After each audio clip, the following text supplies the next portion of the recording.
And the king of this particular jungle is the champ, magnificently played by Tony Curtis. And here is the star of Marty, Ernest Borgnine, to tell you about it. You know, any place can be a jungle. Somebody wants what somebody has. Somebody's got angles. Somebody gets vicious like an animal, and you've got a jungle. This story's not so much about prize fighting. It's about people and what life does to them. Eddie, I'm going to level with you. I don't think you're right for Julie. Why? Because I didn't go to college? You've got no future. Well, what makes you so sure? The police called here a half an hour ago about your father. There's Eddie. He stuck his head in a meat chopper to get his old man out of jail. And what happened when he tasted blood? Well, tell your old man to read the papers. The headlines are screaming and the Quades are proud. There was Julie. She was really in love. But she led with her chin. All right, you've met the champ. Anything else? No. No, Eddie, your speech just about covers it. And Bernie. I played Bernie Brown, the trainer. McBride. He had 10% of the champ, but he bought more than he figured. Quade. His son's fists made him a big man. And Lorraine. She knew just when to come in for the kill. All right, so it was legit, but another 5 seconds and I would have been... You might have been dead. These last few weeks, seeing each other, I found out something. I want us to be together all the time. Oh, I do too.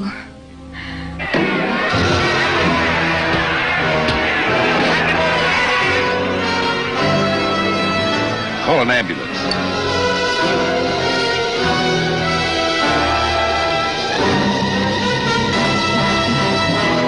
I did it to me, your son, just because I wanted the title.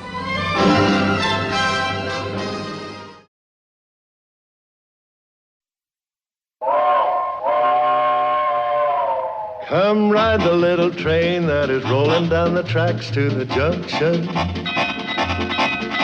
Forget about your cares, it is time to relax at the junction. Lots of curves, you bet, and even more when you get to the junction. Petticoat Junction.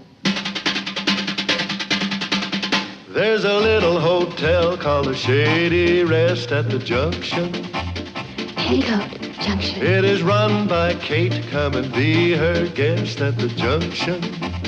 Petticoat Junction. And that's Uncle Joe. He's a moving kind of slow at the junction. Petticoat Junction.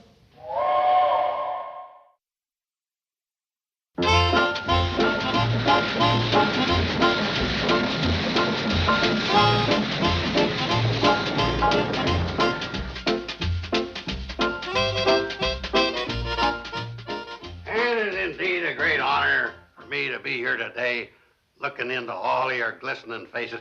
No applause, please. Don't you know it's impolite to listen at somebody's door? Now, my fellow voters of Hooterville, as mayor of this great unincorporated metropolis of Hooterville. Mayor of Hooterville? Uncle Joe. Uncle Joe. And as your mayor, it gives me great pleasure to present to you the key to the city. Isn't that the key to the bathroom? It's the only key to the city I could find. This is for the guests. Now, what is all this about the mayor of Hooterville? Well, I just wanted to see how it felt. Well, it couldn't have felt like very much because we don't have a mayor. It's the lack of things like that that makes Hooterville a small town. What do we need a mayor for? To send to the mayor's convention at the state capitol. Oh, they wouldn't even know if we weren't there. How's it going to look when Crabwell Corners has their mayor up there and all we've got's an empty seat? Uncle Joe, Crabwell Corners does not have a full-time mayor. It's an honorary title. He may be ornery, but they're sending him to the state capitol, all expenses paid, including a free haircut. Oh, now I understand. That's what you want, a free haircut. I don't need a haircut. And we don't need a mayor. Why don't we leave that up to the voters? We don't need a mayor. That's just your opinion, Sam. What about you, Charlie? We don't need a mayor. What do you say, Floyd? Would you mind repeating the question? All we have to do is repeat the answer. We don't need a mayor. You know, it's Hooterville's backward attitude that makes Crabwell Corners what it is today. What is it? A bustling community with its own one-way street. Or if we had 2 streets, we could make one of them one way. Which way? Either way. I'd like to see Crabwell Corners do that. The point is, Crabwell Corners has got a mayor and we ain't. Just supposing we decided we wanted a mayor. What kind of man did you have in mind? Well, a man that's smart, a good talker, he's well liked, makes a neat appearance. I accept the nomination. I wasn't talking about you. Well, you could fool me. I was talking about myself. Why should you be mayor? Well, because he wants a trip to the state capitol and a free haircut. Joe, this is a democracy. If you want to be mayor, you gotta be elected. I'm just trying to save the town some money. Then pay for your own haircut. If you want to do it the long, involved way with a campaign and everything, that's okay with me. But I'm throwing my hat in the ring. If you want to get your hat out of the ring, it's going to cost you $4. When I'm mayor, don't you come to me asking for any political favors, because I ain't doing you none. Joe is always agitating for something. He won't get elected. He will if nobody runs against him. Yeah, we better put somebody else up. I'm available. I mean somebody who can win.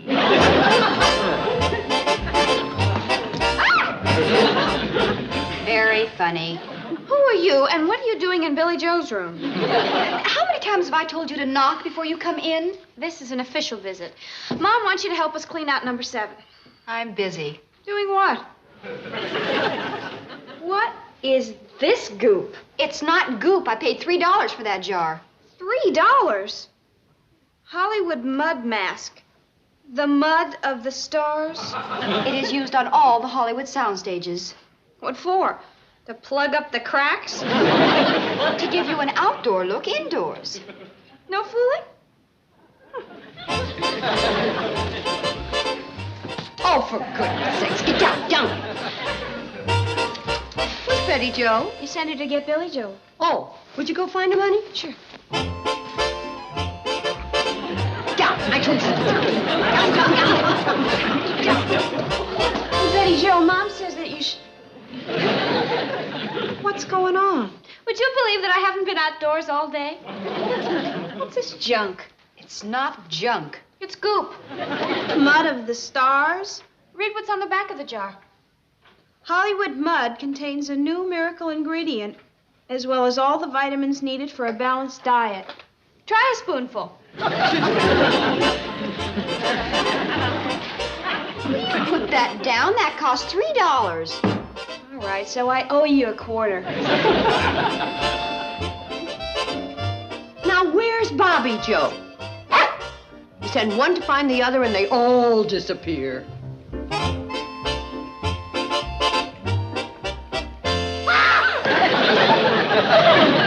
What's going on here, and what is that? It's mud of the stars. You paid good money for that? Only $3. It's worth it if it'll make Billy Joe beautiful. You could have gotten the same thing by digging in the backyard, and you'd have found some fishing worms, too. But, Mom, that's not real mud. That's Hollywood mud. And like the brochure said, it refreshes your pores like all out of doors. I never heard such nonsense. You think she'll run? How do we know? Do we ask her? Well, if she won't, I'm still available. Yeah, and you're going to stay that way. Anybody here? Kate? Mom's upstairs. Bobby Joe. Oh, I'm Betty Joe. What happened to your face? I'm giving myself a beauty treatment. Oh, well, will you tell your mom we'd like to see her a minute? Yes, sir. I didn't want to hurt her feelings, but I think she looked prettier without that stuff on her face. Mom wants to know, what do you want to see her about? Important business. I'll tell her. Thanks, Betty Joe. I'm Bobby Joe. You know, she's as spitting him as a Betty Joe. Mom will be right down. Thanks, Bobby Joe. I'm Billy Joe. What do the girls put that stuff on their faces for? It refreshes their pores like all outdoors. I read it in the magazine. What's wrong, fellas? Oh, there's nothing wrong, Kate. Kate? It's me. The girls got me mixed up in a beauty treatment. It's good to refresh your pores once in a while. It's starting to dry. What is it, fellas? Joe was talking to us about getting a mayor for Hooterville. You like the idea? What's good enough for Crabwell Corners ain't good enough for us. That don't make sense. Well, if it made sense, I wouldn't have said it. And we've been talking it over, and we think it'd be a fine thing for the town. Of course, we have to make sure we get just the right candidate. I think Uncle Joe'd be fine. We wasn't thinking of Joe. Oh, we want you to run. Yeah. What about it, Kate? I couldn't possibly do it. I got the whole... Doggone. Well, thank you, Your Honor. Congratulations, Great! Kate, I really thought you'd put up a bigger fight. Now,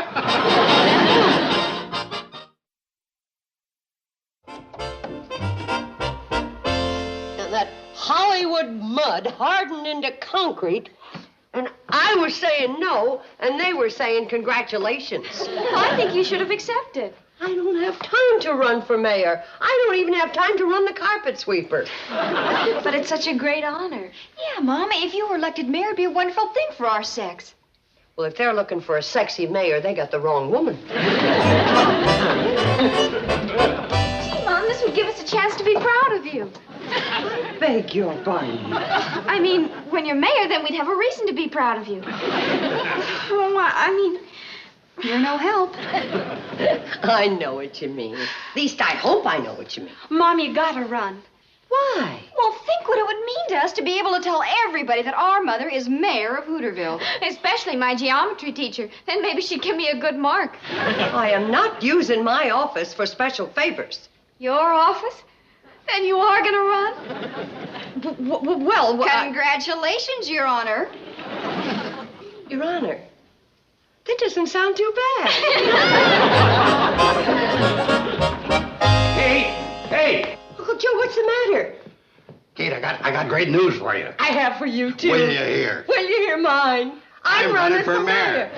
You're what? I thought you said... I did. Oh. Kate, you can't run. Having a mayor was my idea. Yeah, but the fellas asked me. And Mom accepted. Isn't that wonderful? And you can wear Mom's first campaign button. What's the matter? Don't you like the idea? I don't think he does. Why not? 'Cause Uncle Joe's running for mayor, too. You're running against Mom? She's running against me. She's making the mistake of her life coming up against an experienced politician like me. Kate, all you're going to end up with is a good drubbing. Oh, really? Yeah. Why don't you two have some coffee and talk this over? No thanks. I don't fraternize with the enemy. Uncle Joe, let's not fight. We won't if you drop out. But I can't. I promised to run. You either drop out or I'm leaving. Oh, you don't have to leave. There ain't room for both of us in this hotel. You're on one side, I'm on the other. Remember, a house divided against itself is a split-level house. Mom. That's the way Uncle Joe wants it. Kate! Kate, I'm going. Bye.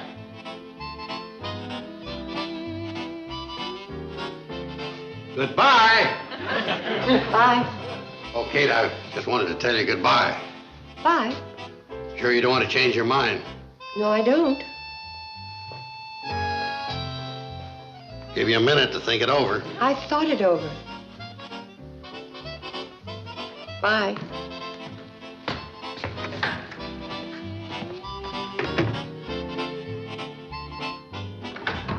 Did you call me? No. I think I'll take Geronimo along with me. Oh, you can leave him if you want. I'm not leaving him here with any petticoat politics.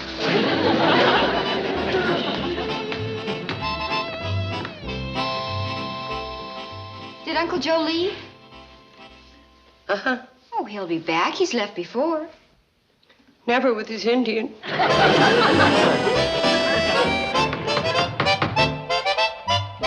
Well, I'm not sure, Kate. You think it should read Kate Bradley for mayor or mayoress? Well, doesn't make any difference. We couldn't change it anyway. That's the only spare sheet I got. I wouldn't have that one if Uncle Joe hadn't moved out. Well, what do you think, Kate? Well, let's give a look here. Ouch! Oh, Selma, I'm sorry. Are you? Well, I didn't do it on purpose. Didn't you? Selma, did you get up on the wrong side of your broom this morning? How do you like the sign, Selma?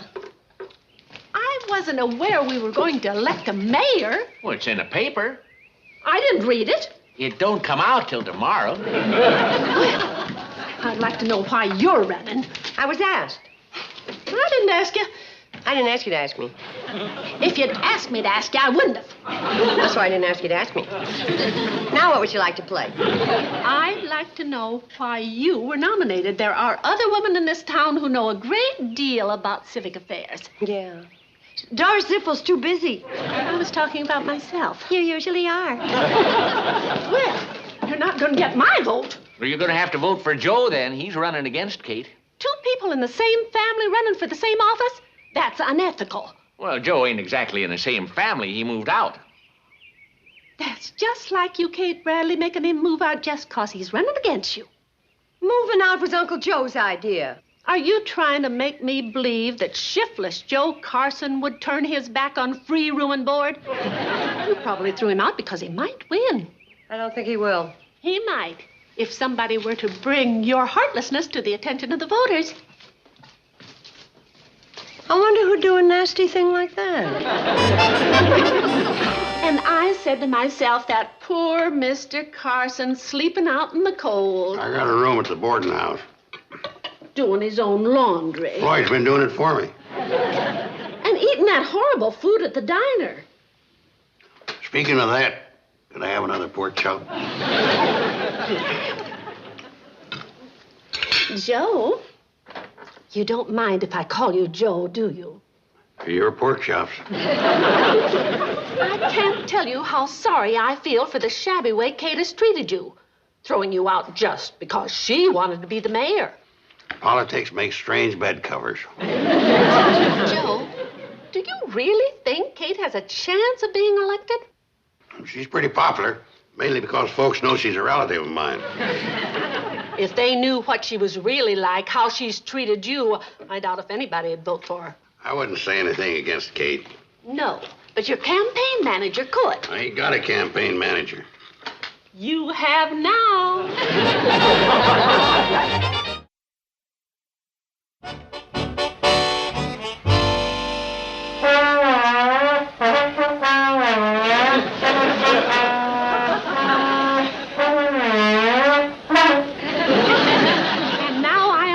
To present a man who is for good government, lower taxes, and was thrown out of his home by the opposing candidate.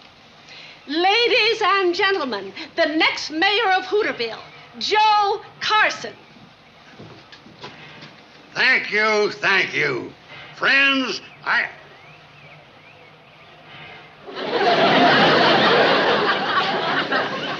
Thelma? Don't worry, Joe. The crowds will get bigger.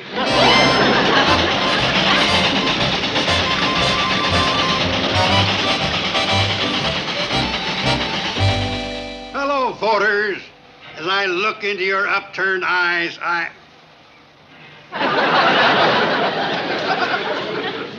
Selma? We'll do better when we get out in the heart of the farm country.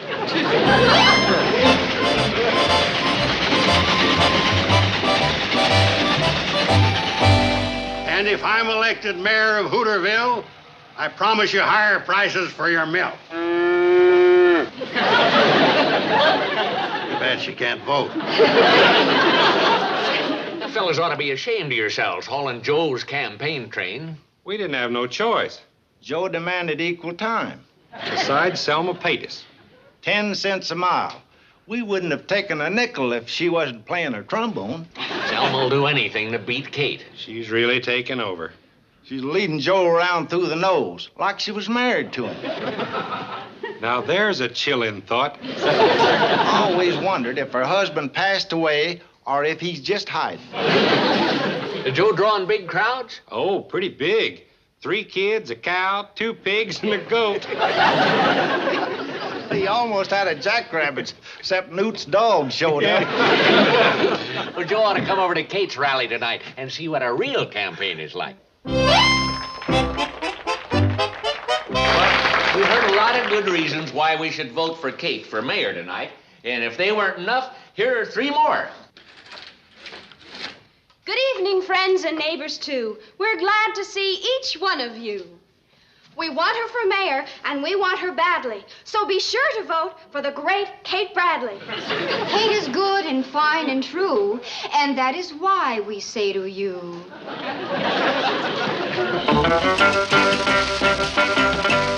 Sha-sha, boom, boom, google-I-goo. Yeah, yeah, shim, sham, yeah, yeah, yeah. Boom, boom, google-I, sha-sha-goo.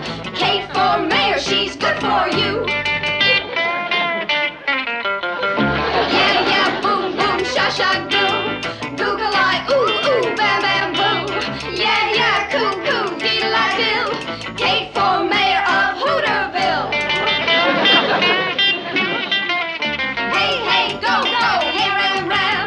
Sha-sha, boo, boo, yeah, ram, ram. Yeah, bam, google-I, diddle-I-dill.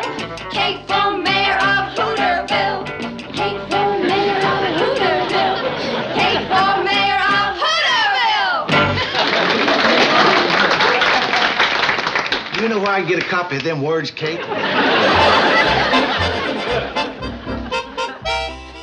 Wake up, wake up. Cut it out, Kate. I'm not Kate, and get up. Trying to sleep off that supper of yours. What kind of meat was that we had? A pot roast. It's more like roast pot. There isn't any time for sleeping. I want you to learn this speech I wrote for you.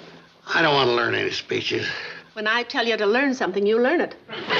Selma, you can't talk that way to me. We ain't married. I accept your proposal. Proposal? Before I'd propose to you, I'd throw myself in Simpson's swamp. Well, if you had no idea of marrying me, why did you let me hire the train and blow my lips to the bone playing the trombone? That don't constitute no proposal of marriage. If you had no intention of marrying me and you allowed me to lay out money for you, you're nothing but a gigolo. I ain't a gigolo. I accept your proposal. Selma, Joseph, now that Kate's thrown you out, you're all alone in the world. I got a second cousin in Des Moines. But you're going to need a woman at your side to help your career in politics. Mayor of Hooterville is just a stepping stone to state senator, then to governor. Joe, we're going to go far together. Selma, you're planning on marrying me because I'm going to be mayor. Forget it. Kate's going to win by a landslide. Joe, if you were to be elected mayor, would you promise to marry me? Well, I ain't going to be elected, so it'd be like promising nothing. I accept your proposal. He said what? That he was going to throw himself into Simpson's swamp. But why? In your uncle's very own words, Kate's going to win by a landslide. Kate, I saw the desperation in his eyes. He looked trapped. Oh, Selma, if anybody but you had told me this, I might believe it. If you choose not to believe me, it's going to be on your conscience when they fish him out of Simpson's swamp. Well, it's up to you. Good day. Don't believe it. Oh, you didn't believe it when Uncle Joe said he'd move out. No, I didn't. I miss him. So do I. So does he. He spends all day waiting for Uncle Joe to come home and yell at him for sitting on his rocker. Poor little thing. Without Uncle Joe here, he has no one to bug. Well, neither do I. Mom, do you really want to be mayor? I never did. But Uncle Joe does. So there's only one thing to do. So I'm announcing that I'm withdrawing from the race in favor of your next mayor, Joe Carson. What? Selma, I did. Oh, hi, Kate. How are you, Your Honor? Huh? Kate just withdrew from the race in favor of you, Joe. Congratulations. Kate, you can't do that. I thought that was what you wanted. That's what she wanted. Joe promised to marry me if he were elected. What? Kate, you've got to re-enlist. She can't. There's a law in the books that says that once a candidate officially withdraws, he can't re-enter the race. Am I correct, Sam? Hooterville Election Code, Section C. Well, who was stupid enough to put a thing like that in the code? I was. Well, if it's a law, it's simple. It's very simple. Uncle Joe, you withdraw too. Yeah, I... Just a second. There's another law. I figured there'd be. It covers breach of promise. Joe Carson, you promised to marry me if you became mayor, and you are mayor, and you can't back out. Selma, while you were browsing through those law books, did you come across anything about the penalty for belting somebody? Selma, you ought to know the answer to that one from your first husband. It's 30 days or $30. $30 or 30 days, huh? Sam, would you put that on my bill? Kate, your credit's good with me. Resort to violence if you wish, but I am going to marry the next mayor of Hooterville. What am I going to do? Well, you can stand there contemplating the joys of marital bliss with Selma, or you can hit the campaign trail with me. What are they counting the votes for again? Selma keeps wanting a recount. 39. Count them again. I already counted them 8 times. It still comes out the same. Joe got 1 vote, probably yours, and his opponent got written in on 38 ballots. There's something wrong. It sure is. I only talked to 35 people. You see, Selma, Kate got me unelected. You can put that bride's outfit back in your hopeless chest. Now, just a second, Uncle Joe. Selma said that she would marry the next mayor of Hooterville. Boys, bring in his honor.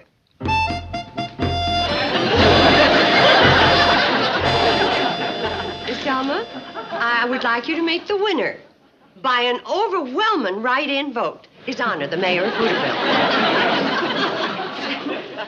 Kate Bradley, you... Oh, he'll make you a fine husband. You'll never have to worry about him running around at night. I'll be glad to perform the ceremony for nothing. And for the honeymoon, may I suggest Simpson Swamp?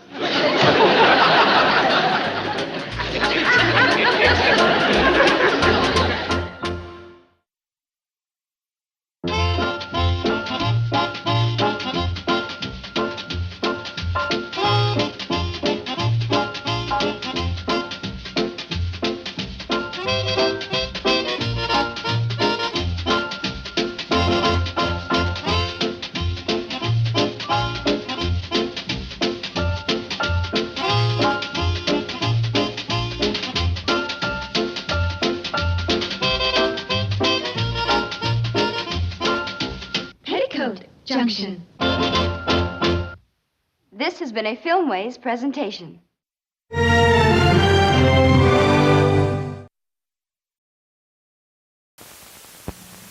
Well, how do you do, sir? I understand this is your first taste of Carling's Black Label beer.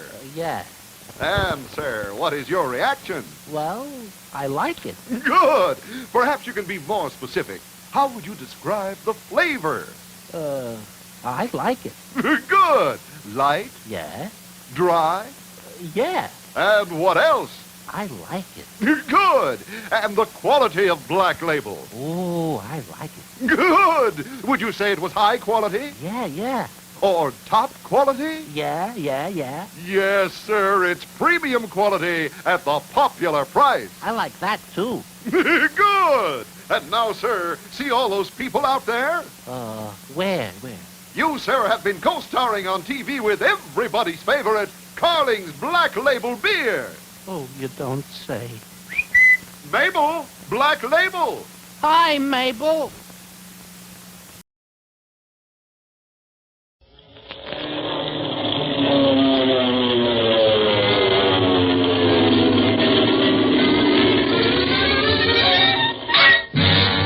Speed Gibson of the International Secret Police. Ceiling zero, ceiling zero, ceiling zero, ceiling zero, ceiling zero.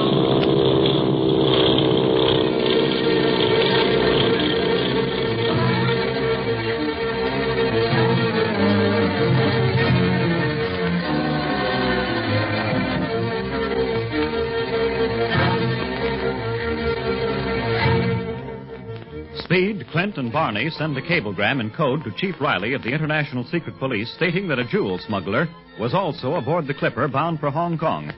But they did not mention that Marcia Winfield, governess to little Jean Kingsley, is also going to China and has asked their protection during the flight, hinting that she, too, is seeking the mysterious criminal, the octopus. That same night, they surprise an intruder in their bedroom and, after a terrific struggle, overcome the man and discover him to be the jewel smuggler who was aboard the China clipper. After turning the man over to the local police, we find the boys talking in their room just as dawn is breaking. What a night.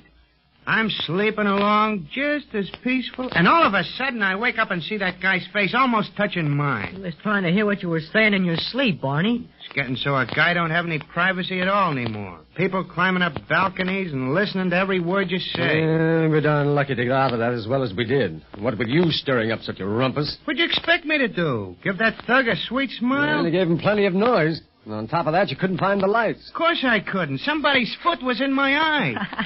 It sure was a mess. Half the time I didn't know which was Barney and which was the jewel smuggler. Oh, so you're the guy that kept hitting me in the dark. No, Barney, honest. And if you ask me, we were lucky to get out of it as easy as we did. That smuggler waving his gun around like that. One of us might have been seriously hurt. I'll say. The darkness made it hard for us to see him. But I was lucky at that, because he certainly couldn't see us good enough to aim a gun at us. You know, it's a funny thing. No matter what happens, I always get the worst of it. Must be fate, I guess. But if you don't keep your head better when any emergency arises like that, you won't have any fate. What's the matter with you anyhow? You've had enough training in the past to be ready for anything. You're right there, old pal. Ready for anything. And believe me, I get everything. What did you expect me to do while that guy was jumping on my neck? Relax and enjoy sweet and beautiful dreams? No, but you might have feigned sleep a while longer. That smuggler had a gun. You're telling me? That bullet parted my hair. Clint and me were just sneaking up on him when you woke up, Barney. Another minute and we would have had him. Well, you got him, all right. With me on the bottom of the pile. After this, I don't sleep in front of no more doors or windows. Well, that was your own idea, you know. You wanted air and wanted to see the moonlight. Yeah, and I saw stars, too. That fella had a punch like a pile driver. Why do you think he came to our room, Clint? Well, to get the key to our international secret police code. You mean our disguises haven't fooled the octopus gang? They know who we really are? Yeah, I'm afraid so. By coming to our room, the smuggler proved to me that he was a member of the octopus band. And also that our disguises are useless. Then we can forget them? No, while they may know that we're the secret police, I'm sure they don't know how we really look. Me, at least. You know, I've been careful of that in the past. And as long as they're not sure of my real appearance, I may be able to get through their lines yet. But, Clint, what about us? I want you to stay out of this whole mess, Speed. You're in it more now than I counted on. I'm sorry that I ever let Chief Riley talk me into bringing you along. Why, Clint, I wouldn't miss this for anything. Let the kids like me to fight crime in every way we can.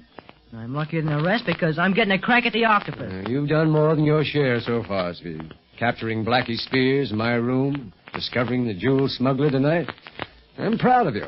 But now with the octopus aware of who we really are, I want you to just stay out of the picture. That's right, kid. You'll run into more danger since leaving Alameda than I've had in a year. But I'll say you know what to do in a pinch. So far, you've done all the head work of this outfit. Oh, no, Barney. I've just been lucky. But I sure wish I could do away with these glasses I have to wear for a disguise. You'll have to keep them a while longer, Speed.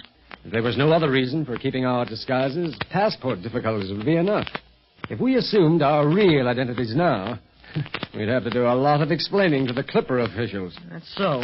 The Clipper captain and the crew don't know about us being in the secret police. But the octopus does. Yeah, the octopus. I'd give a lot to know just how much information he does have.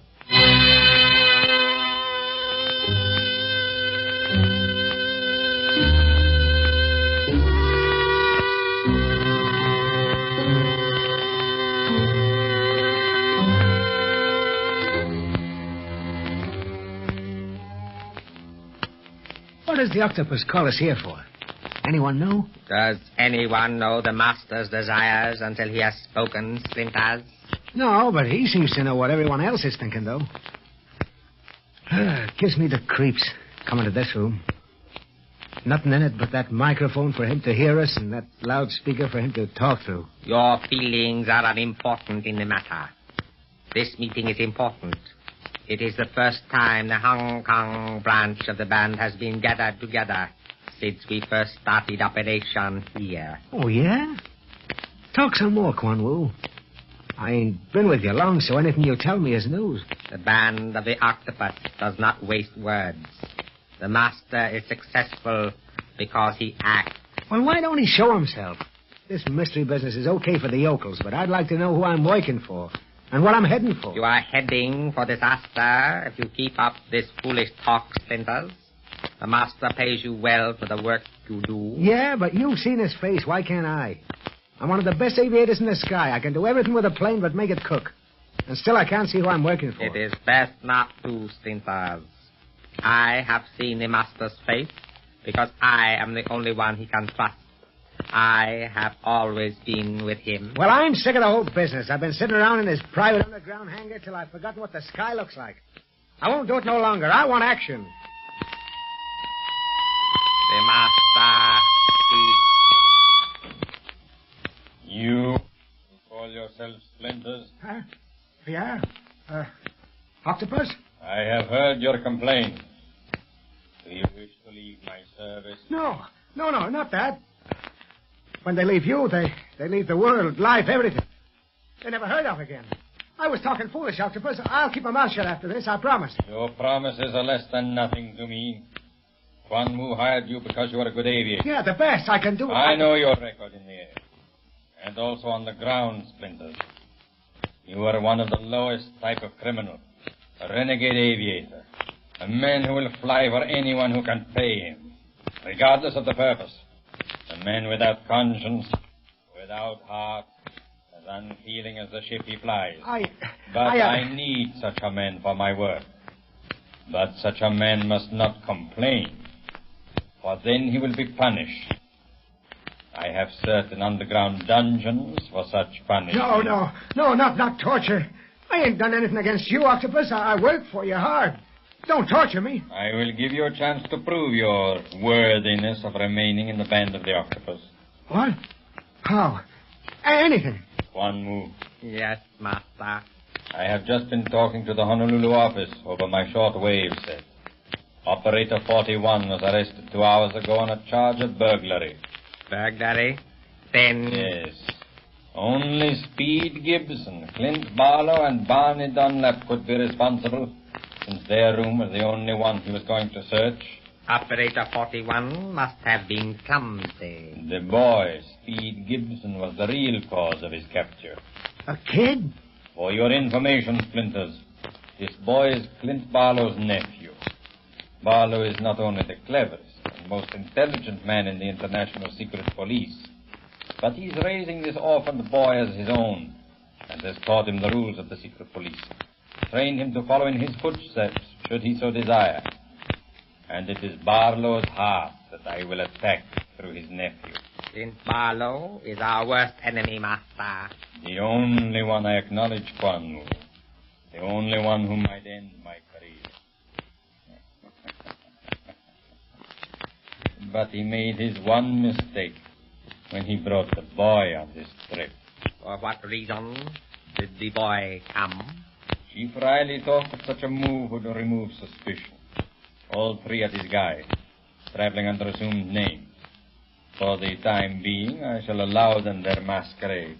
May I humbly ask why then you caused the warning note to be presented to them under the dinner check, master?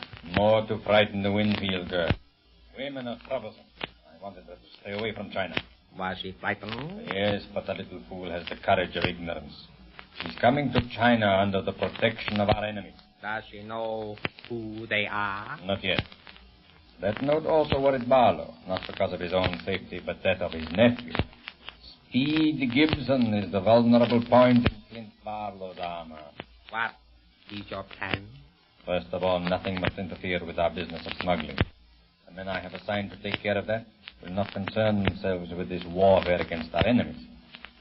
Quan Wu, you are friendly with Dr. Kingsley, the little girl's father. Very, master. I see him almost every day at the consul's office. He thinks very highly of me. Good. The more you are in his confidence, the more you will learn about Marcia Winfield. I want you to work on that alone. You know the background there, Quan Wu. Yes, master. It will be a pleasure. Now for the International Secret Police. Alias Monsieur Pierre Dorsey and Jim at Earl Fled. I am not attempting to interfere with their activities so long as they are aboard the clipper ship. That would be foolhardy. It is the stopovers that concern me. Those are the places where I can reach them. But Master Operator 41 is no longer flying with them. I know, but there are other ways. They leave Honolulu very shortly. They will reach Midway Island in about 8 hours. They will leave Midway the following morning. Fly over the international date line and reach Wake Island Sunday afternoon. Splinters. Yes, sir. I want you to take my special bullet monoplane and fly to Wake Island. You will leave immediately and await the clipper plane from Midway. Do I go alone? Yes, but you will have a passenger when you return, at least. You'd better have a passenger. I will. Who will it be? Speed Gibson.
It's on a trajectory and converging on our course. Emergency quarters, emergency quarters. All personnel report to emergency stations immediately. Emergency quarters, emergency quarters. All personnel report to emergency stations immediately.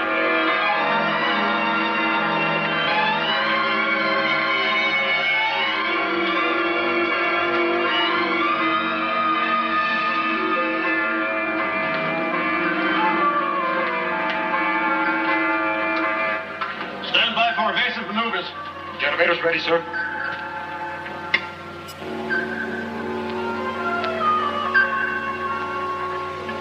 Another one of those communication satellites, Captain, 1960-70 type.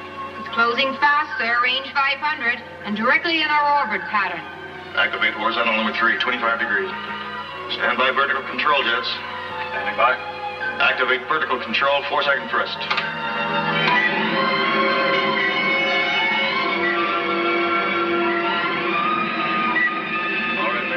Correct horizontal tilt.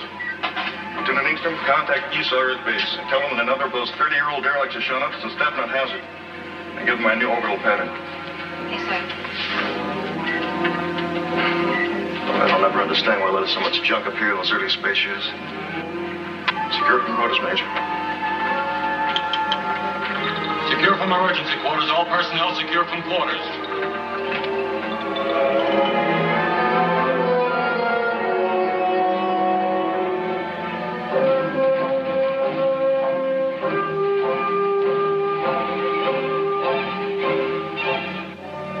Lunar Base 2 can be built in half the time it took for the first, and for half the cost. General, the discovery of these ice caves opens up an entirely new area of thought. With water, we can produce our own construction materials right on the site. The savings in transporting raw materials will be tremendous. Yes, if we can convert that ice to water. It may not be that simple. Captain Stevens, have we heard from Lunar Base yet? Not yet, sir. We're still trying. We should be able to incorporate solar power reflectors. The heat they can produce will certainly melt ice. Yes, I know. I wasn't thinking of that. It's a human element that concerns me. Tell me, when will we know about those soil samples from the Mare Imbrium area? In about a week. The geologists are studying every possibility. So far, no sign of ore deposit. General Nolan, communications is receiving from probe ship number 5 at the lunar excavation. Major Towers is standing by. Right on schedule. Now we'll find something about those ice caves. All right, Captain, put them on my confidential channel. Towers, this is Nolan. Are you reading me? I read you, General. How's the weather down there? It's beautiful. What did you find in those ice caves? Did you get me any samples? I've got a chunk of everything I can see. I'm even bringing you a cake of moon ice. Good work, Major. Stand by. We'll program you and return flight plan R350. You'll have layover on the space station. The transport ship isn't scheduled to leave Earth until next week. You won't mind that slight delay, will you, Towers? Mind, General? I planned it that way. All right. Have a good trip, and don't lose those samples. Over. See you next week, General. Over and out. Colonel, I'd give 10 years of my life to be out there with those boys. It's your own fault. You set the age limit. I know, but I'd still like to be out there.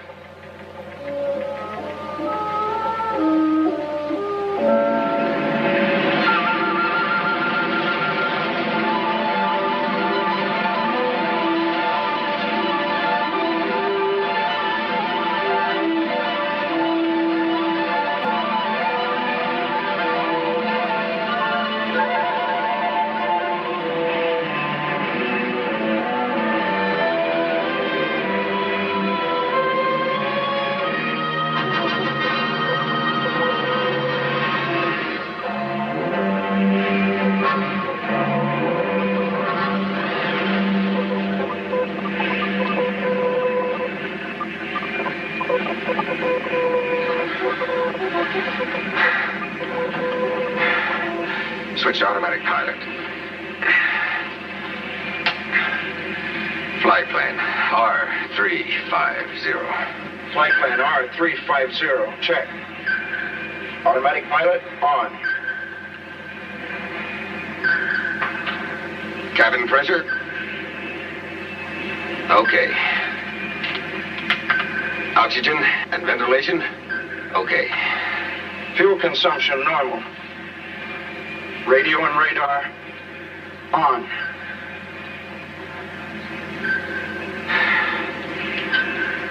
Well, we're on our way home, Don, without a hitch.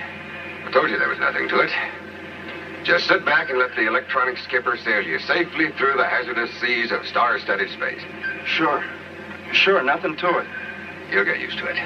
The first trip out is the only rough one. After that, it's like cruising down a freeway in a wrong lane blindfolded. Tell me something, Major. What did you mean when you told General Nolan that you planned it that way? The layover on the space station, I mean. What's so special about it? It's not what, Weber. It's who. Who? Okay, who? You've heard of heavenly bodies, haven't you? Well, kid, in about 8 hours, you're going to see a real, live, living one. You'll probably put in for an immediate transfer for a tour of duty on the space station. But don't. You'll be too late. In 1 more month, she'll be transferred back to Earth and into the arms of her Prince Charming. and happiness ever after. You don't mean Lieutenant Ingstrom, that great big beautiful blonde with a binary brain. That's right. I do not mean Lieutenant Connie Ingstrom. I mean Faith Montaigne. The civilian biochemist? I didn't know she was out here. Is she supposed to really be something? You can take my word for it. It's no supposition. It's a fact.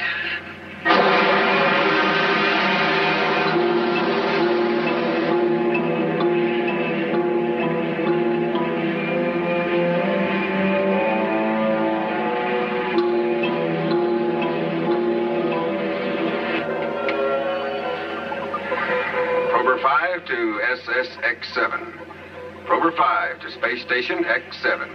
Are you receiving? Come in, SSX-7. Hello, Prober Ship 5. We read you clear and clean. Standing by to receive your transmit. Over. Prober 5, Major Towers, Captain Weber. Preceding Space Station X-7. On flight plan R350. ETA 1330. We carry coal cargo.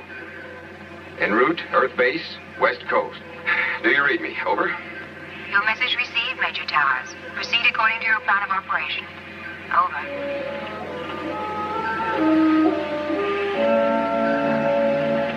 Oh, what's the matter? Oh, nothing. Just an itch. Maybe we can get a bath on that space station.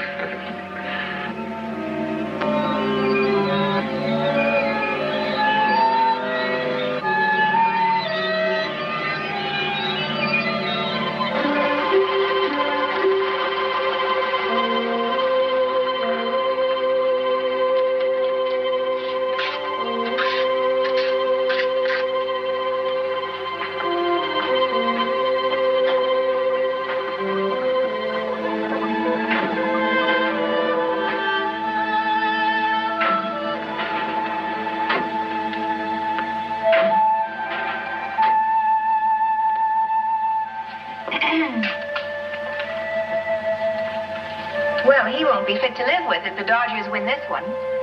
I'm not watching a ball game, Lieutenant Ingstrom. Of course not. You'll probably be following the progress of Hurricane Nora. I hear she's been a very naughty girl. You're wrong again. Station Z's on weather duty. He's studying the Central American Canal. Well, Probe 5 is due in at 1330 with Major Towers and Captain Weber. I've already confirmed their approach plan. Coal cargo. Geological specimens from the Lunar 2 area.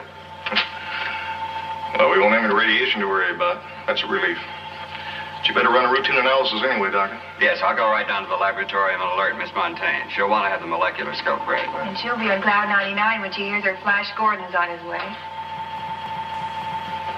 Hank, I suggest you call it a day. You look a bit weary. I feel fine. You must get more rest. Now, look, I'm only the doctor. I'll only remain a few more minutes. But please don't ride me. I've had enough experience in space to know when I've had it. Well, I haven't. Not yet.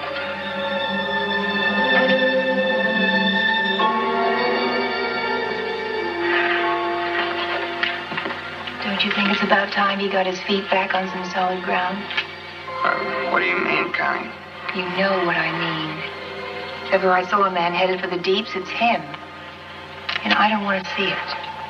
What can I do? Look, with the rest of you, I can demand. But he is the captain. Now, I've tried to do everything I can do, but he's a pretty stubborn man.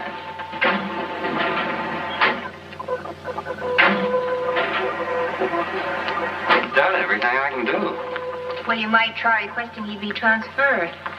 After all, he wouldn't have to know. I'm in charge of communications. And by some strange coincidence, you just happen to be a bit in the deeps yourself. About him. No? Me fall for the skipper? I wouldn't take that kind of treatment from a man I wanted unless he asked me to.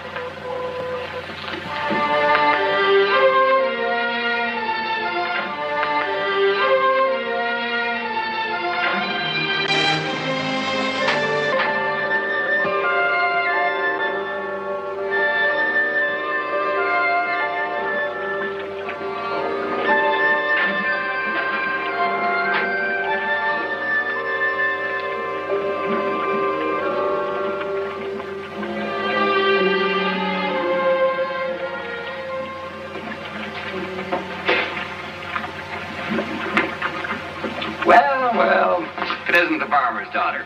And how's your garden grow? Why, Dr. Hoffman, whatever brings you to these remote parts of the outer world? This is an enchanted forest. And legend has it that a lovely nymph lives herein. 'Tis true, 'tis true. But alas, tonight you are too late. One has already won the fair maiden's hand. Naturally. But only because I'm a true scientist and not some adventurous hot rocketeer. Probe Ship 5's coming in from the moon with some new geological samples. The captain wants a thorough check run on them. Oh, what's the nature of the material? Do we know? Non-active and stable, I imagine. These are specimens from a new excavation near the new lunar base there. The ice caves. The ice caves. Well, then Gordon will be on Prober 5. Oh, yes. I forgot to mention that. Yes, Major Tars will be along, too. Why didn't you say so in the first place? Some friend you are. How much time have I got? About 6 hours. Golly, what a mess. I'd better hurry. Gordon wouldn't know me if he saw me like this. I have a feeling it wouldn't make much difference. True love hath no eyes. So they say. They say it's sometimes a blind old dreamer. Anyway, I'd rather not take any chances. Especially with Miss Out of This World around.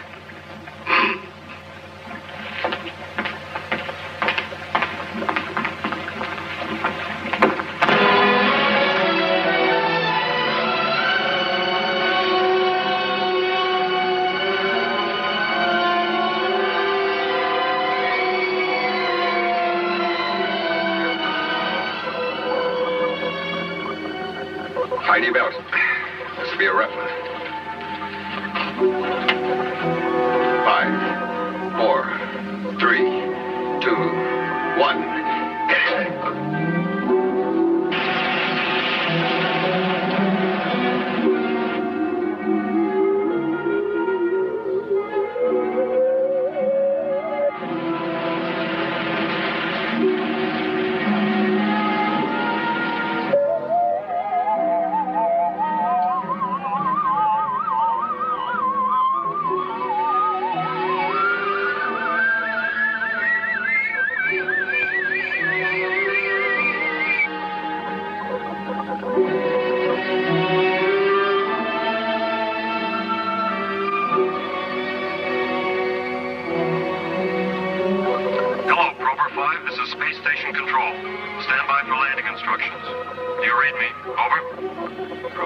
To station control. We're standing by.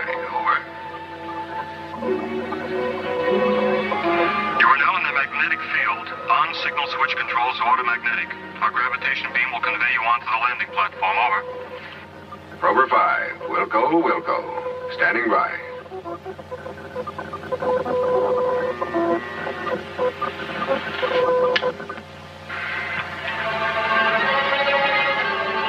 Hello, station control. We are now on automagnetic and locked on your graviton beam. Over and out. Okay, done. Suit up.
Outer door closed. Outer door closed, sir. Equalize pressure in the chamber. Pressure equalizer.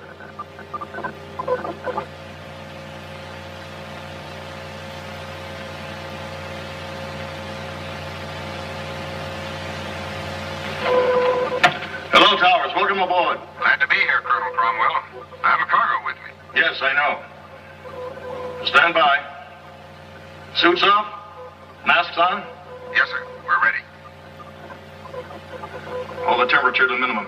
Yes, sir. Sterilized chamber.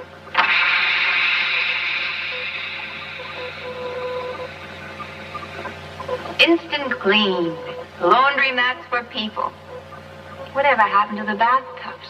They're old-fashioned. Went out with cigarettes. Bad for the health, you know. Yes, but so's drinking. People still do it. Next few genie eyes are going to ban kissing. My hope not. All right. Gas off. Steam off. Air condition. Gas off. Steam off. Air conditioning on, sir. You all right in there, Towers? Clean as a newborn Astro baby. Open the inner door. Yes, sir. Sergeant Andrews? Stand by to remove cargo capsule to the laboratorium. Yes, sir. Major Towers, good to see you again. Good to be here. Captain Weber, welcome aboard. What, are you looking for something? Someone. She hasn't been transferred already. Oh, no. She's probably in her room preparing her surprise entrance. Quarters ready for these men, Olson? Yes, sir. And a hot meal. Oh, that sounds good. We've been on synthetics for a week. Hey, 1/2 gravity. This feels good. Hello, Dr. Hoffman. Welcome. Connie? Well, if it isn't the outer limits. But it's off limits to you, Captain. Sergeant, quickly. Chief sickness. Doctor, get into the infirmary at once and give him a complete checkup. And you better have one, too, Towers. I can't afford to have 2 sick astronauts on my hands. Yes. We'll talk later, Major. I'll be in my cabin. Yes, sir. That's a tough break. His first assignment? Yes. And a good kid, too. This will ground him for sure. General Nolan's cracking the whip on physical fitness. How about holding up the report? For a while, anyway. Maybe it's only a sick stomach. I believe we can do that. Could you show the captain to his quarters? I have the duty. Yes, sir.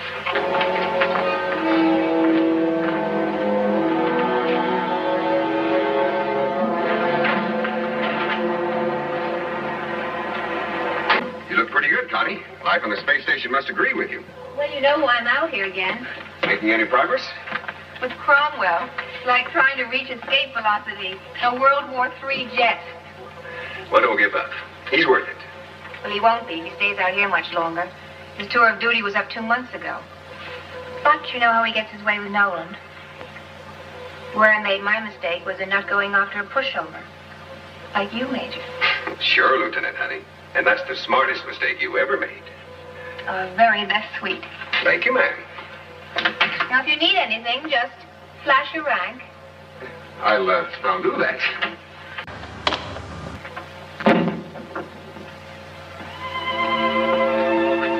Hi. Hi.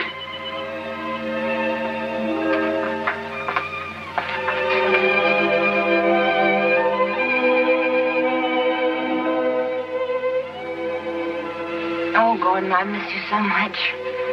So lonely out here. With all these men around? And don't tease me not now. Faith, you know these quarters are out of bounds. According to military regulations, perhaps, but I'm a civilian, remember? Oh, the flowers are great. You grow them yourself? And, I brought you a present, some video records. Latest hit tunes. Later. No. Yes, now. Dr. Montaigne, please report to the infirmary. Faith Montaigne, please report to Dr. Hoffman in the infirmary. Acknowledge, please. All right, Lieutenant, right away. Dear Connie. She's all right. You just have to get to know her. I'd rather you didn't. Later? Later.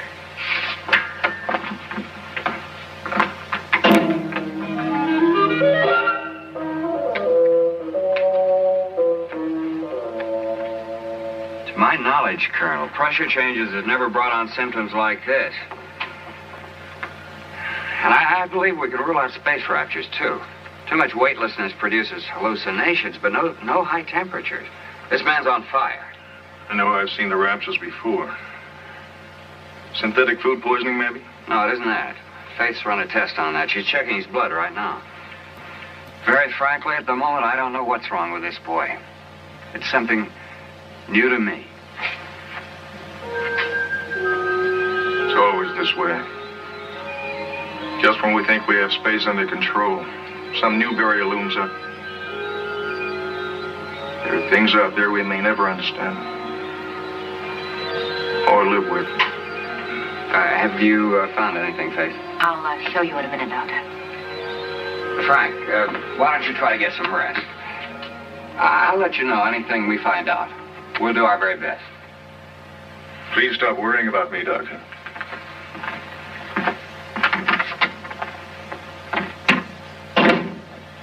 He never gets any rest. I do worry about him. Doctor, look at this. It's the sample from the whelp on Captain Weber's leg. I've never seen anything like it before. It resembles a common bacteria, but it's grown. Why, it's almost twice as large as it was a few minutes ago. Are you certain? I'm positive. I could barely see it before. That's why I didn't mention it.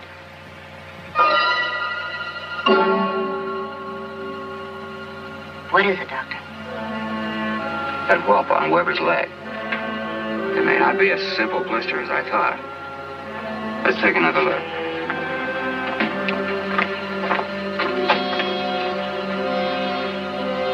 It's grown at an amazing rate. Wait, don't touch it. What is it, Faith? That looks like some kind of a fungus. If it is, we all may be in a lot of trouble. His pain's increasing. What kind of trouble, Faith? I'm not as well versed in fungi as you are. Well, some types of fungi are capable of killing living animal cells if they get into the bloodstream. And the microbe in his blood sample could be that kind of fungus. And if it is, Captain Weber is dying. And there's nothing we can do about it at this stage. Look, we got to think and act fast. Now, we've got to isolate Weber before the spores have a chance to spread. Decompression chamber can be sealed. Yes. Faith, where are you going? To the lab to analyze those moon samples. If that is a fungus, it must have come from the ice caves. Dr. Hoffman, Gordon's been with Captain Weber all the time. Give him a thorough examination. Yes, of course. I'll call him right away. Thanks. Oh, and Faith, I don't think we should say anything to anybody about this until we're more certain. Not even to Colonel Cromwell. You're right.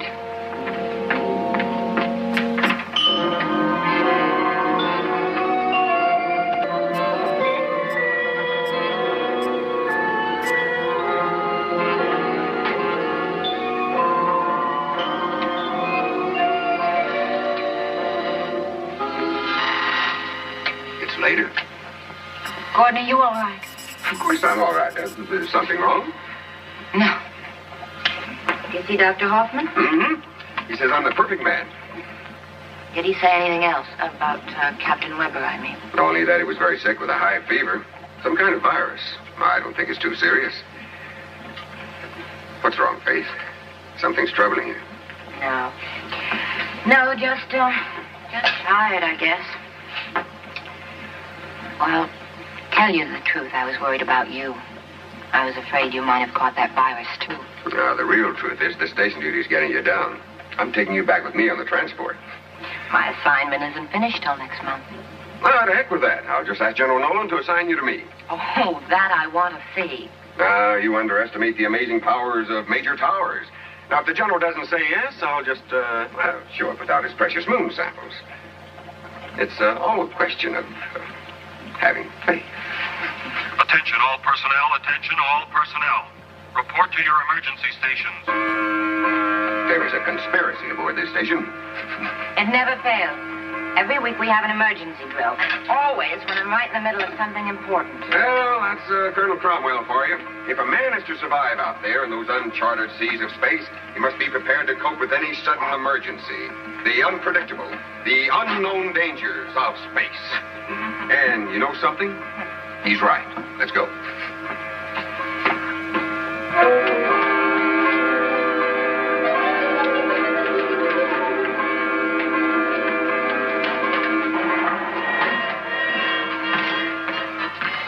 Auditorium area clear of personnel, Captain. Seal off the lab. Recreation and crew quarters clear of personnel. Seal off outer rim area C and area D. Radar blip at St. Mary, Captain. Coming in at 272. Range 8000 miles. Closing, sir. This is Dr. Hoffman. I'm remaining in the infirmary with the patient.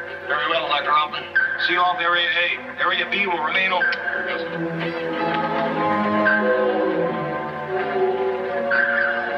It's closing fast, Captain.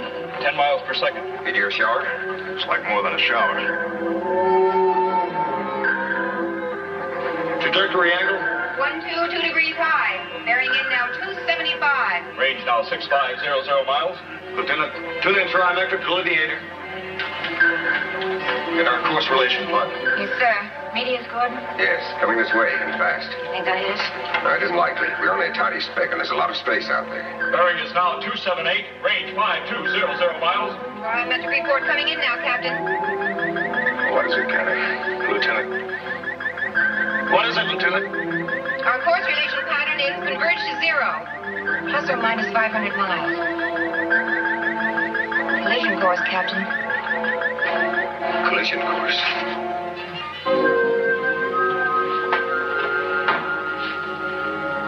Captain, we're on a collision course with the meteors.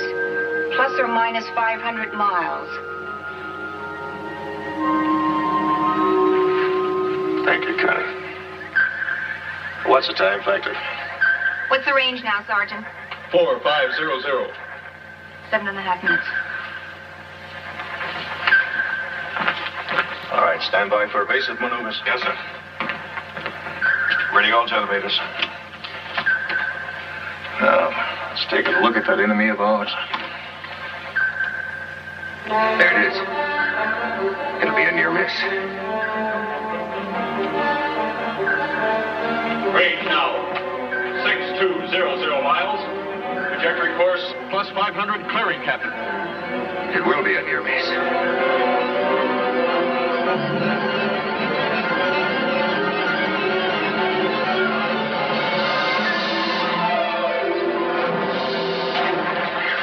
We've been hit.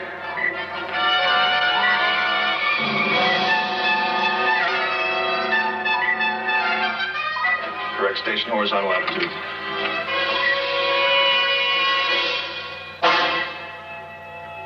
It's the lab. Those pressures drop below normal, sir. It's holding steady. The whole inner wall is resealed. That's not too serious. After we secure station, send a crew out to repair the outer wall. Yes, sir. You'll have to hold up your work a few hours. Secure personnel from emergency quarters. Lieutenant, relay a full report recording to Esau bases both east and west. Yes, sir. Colonel Cromwell, this is Hoffman. Could you and Miss Fontaine come to the infirmary at once, please? It's Captain Weber. Yes, Doctor. Right away. And for this we volunteered. You forget, Connie. Only the best can qualify as or not. What's going on in the infirmary? Faith turned white just now. I don't know. But I'm going to find out.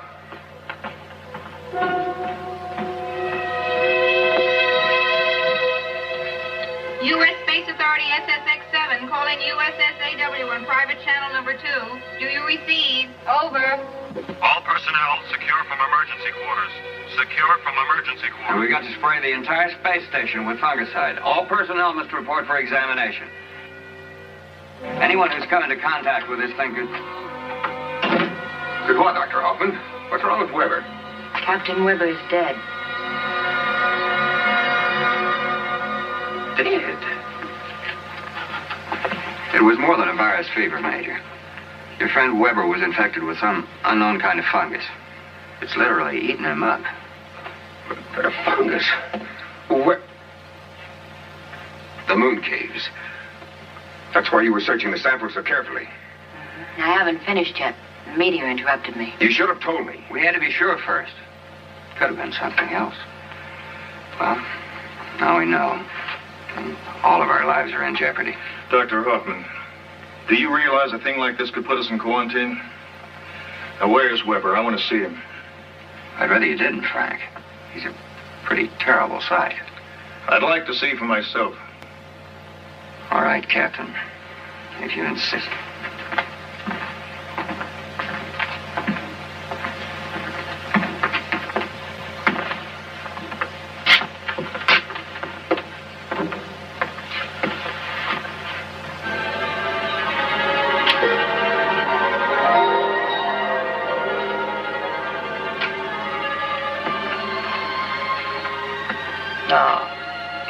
Fenced. There's nothing unusual in there.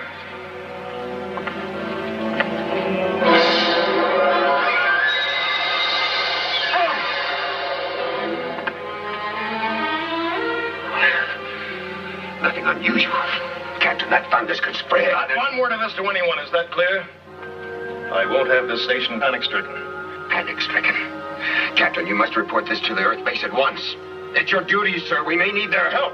It's my duty to protect my crew. General Nolan will only quarantine us. Do you know what that can mean, Major Towers? We depend upon Earth transports for supplies. Frank, we've got supplies enough on this ship to last for 3 months, longer if necessary. And Faith can always manufacture more food in the lab. Unless the supplies become contaminated. That's why we must sterilize the station immediately. No. We'll do as I say. Captain Weber died from pressure shock. And that's what will be reported to General Nolan. But, Captain... Major Towers! If any other person aboard this station is told anything differently, I'll hold you responsible. Now, is that clear? Yes, sir.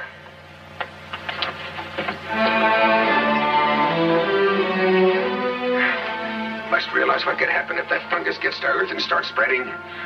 He's become a very sick man, Major. Too many months out here without relief. You know the effects of prolonged weightlessness?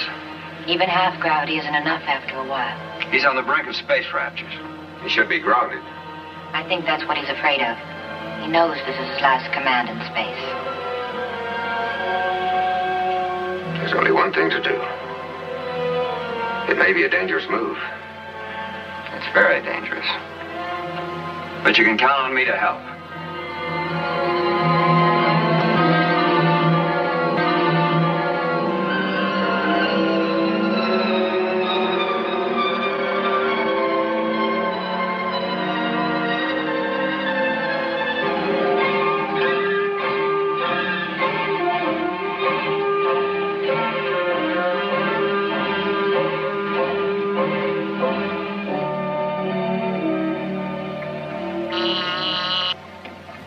Yes. We've received a coded message from Colonel Cromwell, sir. A coded message? All right, bring it in, Captain. Yes, sir. Evans, see if you can locate Colonel Howard. Oh, he may be with Captain Stoddard at Space Medicine. Yes, sir. Right away.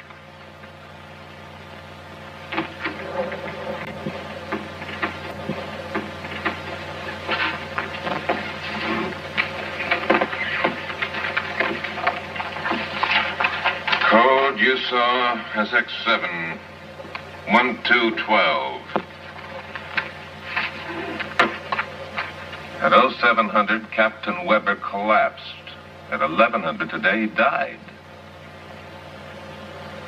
Cause of death shock due to sudden pressure changes while entering parallel orbit with this space station. This is terrible news. Captain Weber was in excellent condition. I don't understand how this could happen.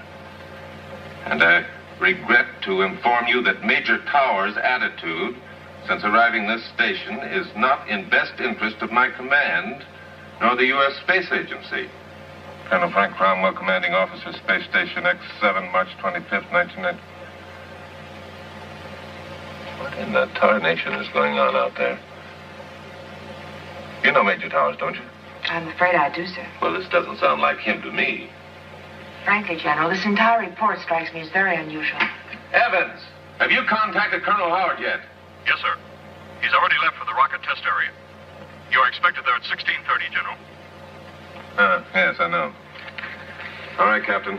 Contact personnel. Have them make out a report on Weber. Tell him to hold up the telegram to his home. I'll take care of that myself. Yes, sir. Major Evans, have my copter stand by. I'll be leaving in 10 minutes. And inform the pilot I'll be making one stop on the way to the test area. Yes, sir. All right. I see that questioning look. What's on your mind? I thought it might be better if I went with you to Captain Weber's home. This is going to hit Kitty awfully hard. They just got married, you know. You're right. Meet me at the heliport right away. Yes, sir.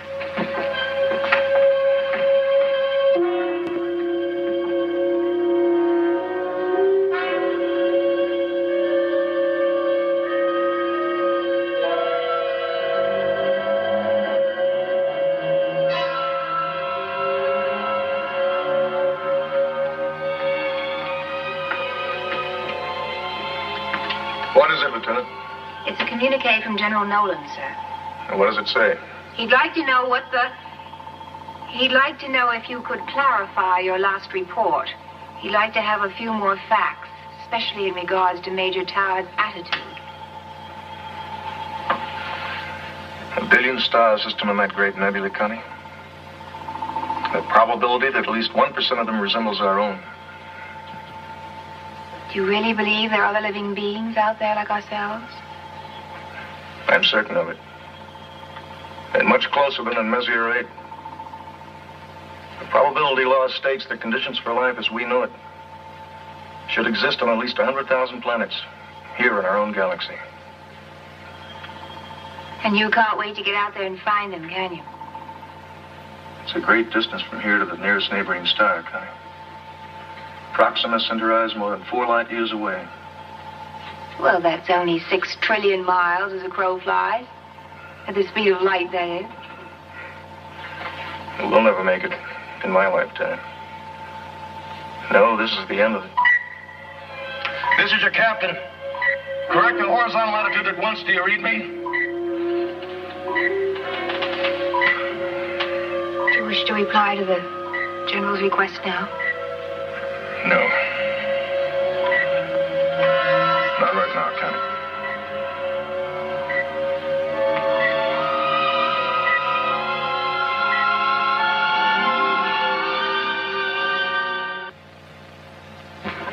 Has the pressure been fully restored down in the lab, Sergeant? Yes, sir, it's holding. And Major, that chunk of meteor made a hole about the size of a golf ball. The impact might have shaken things up a little down there. We'll soon find out.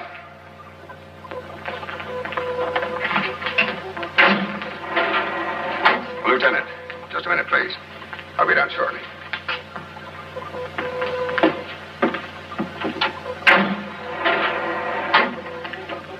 What did the captain say in that report to Nolan? It was coded. I don't know. I wouldn't tell you anyway. You know that. What's he been telling you, Connie? Why the cold front? Cold. Like he says, you've been imagining things. Listen, you know as well as I do that Cromwell is a sick man. I need your help before Major something... Towers. Colonel Cromwell is in command of this station. I'll not be a part of any conspiracy against him. Is that all, sir? Yes, for the moment.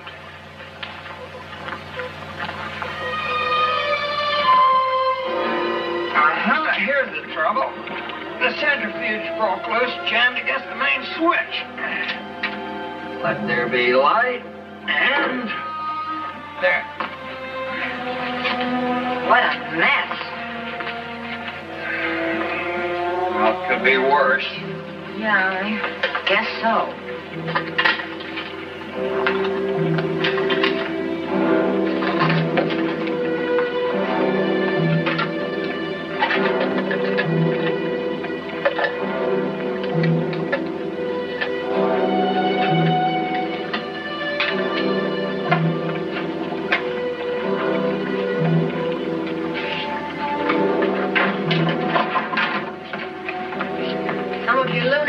Are ruined. Not the ice cake, I hope. Melted. And the plants? No, they're all right. All the damage is in this area. The impact of the meteor knocked the centrifuge loose. The inner wall cracked, but it resealed itself nicely. Faith, how long will it take you to complete your analysis? Oh, about an hour or two. I'll have to start all over again. Some of the samples have become mixed. Well, work as fast as you can. I don't want to send in a report to Nolan until I have all the facts. Oh, Dr. Hoffman, I'd like to look at Colonel Cromwell's medical record. It's in the infirmary. Faith, let me know immediately if you find any trace of the fungus. Be careful, Faith.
Hi, Doc.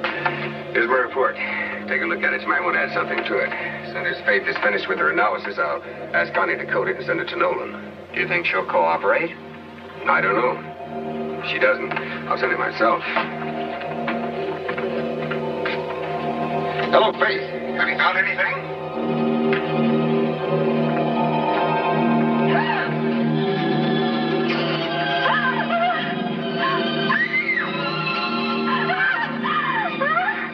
Faith, are you down there?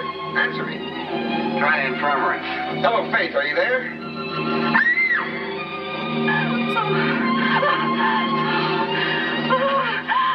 Maybe she's in her room.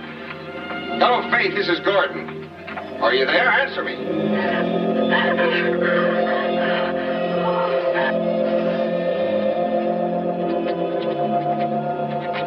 Answer me, Faith.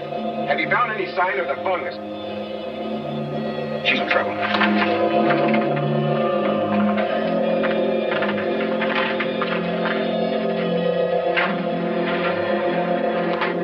Gordon, no, the fungus. My God, she's trapped. Faith, stay where you are.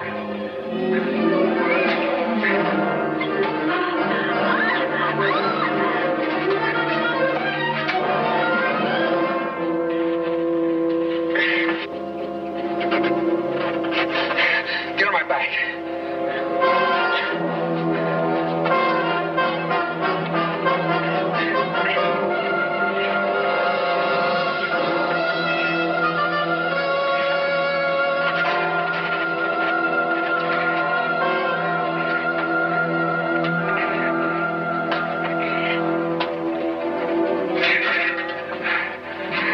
This stuff thrives on light. If we don't get out of here, it'll be thriving on us.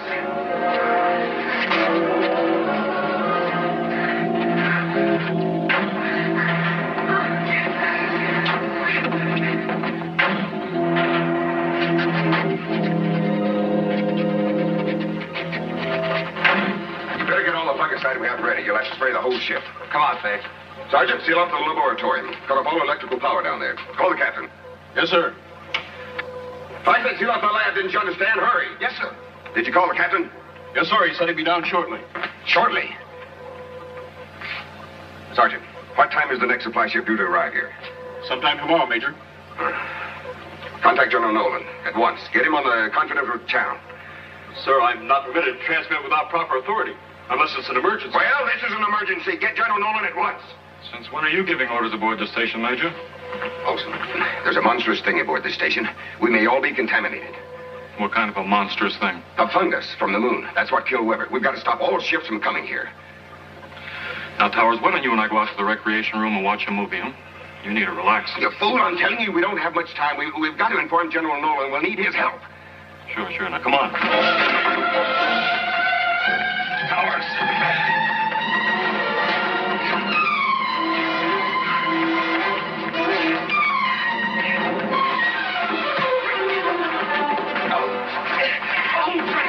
Olson, you've got to believe me. Forget what Cromwell's told you. We're all in trouble. That's enough, Major Towers. I warned you. But, Colonel, the fungus is growing in the laboratory. It's spreading like hellfire. Major Olson, this man is suffering from hallucinations. He could become dangerous.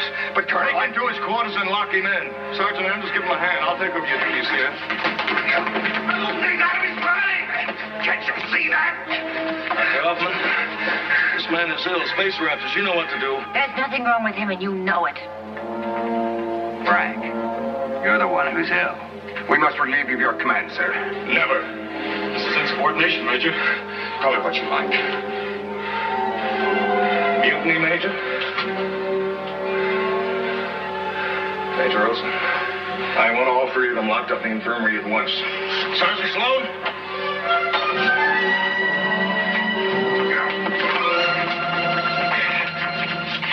Let him go. Gordon, please let him go. There's been enough trouble already.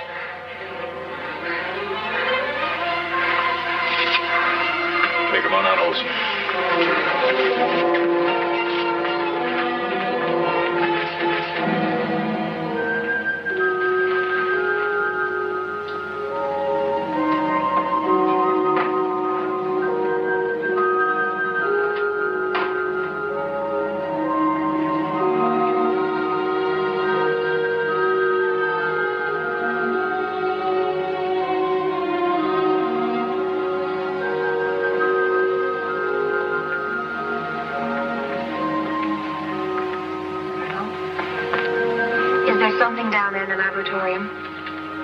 Is there fungus or not?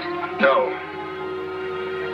No, it's all on his mind. I've seen rapture cases before. And you won't object if I go down there and take a look.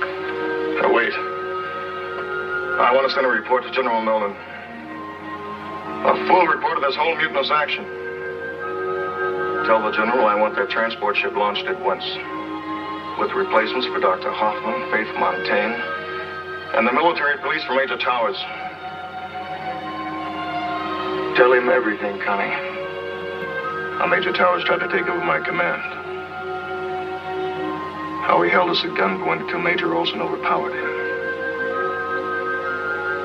Gunpoint, Captain. Oh, yes. You saw it. You were watching the whole thing, weren't you, Connie?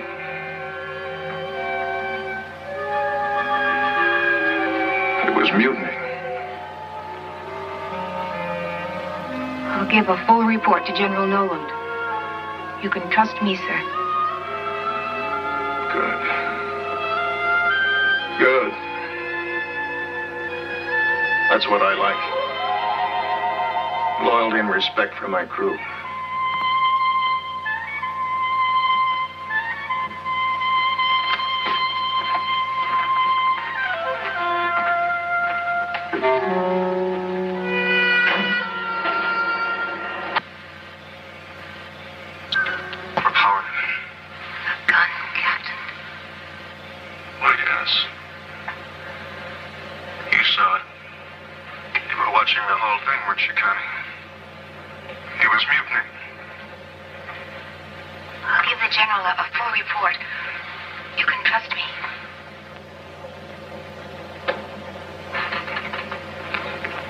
As I said before, Colonel Cromwell was not aware that the concert recorder was operating. It's this thing about the gun that is so frightening. Cromwell knows better than anyone that all weapons were ruled out of space as far back as 1970. That is it exactly. All right, Dr. Stoddard, what do you think? There's no doubt about it. It's Cromwell himself who's the victim of the raptures of space. Imagining the gun is proof enough. What is your plan, General? I've issued orders to Major Olson to release Towers and the rest and to try to subdue Conwell. Should I alert the transport crew? No, wait. I want you to listen to this. Major Towers was talking about some kind of fungus that killed Captain Weber. He wanted a message sent to you, General, to stop all ships from coming to the station. I await your orders, General. Lieutenant Engstrom, SSX-7, over.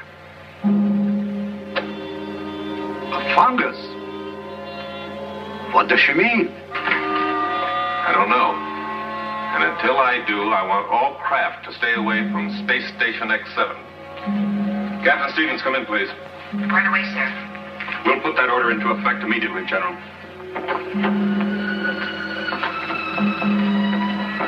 Any news from Space Station X7? No, sir, not a word. We're trying to make contact with them. Something's wrong with their equipment. Lieutenant Engstrom did receive my orders, you're sure? She acknowledged, General, and she said she'd put Major Towers on as soon as possible. That was over 2 hours ago.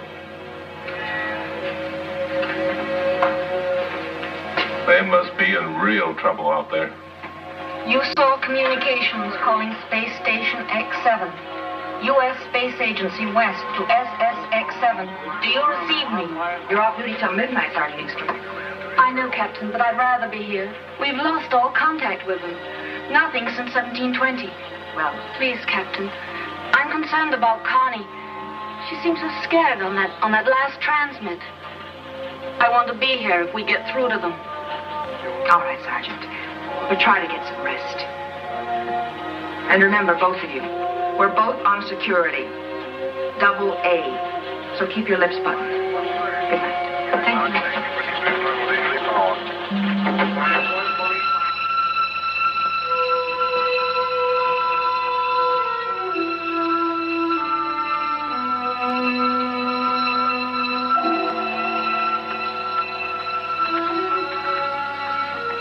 How could we have missed him? There isn't anywhere he could hide. The Colonel knows every inch of this station, sir. Inside, outside, and even in between.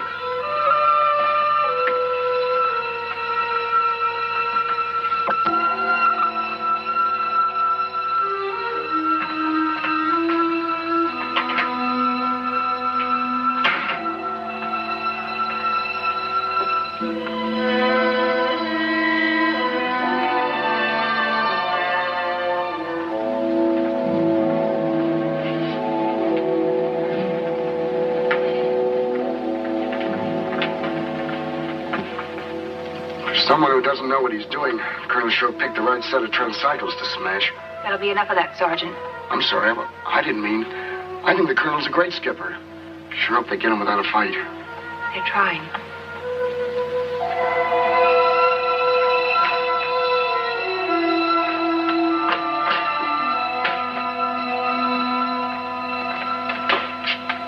Not a trace of him. Hi, Major Olson. Tell him to meet me in the control room. Yes, sir. Let's hope for the best, Andrews. It'll work, I promise you. Fix his equipment with my eyes closed. Colonel Cromwell made that a requirement. Well, bless him for that. There, what'd I tell you? Any luck on him? Yes, I think so, thanks to Andrews and the Colonel's requirement. What is it? What did you find? You better check out the ventilation tubes. I think the Colonel is hiding out in them. Could be, but it won't be easy. Sloan, correct the horizontal tilt. Now let's keep the trim station at all times. Okay, Major, we're ready to give it a try. Space Station X7. Dr. Hoffman. My shoulder. Pain. Faith. I hope it isn't the fungus. Doctor, no. We better get me to the infirmary as soon as possible. Don't want to alarm the others. I'm receiving you very clear and very glad. General Nolan standing by for your transmit. Come in, please. Over. Hello, General. This is Major Towers. We haven't a moment to lose. First, do not send supply or any other ship to this station. I repeat, do not program any other flights to this station at this time. Second, we have a very dangerous alien growth aboard. I'm sure it is from the lunar ice caves. According to Dr. Hoffman and Faith Montaigne, it is a type of fungi that grows at a tremendous rate under certain conditions. It can be deadly. It destroys living cells, plant or animal, on contact. Are you receiving me, General? Over. I'm receiving you very well, Major Towers. I understand your message and will comply. I must inform you this means you're quarantined. Do you understand? Over. Yes, General, we understand. Over. Stand by, Major. General, I must speak with Dr. Hoffman at once. We can begin a study of this fungus growth here in the laboratory. But I must have more facts. You're right, Doctor. Major, put on Dr. Hoffman. We've got to have more facts about this fungus growth. We can begin study here immediately. Over. Something's wrong. Are you receiving me, Major Towers? Over. What's to be done? Over and out? Colonel Howard, contact West Coast space bases immediately. Cancel all flights, experimental or otherwise. Captain, get the chiefs of staff on my private line. Yes, sir. General, contact Strategic Command Headquarters. They should go on alert. Strategic Defense Command, sir? But General Nolan, there's no threat. How do you know that? Suppose that space station gets out of control. Suppose it plunges toward Earth, carrying that deadly fungus with it. Well, it should burn up when it hits the atmosphere. Yes, it should, but suppose one tiny fragment didn't. That might be enough to start this thing off, spreading it all around the world. Gentlemen, we must be ready to annihilate Space Station X7, if necessary.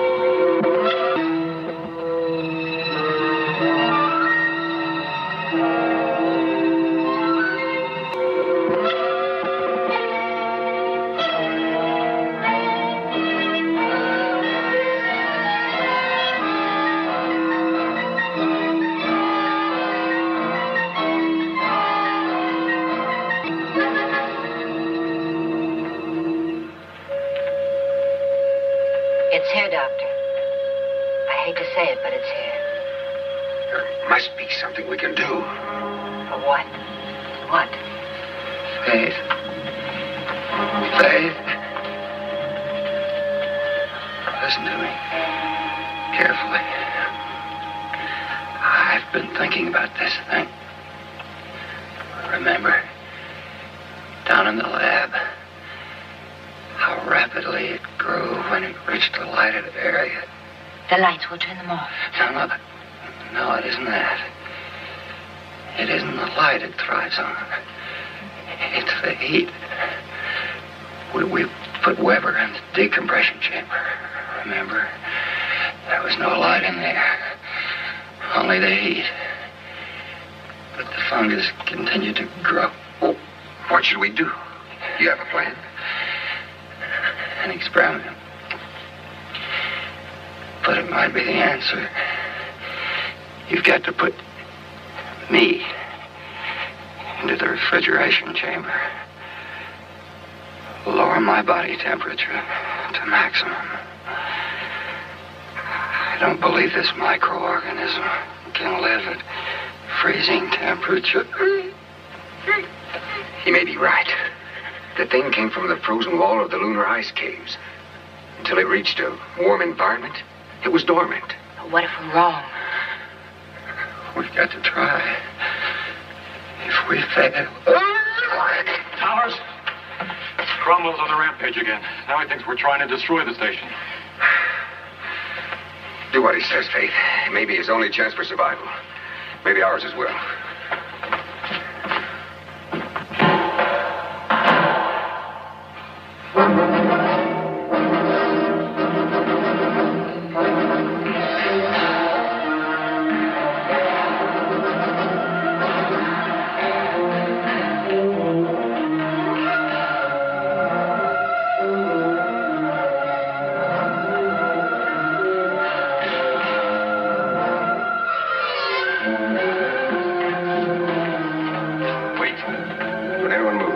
Watch it, Major.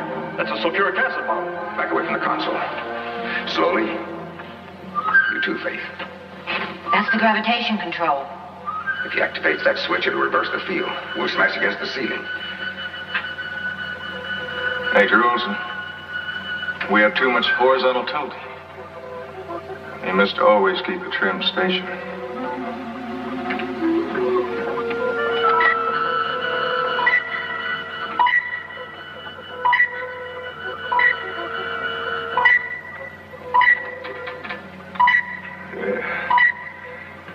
Much better, Major. Stand by for evasive action. Ready, vertical control jets. He activates those jets, we could bounce right out of orbit. Well, Captain, the area D in the outer rim is still open.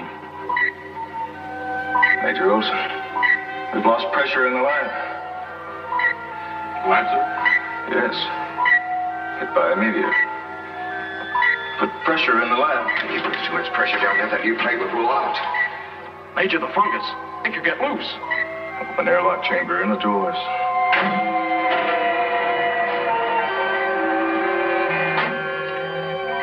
Pressure out of airlock. If he opens that outer door, we'll blow apart in 10 seconds.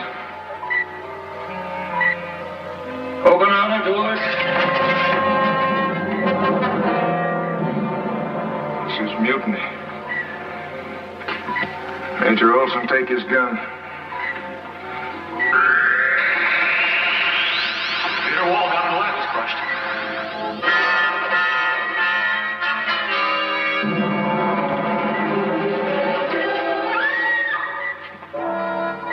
It's Captain Weber.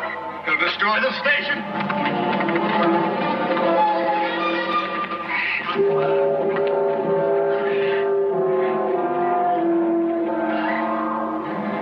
Quick, the control board.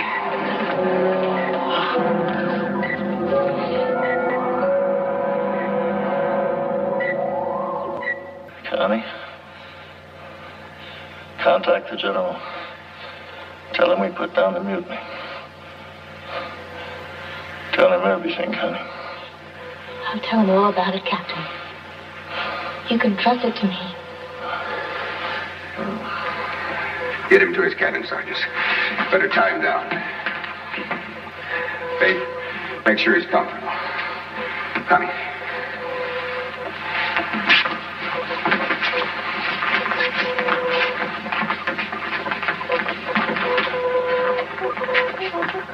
Let's get through to General Nolan. We've got to notify the Strategic Command. I don't understand. If that thing continues to grow, we may lose complete control of the station. We might fall back to Earth. This is SSX-7, calling USSAW, Space Station X-7, calling U.S. Space Agency West Coast.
Even if we can make contact with Earth again, I don't know what good it's going to do us, Major. At least we'll be able to tell them we're still alive.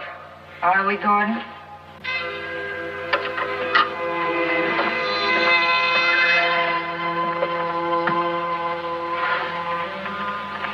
We're not really alive anymore, and you know it. We're nothing more than an event about to become history. You're supposed to be asleep. Sleep, wake. Makes no difference now. Bad dreams I have with my eyes closed, they're still there when I open them. Hey, that's me you're talking about. Your dream boy, remember? It's as if we're in a giant seashell, far into the dark ocean, just drifting quietly.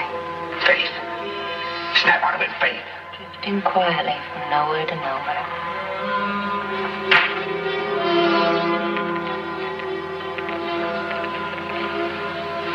Gordon, we're gonna die in here. We will not. General Nolan will come up with an answer, and if he doesn't, we will. Right, Andrews? That's right, sir. You're forgetting the amazing powers of Major Towers.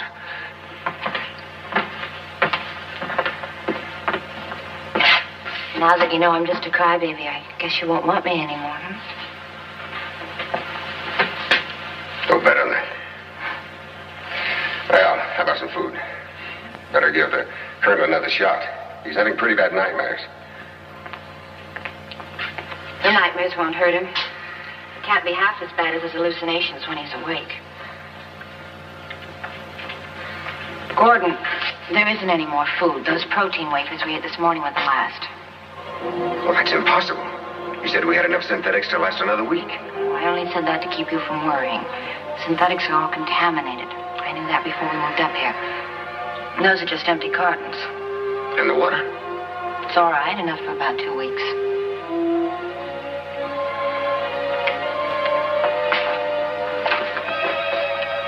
Olson, are you still with us? Olson? Are you there, Major?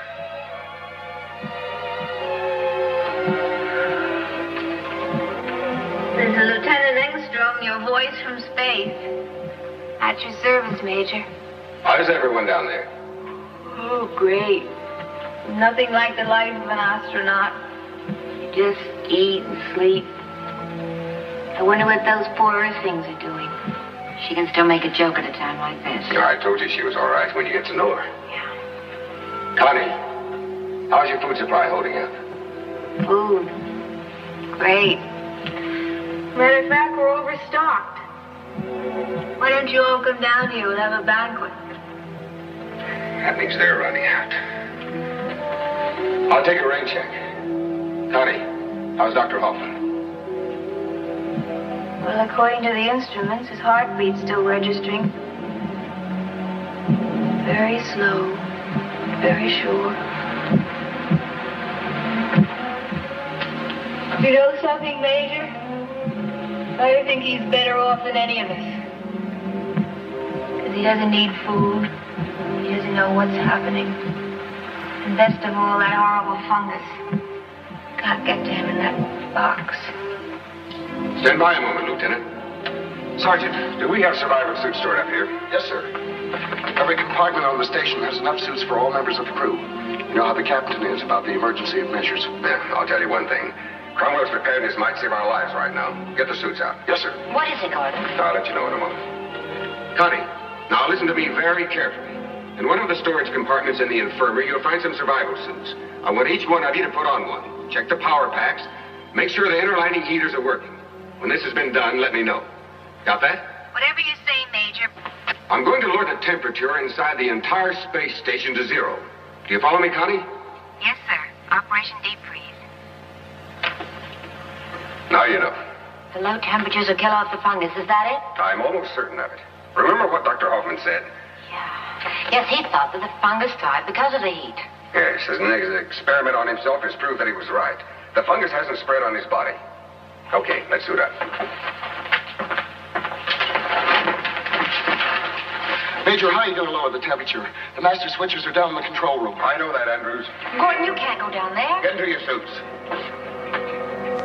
Towers, I think I have the answer to our communications problem. What did you say, Olson? Now listen, if we shut down the reactor, they'll know about it down on Earth. The radar tracking stations will read it immediately. What's your idea? Well, I'll show you down in the control room. Now, wait a minute, Olson. There's no sense in both of us taking a chance.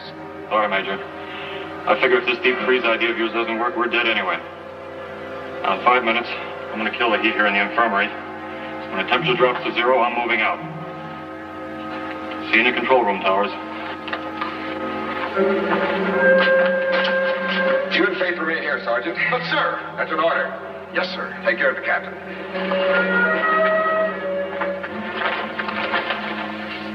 Hey, none of that. Captain's orders. You're in command now.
It isn't my decision, Howard. It's the decision of the heads of states around the world. If there's any sign of Space Station X7 falling out of orbit, it'll have to be destroyed. General Noland, we're receiving from International Communications Japan. They are monitoring a signal from SSX-7. We'll be right in, Captain Stevens.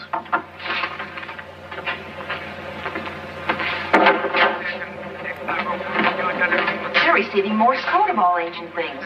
A tracking station in Australia first picked it up, but the signal was too weak. Japan is much stronger. They're still alive. One of them anyway. Yes, and they're using their head. They probably created a signal by breaking the circuit on the nuclear generator. A simple static signal. That's all those radar telescopes need. With their antennas, the spark gap out there can read like a megabomb down here. Sergeant, are you on automatic translate? Yes, sir. The message is being relayed now. They're all still alive. At least they...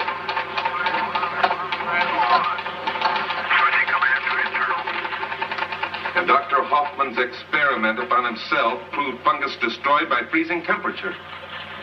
Interior space station now below 0. Cannot, repeat, cannot destroy fungus outside station. Food supply exhausted. Oxygen supply low. Need your help. Does this mean that the space station can be saved, General? I don't know. Here, see that this gets to all official stations. Yes, sir. Howard. We've got to think of something quick. We haven't much time. The fungus is clinging to the outer surface of the station due to high temperatures generated by the unshielded blazing sun. We need to create a screen somehow. That is it, Howard. That is it. A cloud. A cloud, General? A cloud of sub-zero particles like this.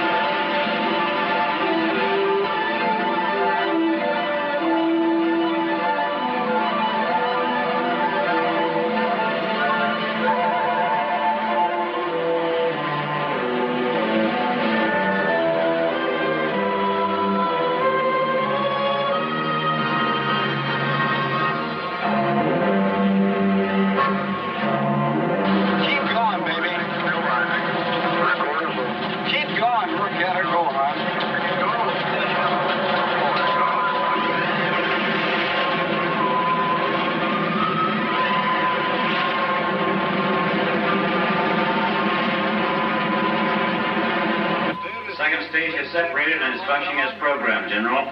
The tanker pod will go into orbit in 15 seconds. I wish we could tell them what we're trying to do, Howard.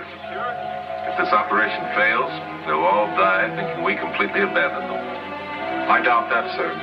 They know we'd do anything we could. I hope you're right. General Nolan, the tanker pod has gone into orbit.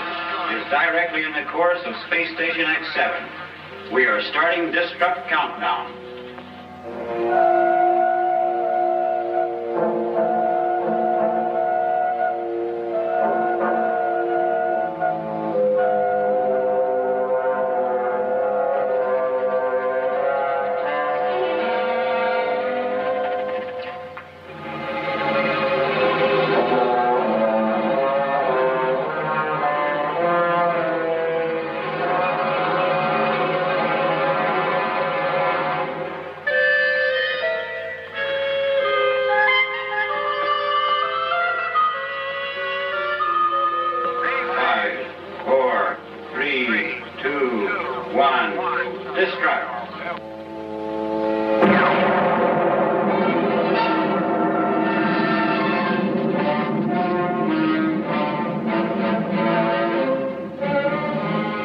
Report is confirmed, General.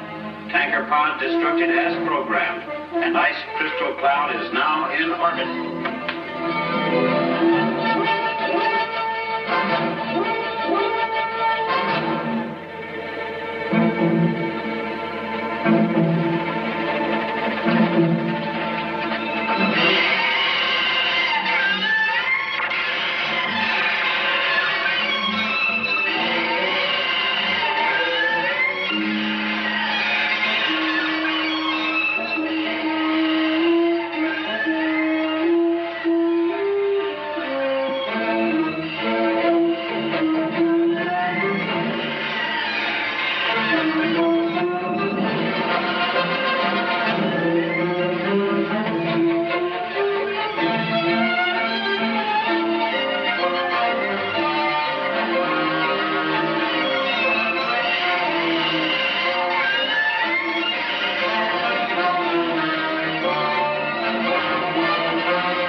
This is General Nolan.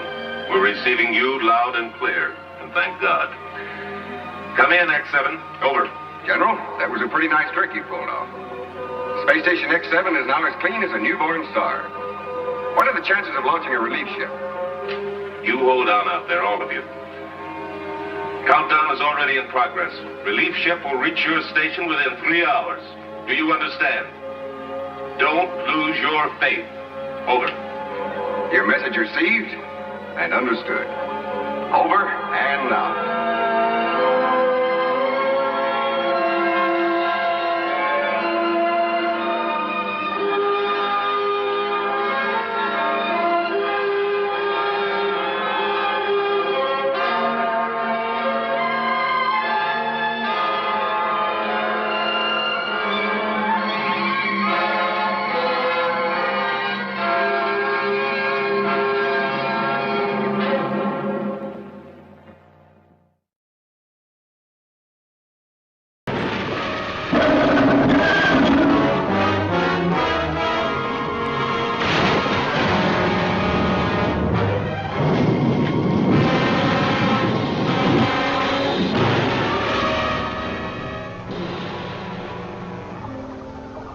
Never before was science so determined.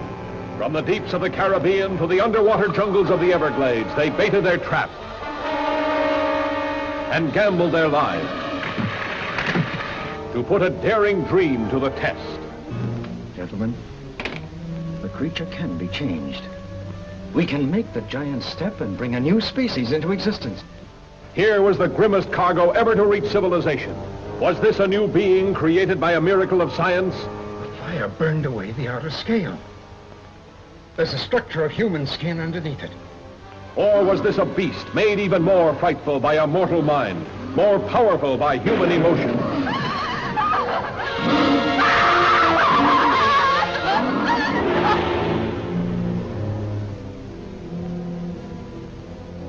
His gills may grow back. Never. His features, his skin, they're more like a human's every day.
Till showtime. Why not add to your enjoyment with a delicious confection and drink at our attractive refreshment stand?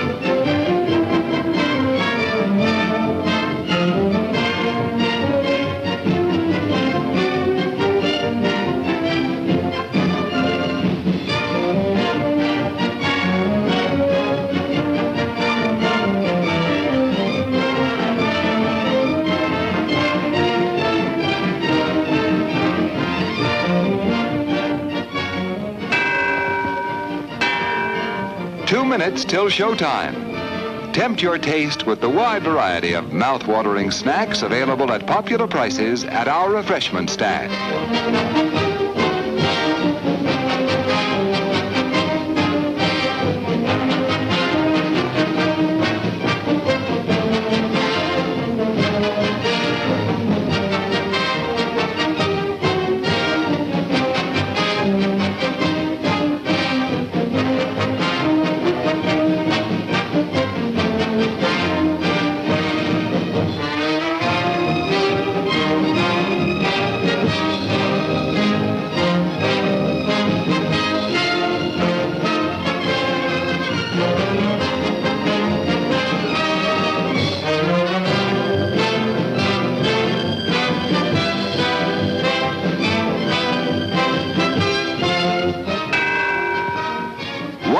Till showtime. Satisfy yourself with a thirst-quenching drink.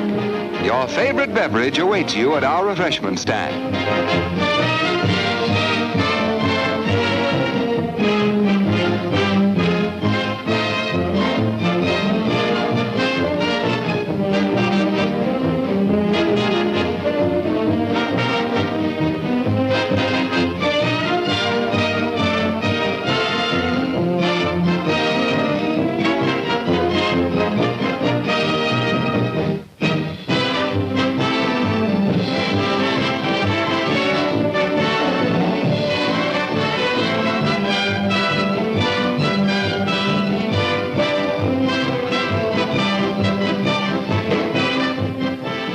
show is about to start, folks, but the refreshment stand will remain open for your pleasure.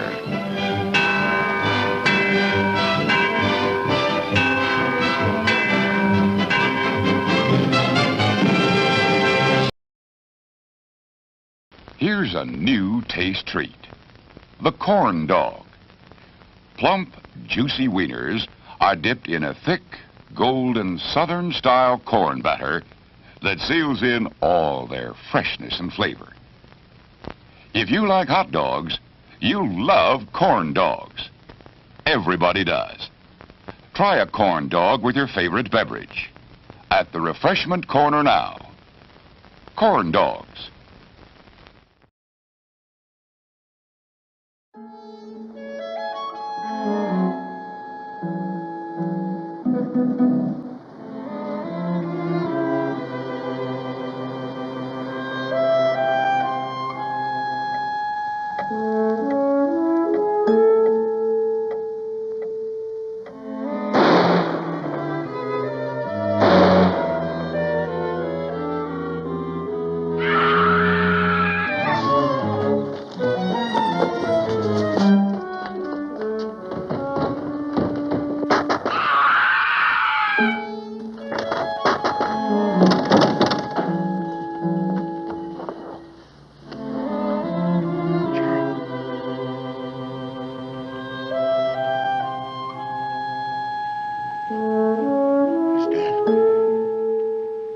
Brother's dead.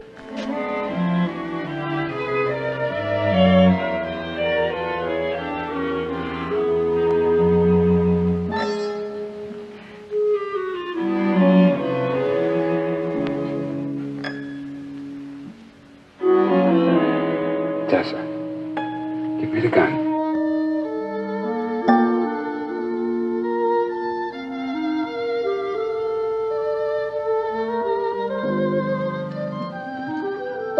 An instrument of murder is hardly a proper toy for an 8-year-old, as sure as my name is Boris Karloff. And this instrument casts an evil shadow even beyond the death it has caused. And upon it is the mark of the hand. That's the name of our story, based on a novel by the celebrated Charlotte Armstrong. Our principal players are Miss Mona Freeman, Miss Jessie Royce Landis, Mr. Shepard Strudwick, Miss Rachel Ames, and Mr. Judson Pratt. Let me assure you, my friends, this is a thriller.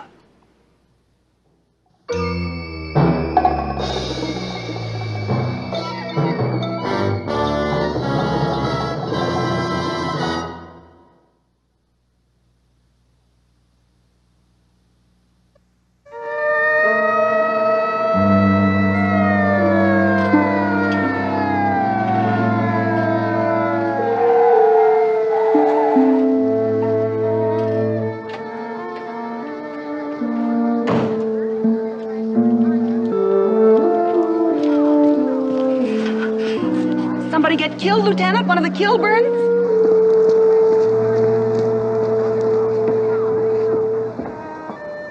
How'd the bullet enter? Straight up. Shattered some of the crystals. The other bullet, Doc? Through the back. Thanks. It's my pleasure. Come on, boys.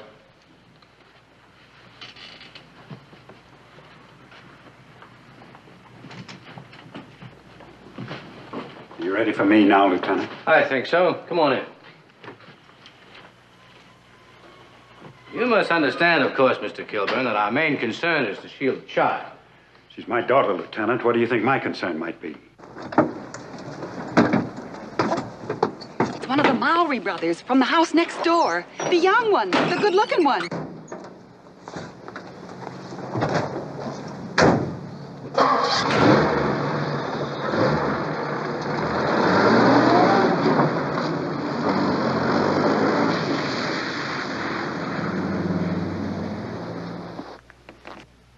Has she ever been under psychiatric care?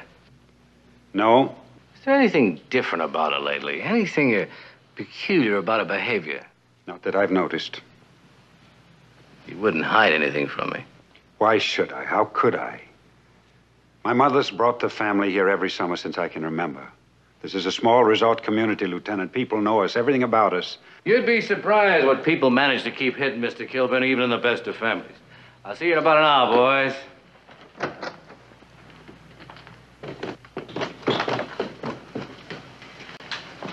Thanks, Fred. Oh, Mr. Kilburn. Betty, this is Lieutenant Gordon. Miss LaFollette, Lieutenant. She divides her time between Tessa and my mother. Hello. How do you do? About Tessa, Mr. Kilburn. She's in shock. She's under sedation, Betty. Just stay with her, please. I'm frightened for her. I know, we all are. Please, go up and stay with her and... Betty! Betty, do you hear me? Betty! Go up and see what she wants, but she's not to come downstairs. Do you understand? Betty! You'd come in, please.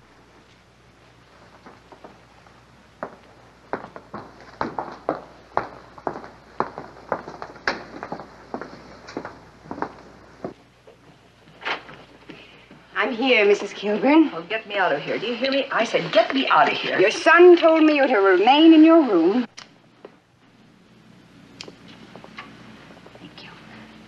I'm always up at the crack of dawn. Habit, I guess. Do you usually entertain at 8 o'clock in the morning? I'm not sure I care for your phrasing, Lieutenant Gordon. Coffee was being served for 3, Miss Walsh. Mr. Mallory and his brother are neighbors. They'd work their garden and, well, it became a ritual. We'd have breakfast together here every Sunday. It was the same as every Sunday. The servants are off, so I prepare breakfast. Well, it was a little different this morning. This morning when I opened the door, Charlie was alone. I asked him what had kept Paul, and he said something jokingly about Paul getting more topsoil on himself this morning than there was in the rose bed, and he was still washing up. We came into the living room, and Tessa walked in. She seemed in the best of spirits. I kissed her good morning, gave her a piece of cinnamon bun, and Charlie and I walked over there just chatting.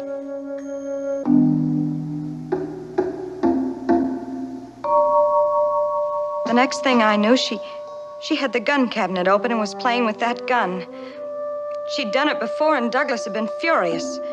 She tried to turn away, and it went off somehow. It hit the chandelier, and he turned, and it went off again, and Charles...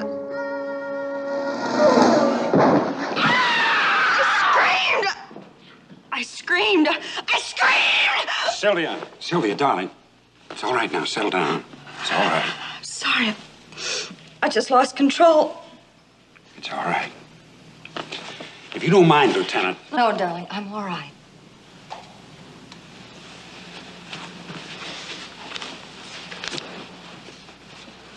You say your daughter had played with the guns before? I'd found they'd been handled one night, and no one else had been in the room except Tessa.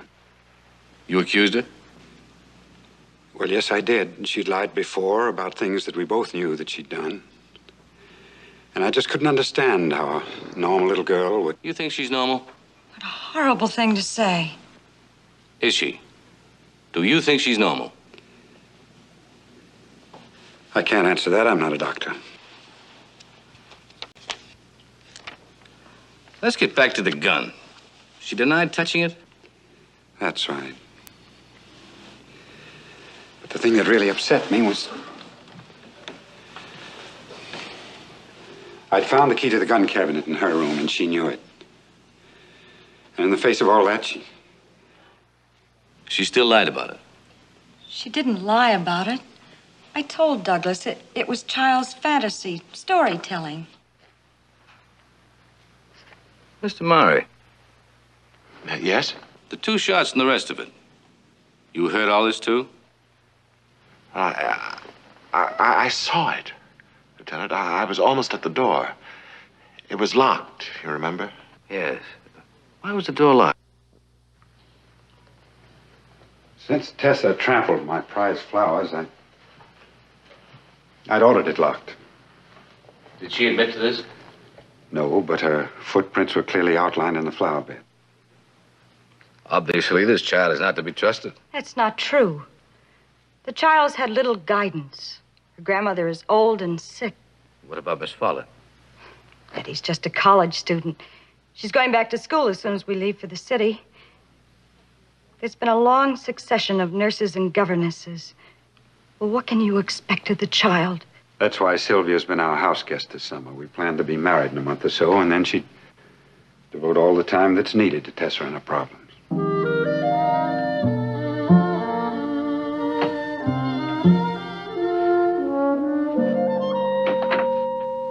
Is she awake?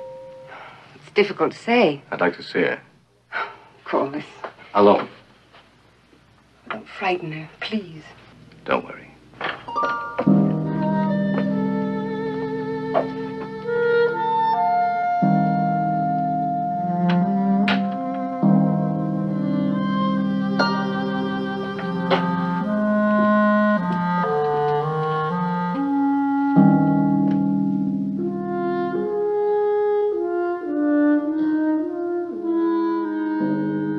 I see you like parakeets.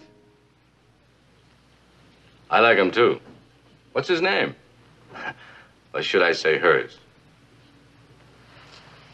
I wish there was some way you'd talk to me, Tessa. I'd like to have you trust me. Wouldn't you like to tell me what happened? Are you a psychiatrist? No. No, I'm a policeman. Oh, You're not afraid of me, are you? no. That's good. Now, wouldn't you like to tell me what happened today? I won't tell you anything. I want you to deliver a message to my family. A message? Yes. What is it? I'm never going to speak again. Why, Tessa? Are you angry with them? Is that why you won't speak to them again? You don't understand. I'm never going to speak to anyone. Why, Tessa? Because it's nothing but trouble for kids. Speaking's for grown-ups. It doesn't matter what they say. But for kids, no. No matter what, I'm never going to speak again.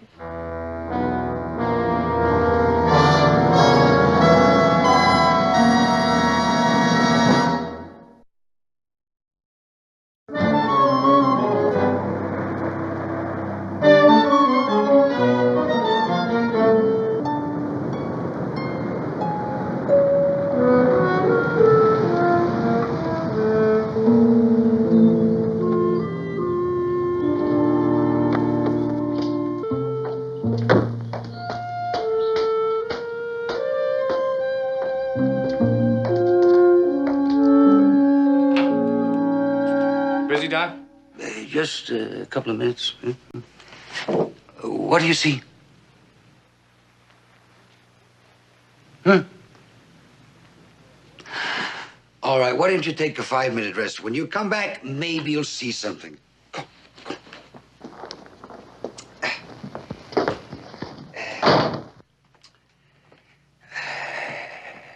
Amnesia. If you saw his wife... Have you seen the Kilburn girl? Yeah, little Tessa, yes. Did she speak to you? No. She has not spoken for 2 days. But that is not unusual.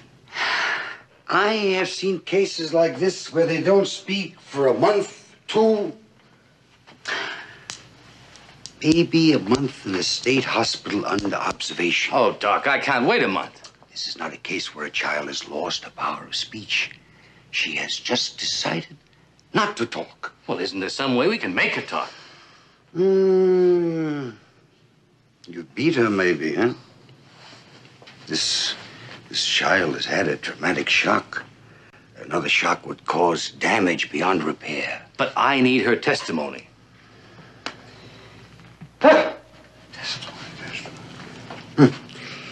You want a wonder pill, yes? Methamine diazepoxide. Would that work? You take it. Make a lion lick its keep his paw said in the paper. Okay, Doc, I'll keep in touch. Send in Mr. Amnesia, yes?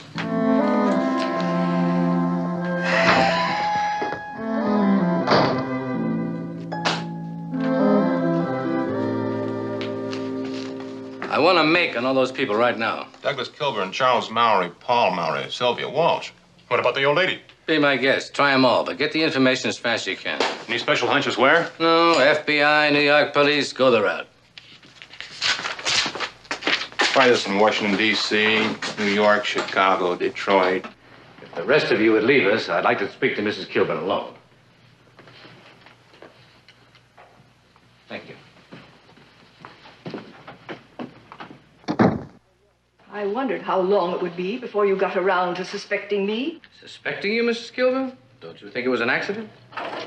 It was not. That child didn't shoot him. Tessa's never fired a gun in her life. The mark of her hand was on the pistol. She didn't do it. I'm old and spoiled and a nuisance because I'm ill, but I know the people in my little world, and I know that 8-year-old child. And I tell you, she did not do it. May I? Oh, help yourself. The whiskey's on the left. Water, thanks.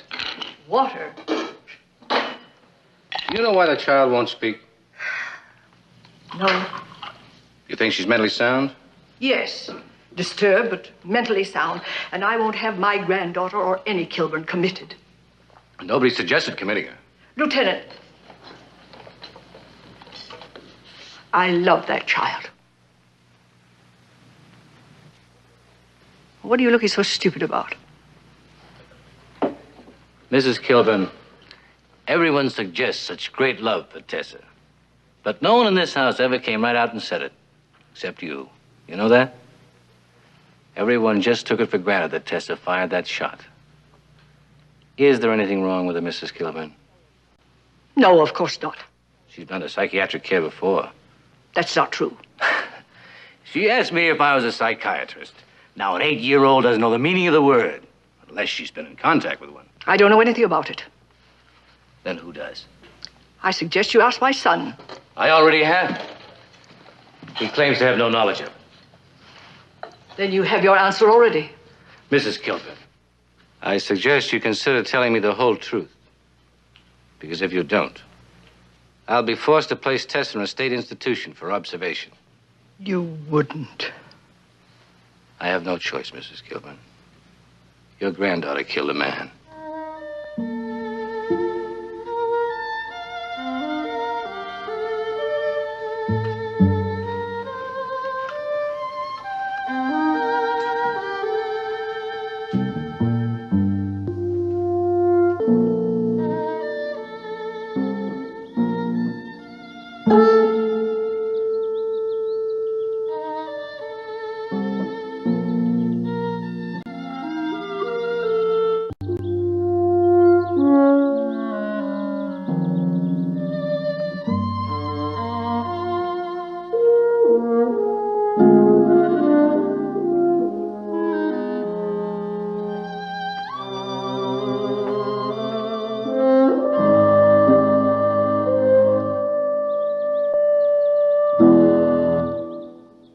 What have I got for clues?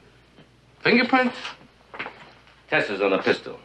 Miss Walsh and Mr. Mowry's all over the table. Tessa's are the only ones that tell us anything. That we already know. Can't you trust me, Lieutenant?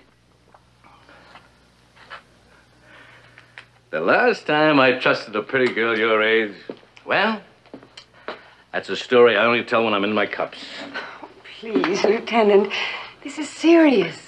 Far more serious than you might imagine, Miss Follett. When Charles Mowry was shot, his brother couldn't have possibly got there fast enough to see it happen.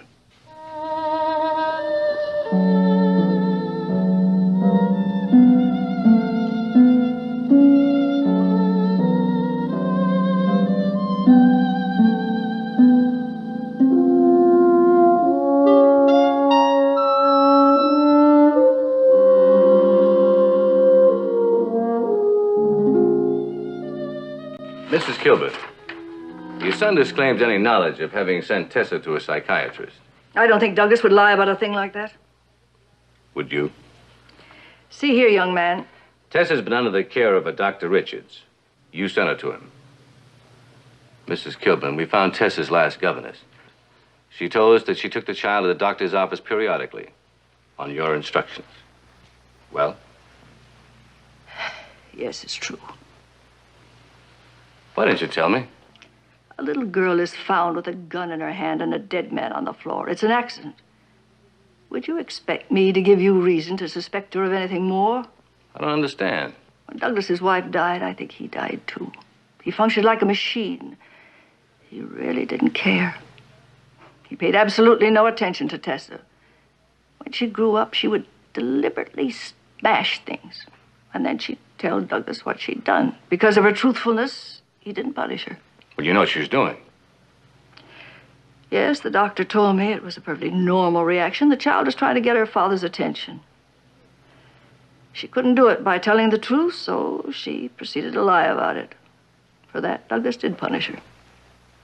And even punishment was better than being ignored. Yes. But then she began to resent the punishment.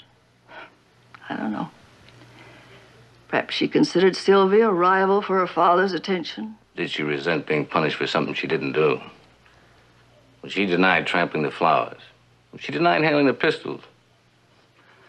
Perhaps she was telling the truth and nobody believed her.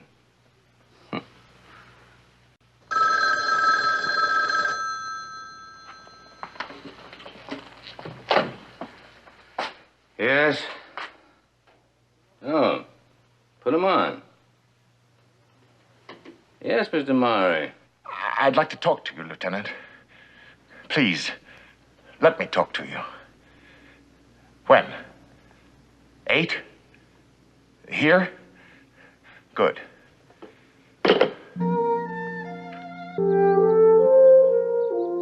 Lieutenant, do you think there's a chance for Tessa? Yes. If she tells us what really happened. If not, you know what I have to do. Oh, I thought you were alone, Lieutenant. Excuse me, Mrs. Kilburn.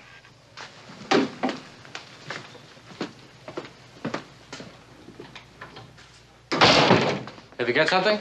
One of your customers has a nice little record. Forgery, fraud. Thanks, Joe. Anytime.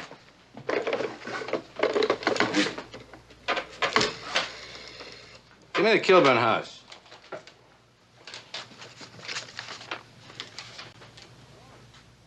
Hello? Oh, Betty? Oh, this is Lieutenant Gordon. Is Mr. Kilburn there? Huh? Oh, he's downtown shopping, huh? Uh-huh. Okay, thanks.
Mr. Kilburn. Got something I want to talk to you about. This is a report that just came in.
prescription?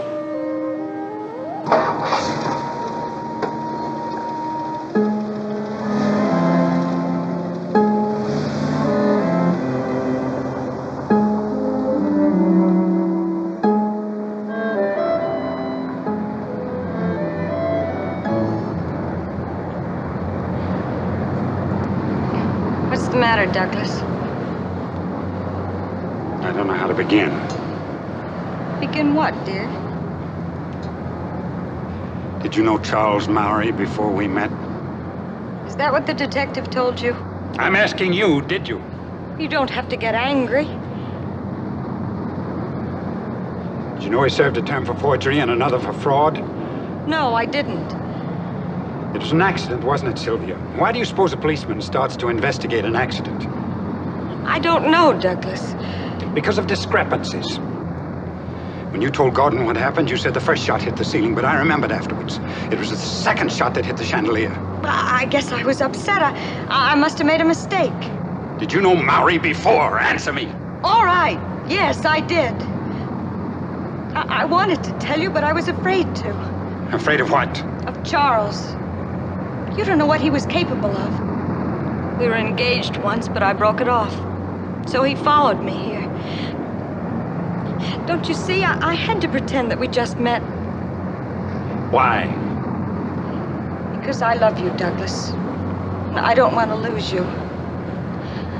I don't know what I'd do if I lost you. I might as well be dead. Look out!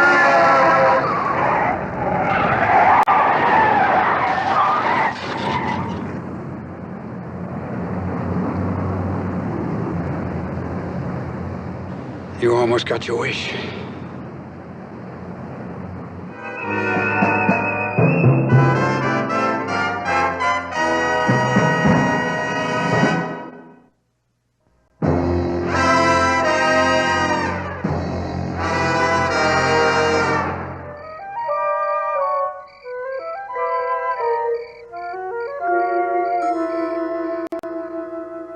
Is Douglas still upstairs with Tessa? No, he took a tray up to her, but she refused to eat, so he brought it down again.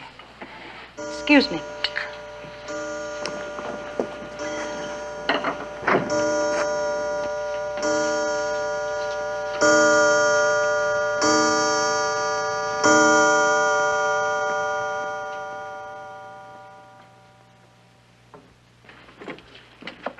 I hope you forgive the drawn shades. It's because of that little girl. She's always looking into the room. She stands up there in her window and stares.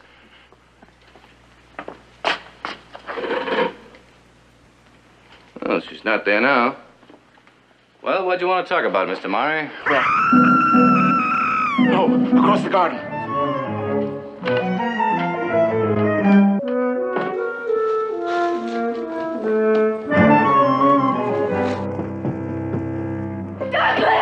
Douglas, it's Tessa. Sylvia, get hold of it. Tessa, she tried to kill me. Get hold of it. Douglas, she tried to kill me.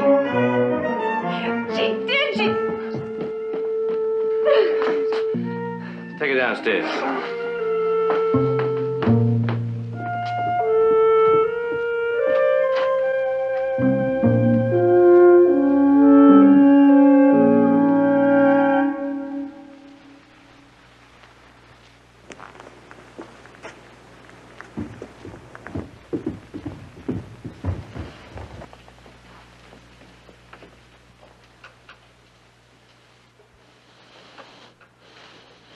I think you better stay with her.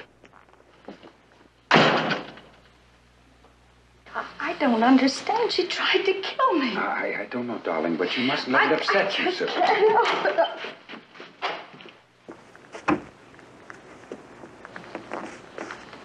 What happened, Miss Walsh? Well, she tried to kill me. I was taking some dessert to her room. When I walked in, she had that knife under her pillow and... Where did she get it? Douglas, you took her tray, didn't you? Yes, but I took it back downstairs with me. I'm sure I did. Well, maybe she stole it from her lunch tray and waited until I walked... Miss Walsh, are you sure? Are you absolutely sure that this child threatened you with this knife? Well, of course I'm sure. Don't you believe me? I'm sorry. Well, I can't say I blame you. After that ridiculous story I told when Charles was killed. Are you saying you lied about what happened to Charles Mowry? Yes. Then Tessa didn't shoot him. Yes. Tessa did shoot him. What I'm trying to say is that it wasn't an accident. She did it deliberately. As long as my story was accepted, I didn't mind, but, well, obviously it wasn't. I almost lost Douglas because of it. And I almost lost my own life. That child's insane. What are you saying? I'm sorry, Douglas. I can't pretend it was an accident. Tessa knew what she was doing. She shot Charles Mowry deliberately.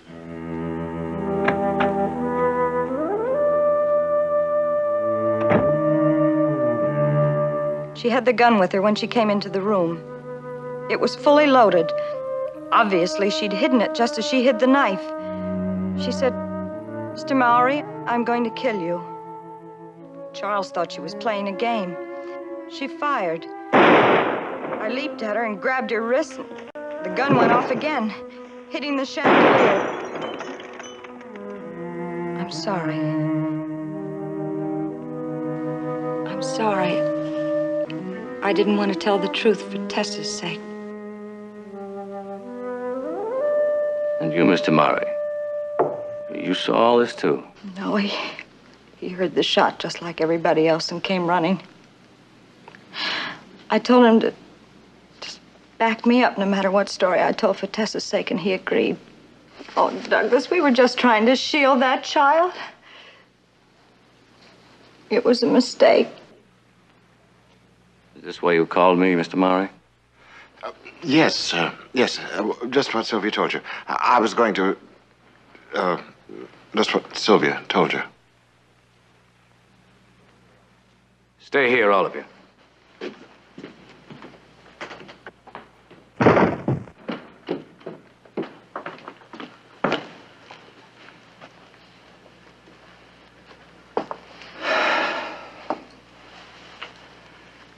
Great. I really fixed it up great, didn't I? Yes, I heard. You know what this means, don't you? Up until now, I could have reported Mowry's death an accident. Now it's gonna be murder. Oh, an 8-year-old child murdered. Don't be ridiculous. I have to report Miss Walsh's story. Who's to deny it? If that child deliberately shot that gun, she'll be institutionalized. We have just one chance to prevent that. What's that? Ask her father to come up here.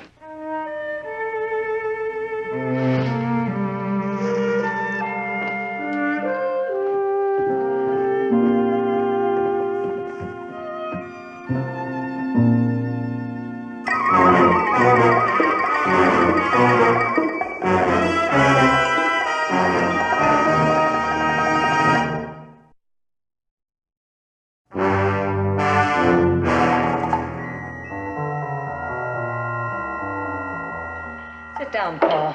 I don't want to sit down. What are you looking at, Miss Follett? Nothing. Paul, please sit down. Look here, Miss Follett. For 1 week, I've had that child staring at me from her window. I will not have you staring at me, too.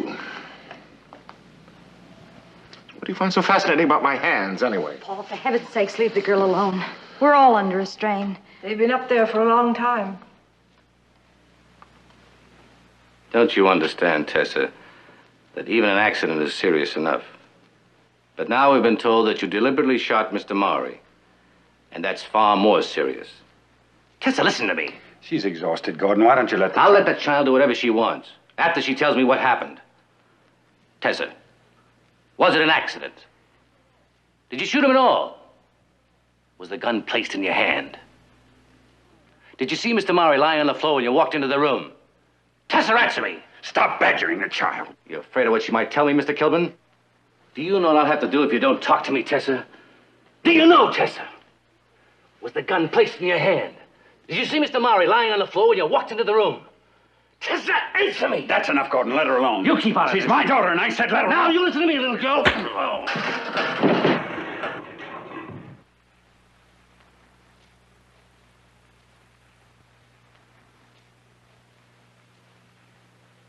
I didn't think your daughter meant that much to you, Mr. Kilburn. Get out of here now. I'll go. But I'll be back with a court order for that child's custody.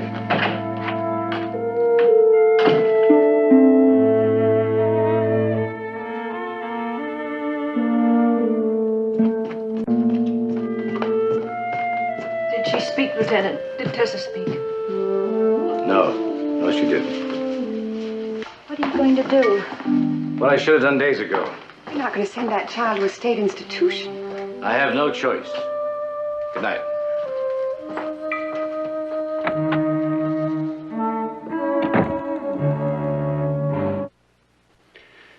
And you know something, Tessa? I never hit anyone over a lady in my life before. I'd like to try to explain something to you. You don't even have to listen if you don't want to. Things just haven't been right for me since your mother died. I didn't mean to make you suffer, too. Try to understand this. It might help. I know I haven't paid very much attention to you, but then I haven't paid very much attention to anyone or anything.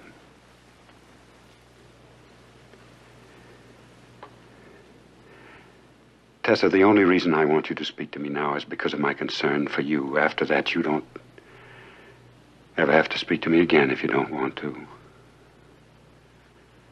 But I want you to know that I don't believe you shot that man. I don't believe you attacked Miss Walsh. And about the flower bed. Footprints aren't such a proof of anything. They could have been planted there. Hey, that's funny. Footprints planted in the flower bed.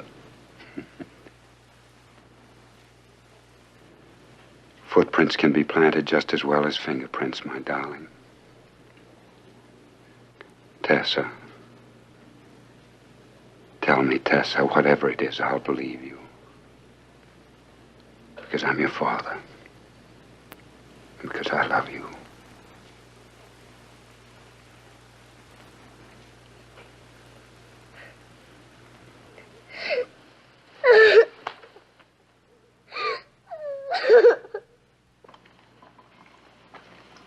Good night. Good night, everyone. Good night. Good night, Paul.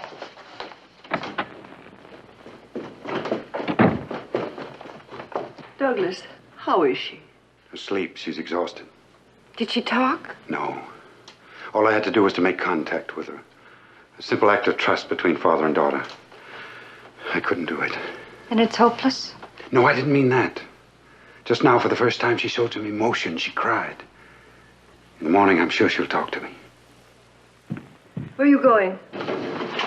To stop Lieutenant Gordon getting that court order any way I can. Will you be long? As long as it takes.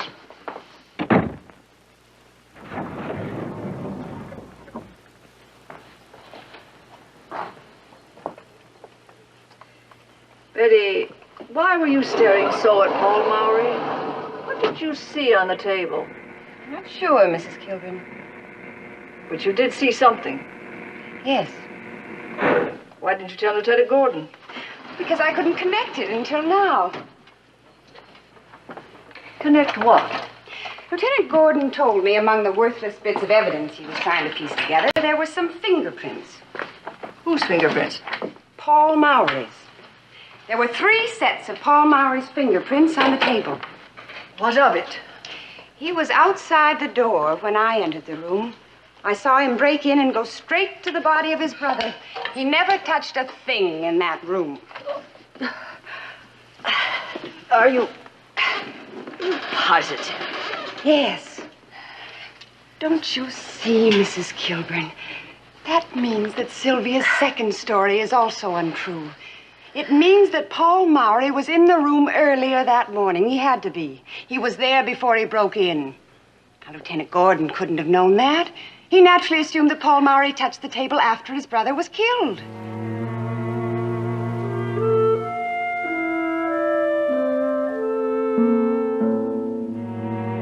You want to see me?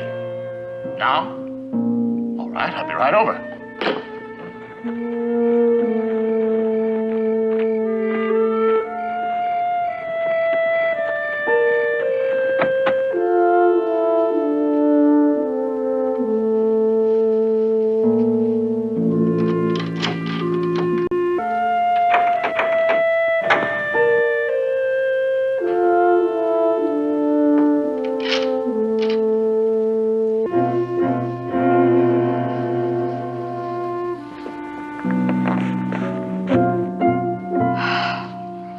You frightened me. I saw Miss Follett leave. Where did she go?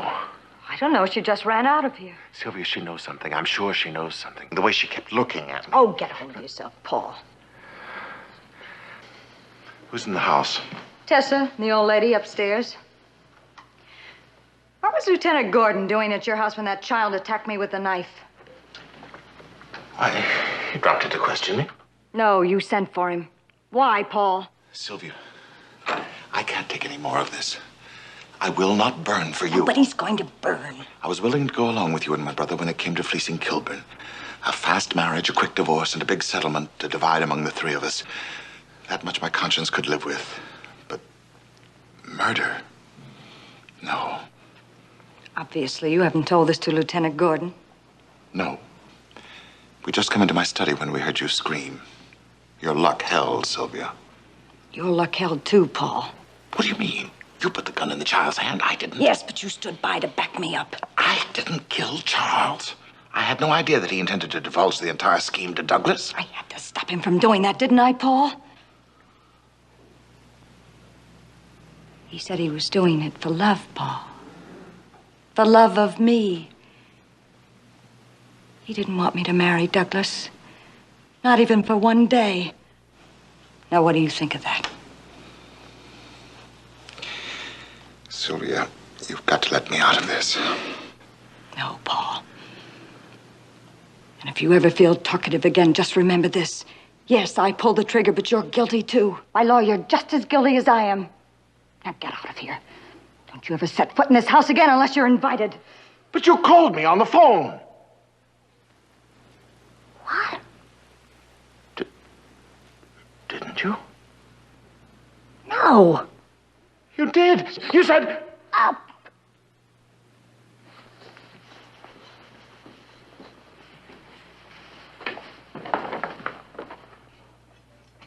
The old lady. It must have been the old lady. I remember I had trouble hearing on the phone. And I said, Sylvia, you can't. Keep out of this, Paul. Sylvia, this is diabolical. Sylvia, this is cold-blooded murder. That old lady knows about us. Thanks to your stupidity, she's trapped us. Well, this will be the same as with Charles. They'll find the old lady dead and the gun in the child's hands. And they'll put her away once and for all.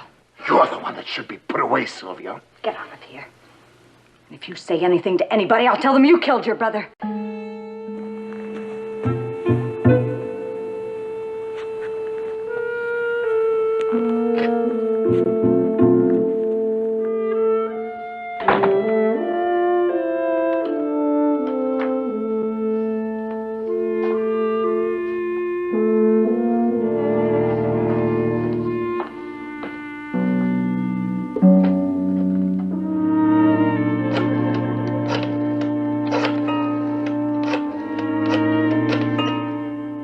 Time is 10:23.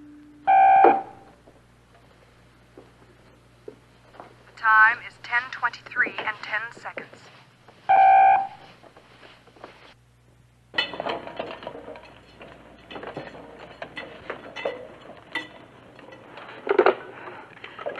The time is 10:23 and 40 seconds.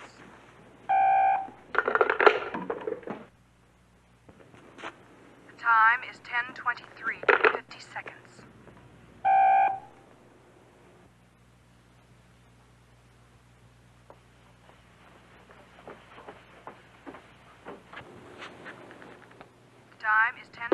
I'm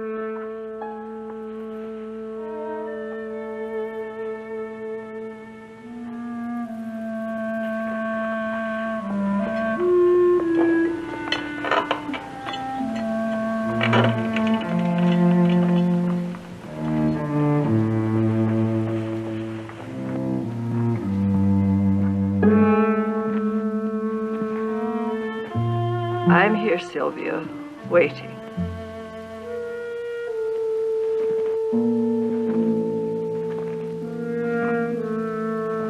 What happens to me is of no importance.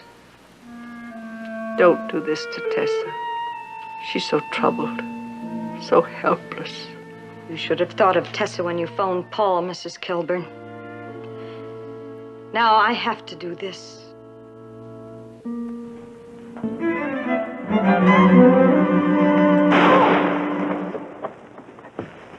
Let go of me. Let me go.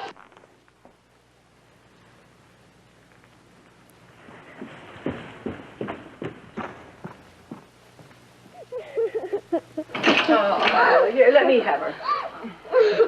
Daddy! Daddy! You mean to say that you were in this house all the time? Right here with Tessa. We used the outside stairway to get back in. I'm furious. I thought I was on my own. She all right? She's a Kilburn. Of course she's all right.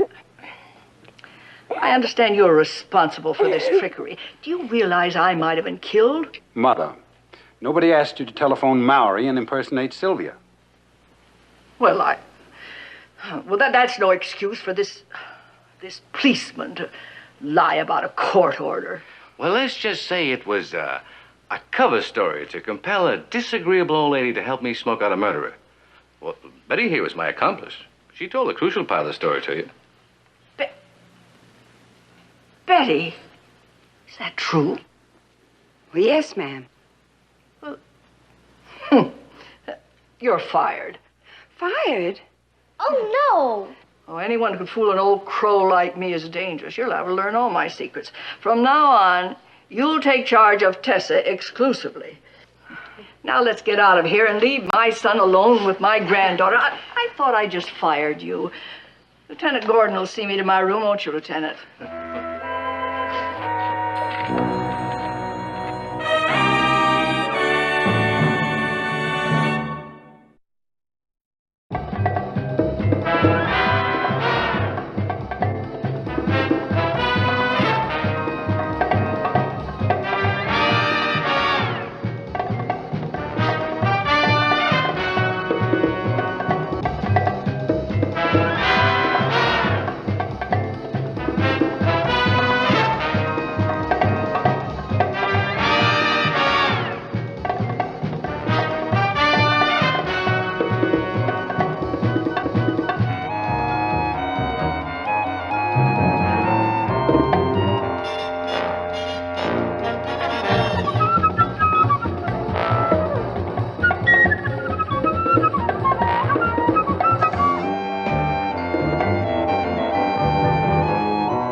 Dippity-doo. You!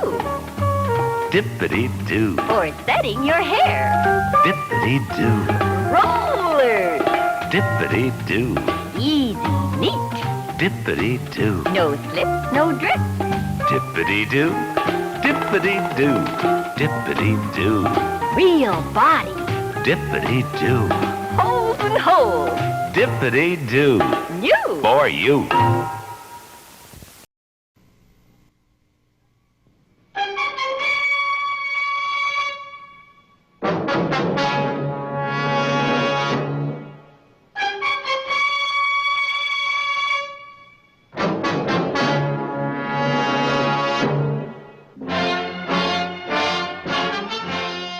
Whenever the laws of any state are broken, a duly authorized organization swings into action. It may be called the state police, state troopers, militia, the rangers, or the highway patrol. These are the stories of the men whose training, skill, and courage have enforced and preserved our state laws.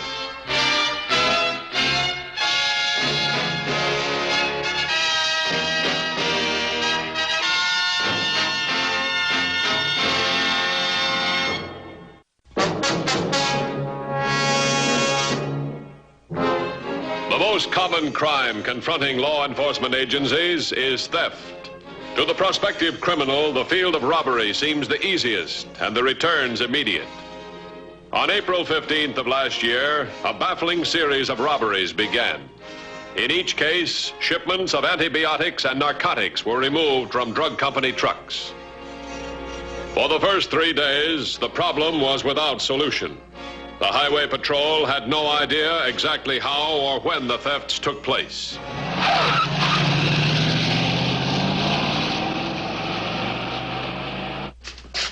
2 on the 15th, 1 on the 16th, 3 on the 17th. What's going to happen on the 18th? Somebody's got a real good thing going for himself.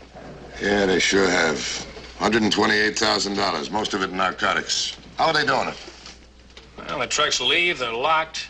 When they get to the delivery point, the locks have been opened, the stuff's gone. Let me have the notes you got in the drivers, will you? They're right here. What about this guy? Says he pulled over the side and then fell asleep. Well, that's about the story. He got sleepy and pulled over, but he didn't check his load. You don't knock over a truck without the driver knowing it. I don't think we're getting the whole story out of the drivers. Call the rest of these drivers in. I want to check them again. Right.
Let me get it for you. Thank you very much. Thank you. Check all drug companies. See if the shipments arrived intact. I'll get right on it. Okay.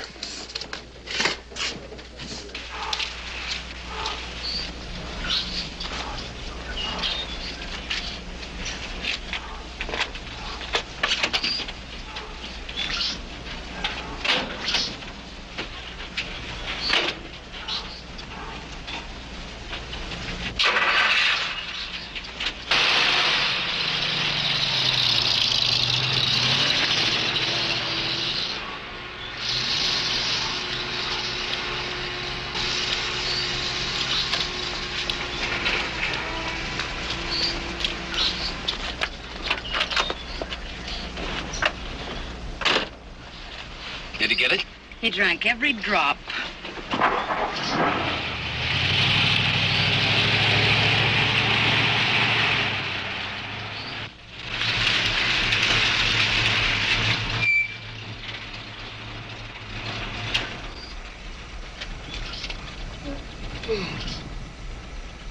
Has he pulled off? Yes. Worked faster than usual this time. 20 minutes for him. The others averaged half an hour. He probably didn't have any breakfast. It always works faster on an empty stomach.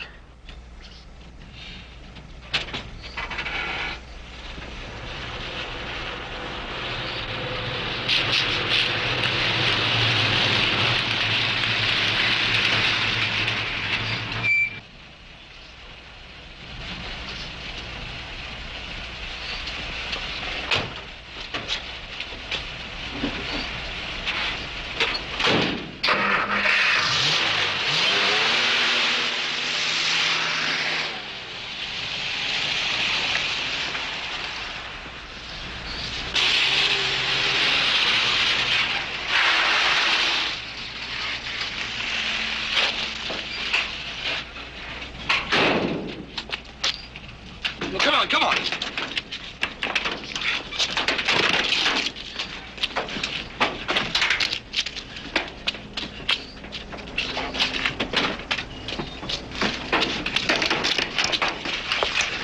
Grab these two.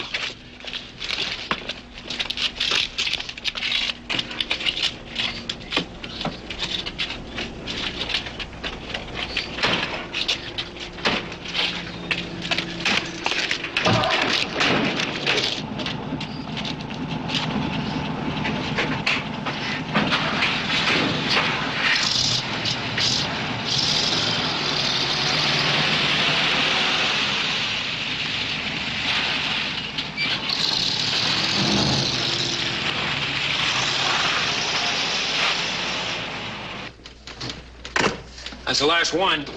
Now I got every single truck that's moving with drug shipments. Have the units check these out. We'll be able to check all these. Do the best you can.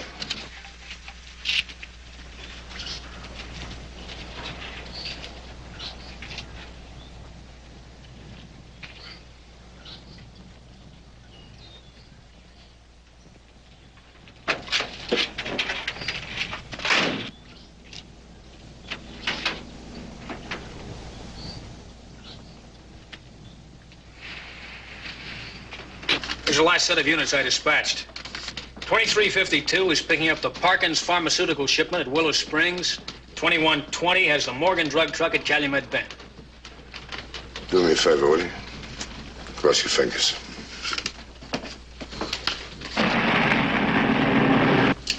All right, 2580, stand by. We got another one. The Conroy drug truck, the one that left at 9:15. 2580 is with the driver now.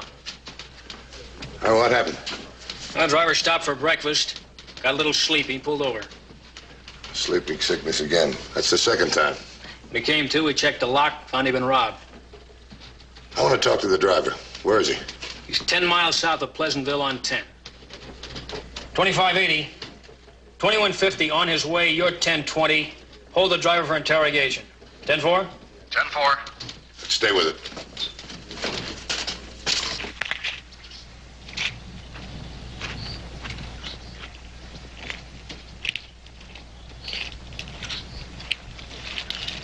Looks like a car was parked right behind your truck.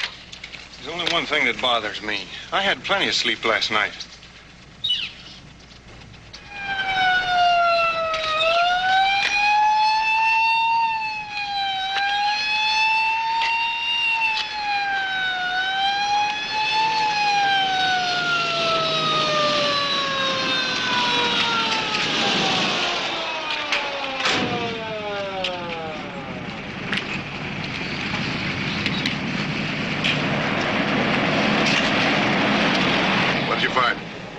Parked right behind the truck. When it pulled out, it left marks, but not enough to get a print.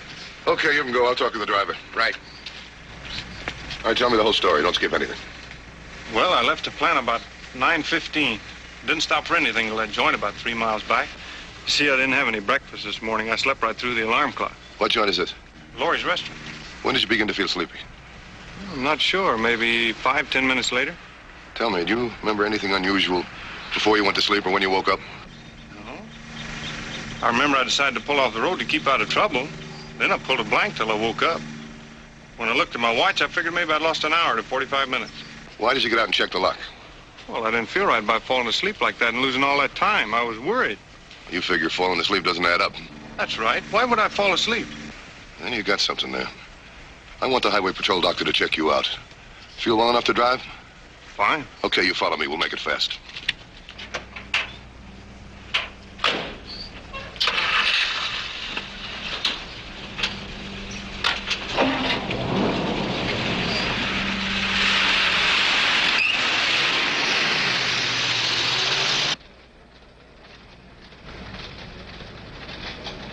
Our luck's holding up. A couple more days like this and we'll retire. Mother always told me to marry a smart fella. You were double lucky. You married one that's smart and one that's good looking too. We live right. Here's our next pigeon. Bill, what do we do if we run into one of these drivers a second time? We drop him like poison. You've got the kind of a face a fella doesn't forget easy.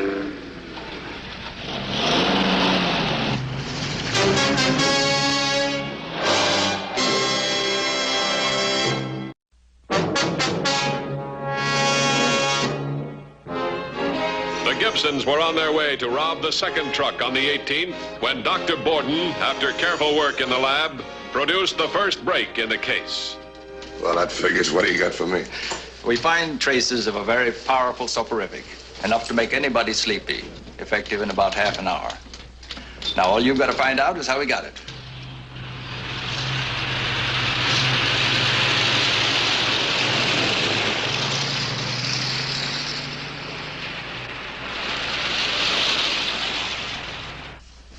Well, it's like I said, I slept late this morning. I didn't have a chance to eat anything at home.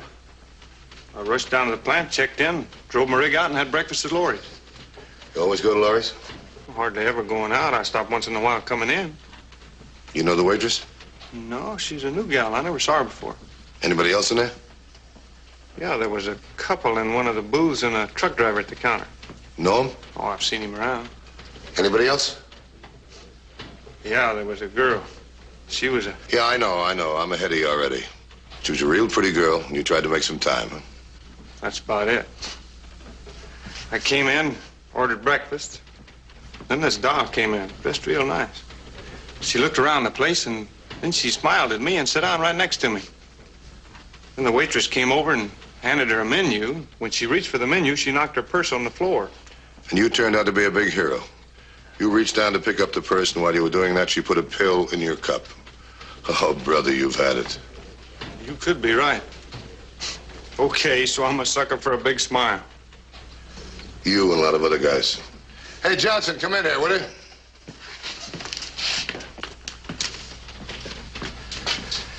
think I got the whole setup now. Check with the other drivers. See if you can find a pretty girl who has a habit of dropping her purse in restaurants.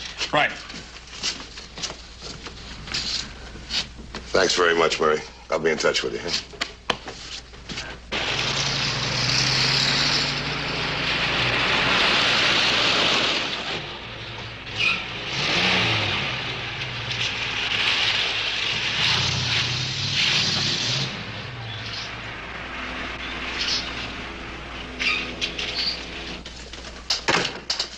Every one of the drivers admitted meeting a woman, and from the description each one of them gave, sounds like the same woman. Oh, they got a good thing going. They're milking it dry. They must know we're going to catch on. Yeah, I know. That's why they're working so fast. From what we know, we could expect a couple more jobs on Conroy trucks today. I'm going to the Conroy plant. Tell them I'll be there in 10 minutes. Call them. 2469 to headquarters. Headquarters by? My 1020 is 5 miles due east of Dillon Junction. Another Conroy truck has been robbed. This is 2150. What's the story? The driver pulled over and fell asleep. Narcotics stolen. Where was the driver before it happened? Place called Jack's. Ask the driver if he happened to run into a very pretty girl who dropped her purse. Driver says he remembers the woman. 10-4. At least we know they're staying with Conroy Trucks. Have the driver brought in for a checkup with Dr. Borden. I'm on my way. 2469.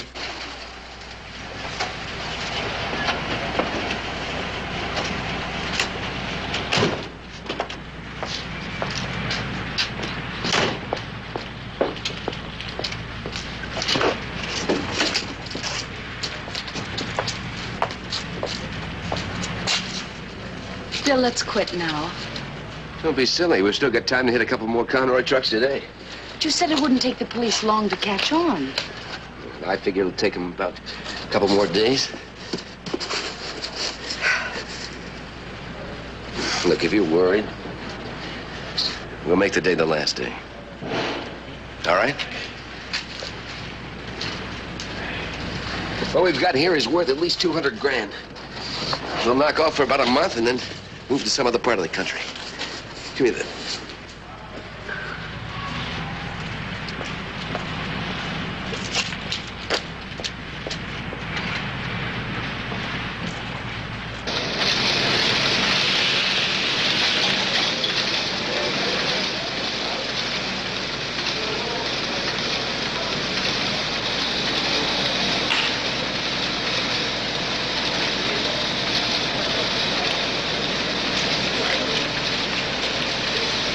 Look, Harry, I'll do anything to stop these robberies. Guards on the trucks might be the answer. All right, you hire the men. We'll have 2 men on every truck starting tomorrow. Right. Yes? Who? Mr. Matthews. Wonderful. Send him in. He's just the man I want to see. Glad to see you, Mr. Matthews. How are you, Mr. Conroy? You know, I think we found a way to whip these robberies. I certainly hope so. 2 in 1 day is a little rich for my blood. It's rich for anybody's blood. I want full cooperation. Yes. What time's your next truck leave? Next one is out of here in 3 minutes. Where's it headed? On Route 14, out of state. I'll tell you what, I'll drive it myself. Can you get me a cap and a jacket and a walkie-talkie? Why, sure. Thanks very much.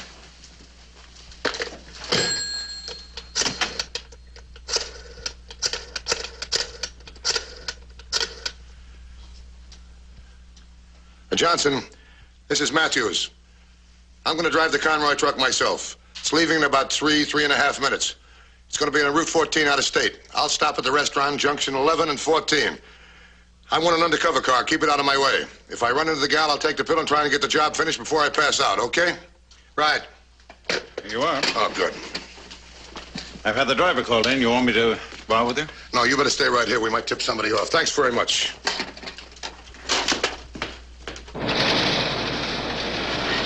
I know you hated your job with that drug company, but it was worth it. Yeah, it sure was. They taught me everything I know. And now it's beginning to pay off.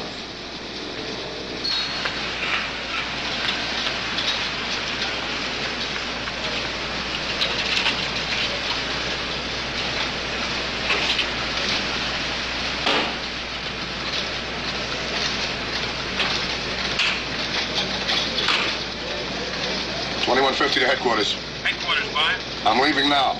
I've got the units ready to pick you up. 2320 is headed for the restaurant. We'll go through the whole routine. We need evidence. If I run into the woman, I'll drink the drug. Don't have the boys move in until they unload the truck. 10-4? 10-4.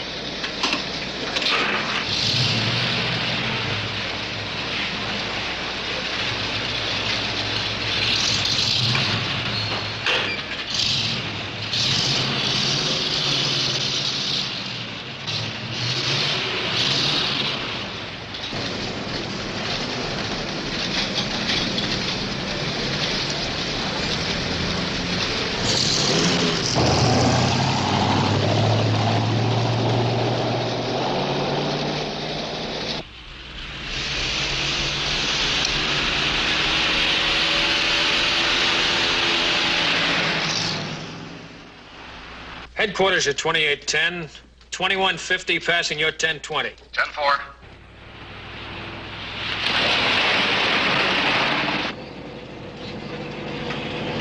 $21.50 to headquarters. Headquarters, by. I've got company. A light gray four-door sedan. 2810 and 2935 just picked you up. 2714's in position at the restaurant. 10-4? 10-4.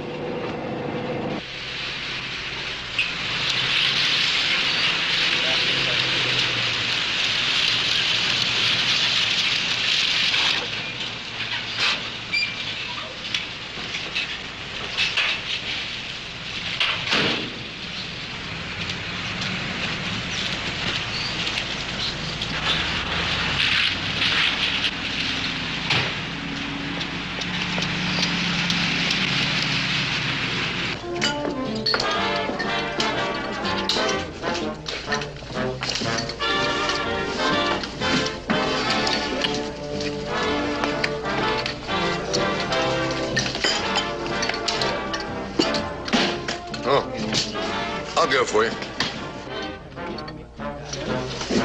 There you are. Thank you very much. Okay.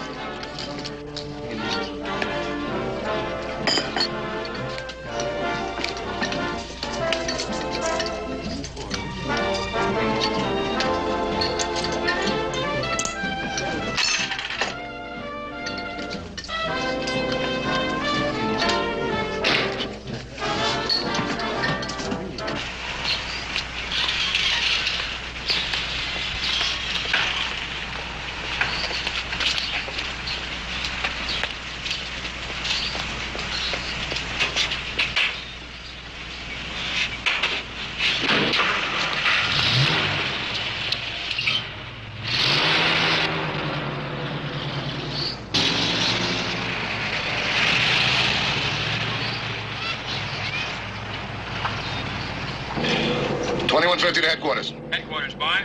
I've had my vitamins. The girl's car looks empty. I think she's got help. Warn the boys to be careful. 10-4? 10-4.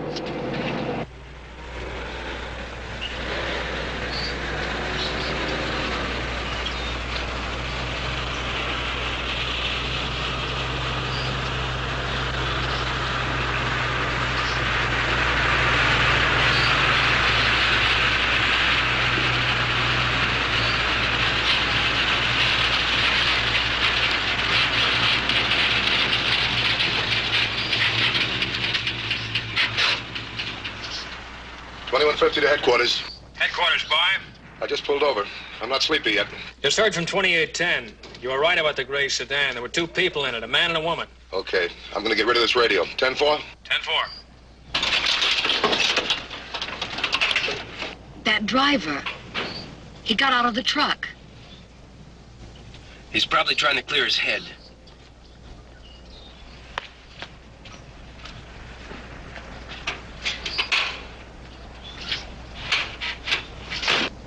He got back in again.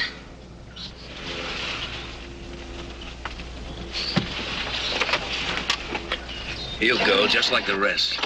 Don't worry, honey.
Hold it right where you are.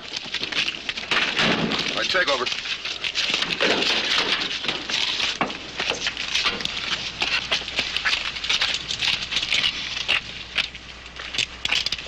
We'll have to remember next time, Bill. A guy that size takes 2 pills. There's not going to be a next time. 1 pill is enough, believe me.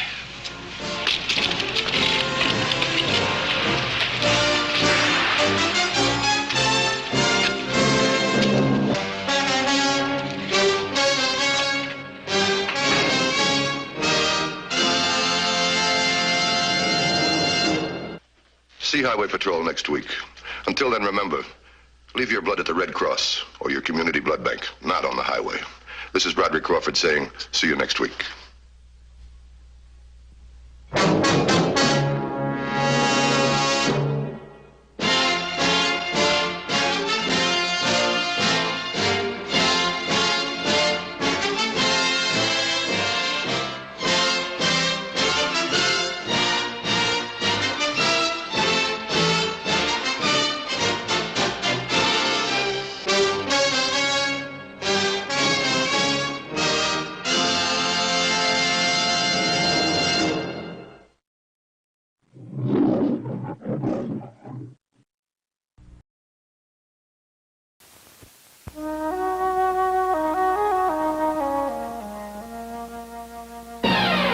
Come alive, come alive.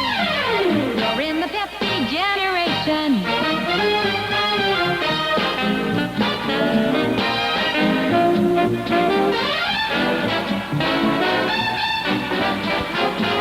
Come alive, come alive. You're in the Pepsi generation. Pepsi-Cola is the one that's facing today's fun, refreshing today's people, drenching today's thirsts. Take your choice. Regular Pepsi with the energy to liven your pace. Or new Diet Pepsi, the only diet cola with honest-to-Pepsi taste. Either way, Pepsi is the official drink of today's generation. Come alive. You're in the Pepsi generation.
Germany broadcasting, people of Britain, greetings from the Third Reich. This is the voice you have learned to fear. This is the voice of terror. Again we bring you disaster, crushing, humiliating disaster. It is folly to stand against the mighty wrath of the Fuhrer. Do you need more testimony of his invincible might to bring you to your knees? Very well. Are you ready, Operative Number 7? This is the voice of terror. A secret airplane factory somewhere in England. Listen, the screams of the dying can still be heard. This is the voice of terror. Are you there, people of Britain, shivering in your cellars? Listen, Operative 41. The fuse is lighted. Oil to fuel your navy, to feed your tanks. There it goes up in smoke by the millions of gallons. This is the voice of terror. Do you still believe that there are secrets unknown to the Fuhrer? Listen. Tonight at 7:10, an important diplomat boarded a train at a little station outside Liverpool. Each split second is accounted for. The rails divide. The train hurtles through the air. The diplomat will make no report in London. This is the voice of terror. Englishmen, do you still await your doom in your stupid, stuffy little clubs? It will come, I promise you. Operative 23, the time is now. We strike you on the high seas, as well as on the land. This is the voice of terror. Englishmen, the Fuhrer strikes you now as he pleases. Water pours through your greatest dam, smashing everything before it, even as our invincible armies roll toward their objectives.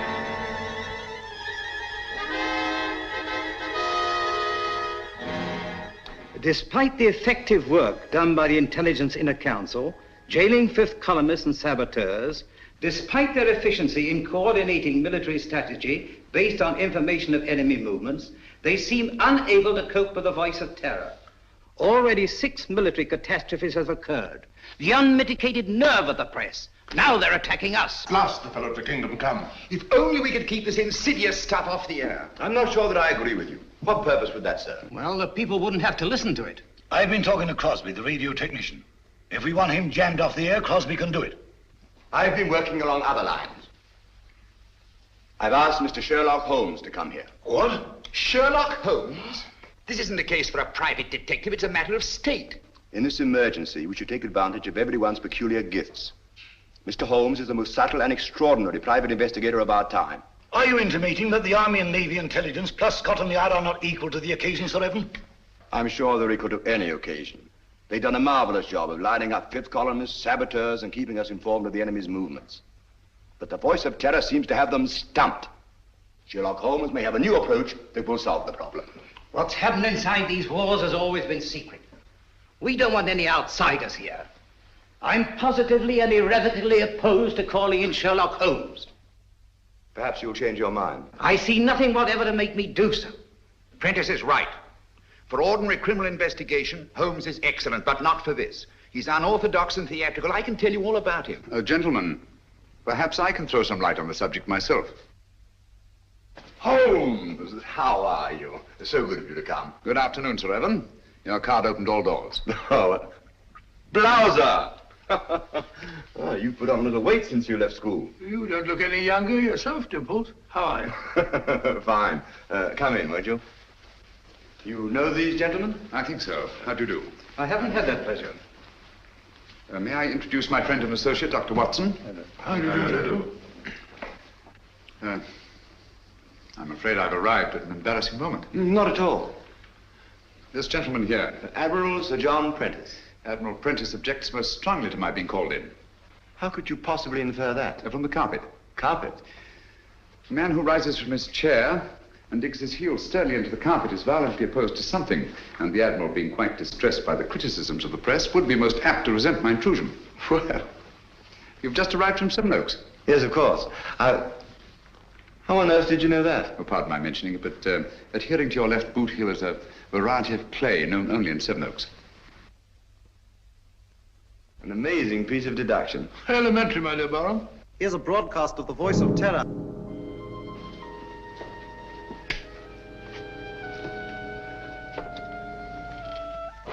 Greetings from the Third Reich. Are you listening, stout fellows across the channel? Are you listening, you little body of incompetent men known as the Inner Council? Today, a new thrill, a new proof of the invincibility of the Fuhrer. Right now, a crack express train laden with British troops and nurses is speeding across England. In just one moment, it will leave the rails forever, crashing twisted metal, the cries of the dying. They can't. They wouldn't dare. It's impossible. They couldn't have got on. The men are laughing, joking. That one in the third car reads a letter from home. It is the last letter he will ever receive. The train is rounding a curve. Its whistle is screaming. Farewell, it is saying. Farewell. You have just heard an exact reproduction of the way it sounds, the way it must actually be. The hearts of the German people bleed that innocent men and women have to be killed because your stupid war men... Shaw speaking. Have you any news of the Liverpool Express? Time and time again offered in peace.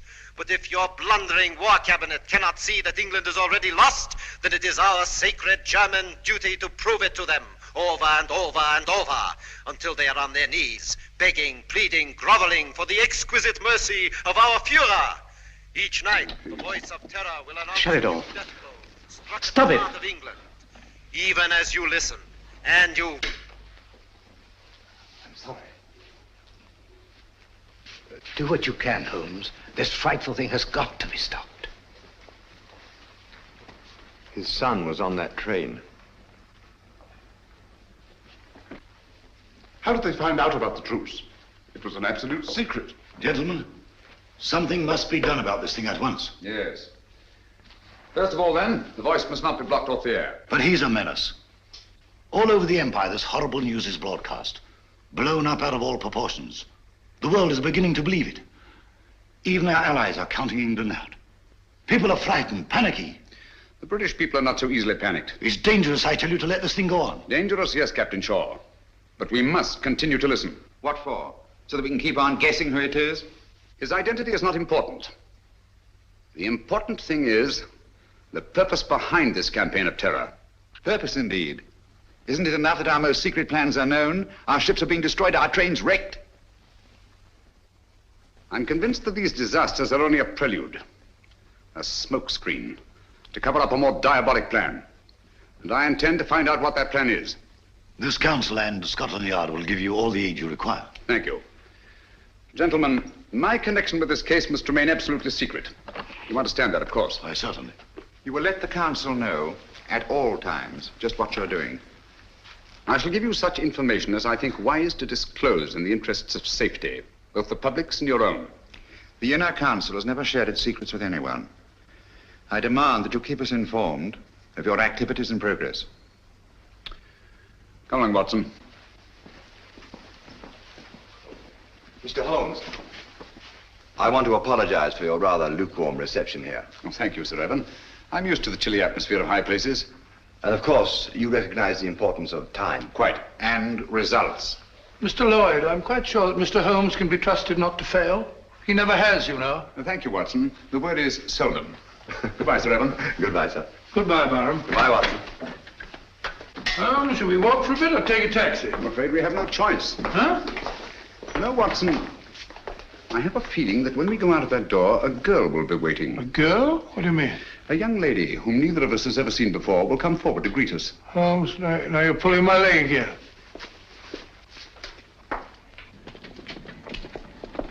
Mr. Holmes, I'm Joe Grandis. How do you do? This is my friend, Dr. Watson. How do you do? How do you do? I've been assigned to drive you around. Thank you. Good gracious me. Where do you wish to go? Baker Street. I know, 221B. Come on, Watson. Hurry up, old fellow.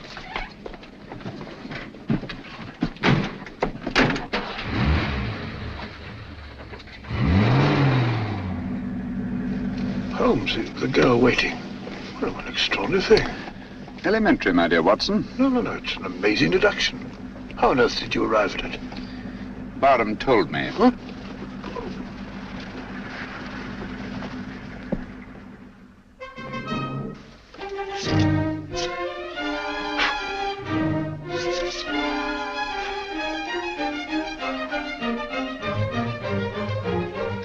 Oh! Don't you worry, Mrs. Hudson. Just giving her a bit of a clean. Now we're on a case again. The joints are a bit rusty, like mine, you know. Is he back in a case again? Case? The greatest case of our career. Oh, mercy, it always is.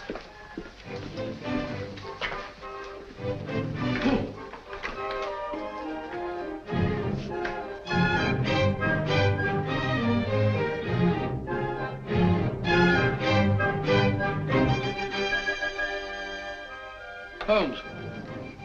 Mr. Holmes. What? I'm sorry. Well, if you ask me, it's disgraceful. Beethoven's Fifth? Not at all. It's very good. Sir Ronald Headley's conducting very well tonight. I don't mean the concert. No? England's in danger. Heaven knows what frightful disaster's happening, and you sit there calmly listening to the wireless.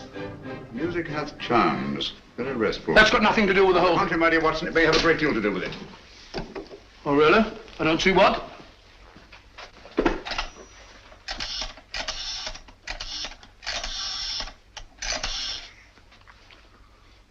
BBC request station, this is Sherlock Holmes. I understand you play recordings. Would you mind playing Beethoven's Fifth, conducted by Sir Ronald Headley? Thank you very much. But you just heard it. I like it. Huh?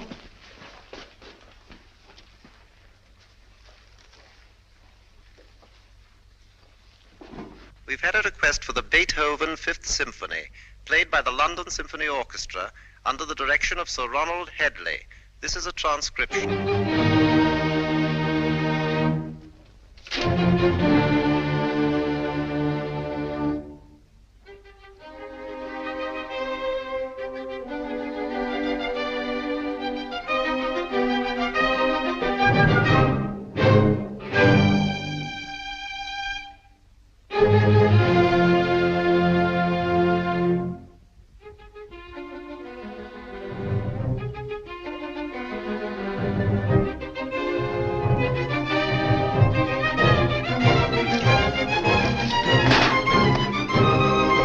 So well about?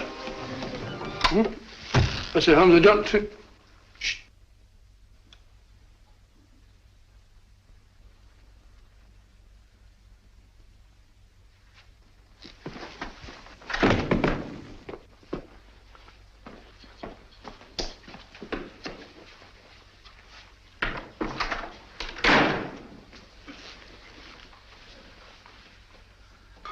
Mr. Holmes. Yes, Gavin? Christopher. Dead? Yes. It's been driven in with a lot of force. Watson, this is a warning. Warning? How do you know? I had sent for Gavin to get certain information, which you must have found there in the dark and sinister alleys of Limehouse. He came with his message, which someone doesn't want me to hear, someone determined and dangerous. What's the good of a warning of danger? You learn from what or from whom? That we shall have to discover. This knife was thrown by the tip, from a distance of about 50 feet, by a man about 5'10". Steady, Holmes. Elementary, no fingerprints. But the distance and the man's height. The angle of entry and the force with which he penetrated the victim. But Holmes, what do you suppose he meant when he said Christopher? We must find out at once. Come along, Watson. Huh? Come in. Oh, Mr. Holmes, I saw a fella lurking about your steps tonight. Blimey, he won't lurk no more. From the yard, take care of it, Dobson. Very good, sir.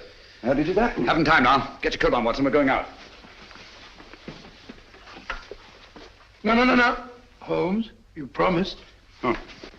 Where are we going? Limehouse.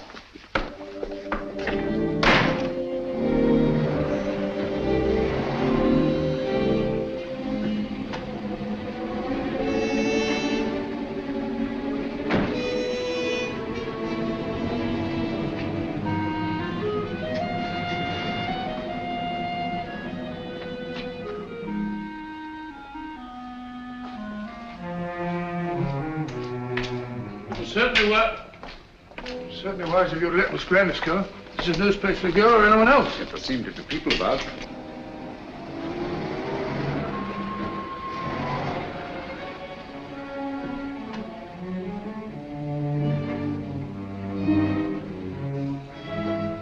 Even Miss Grandis.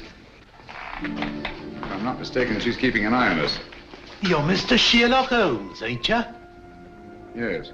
I wouldn't come down here if I was you. This is Limehouse, and we don't fancy your sort of bloke in these parts. The fellow's absolutely right. Hadn't we better Quiet, Watson. This is still a free country.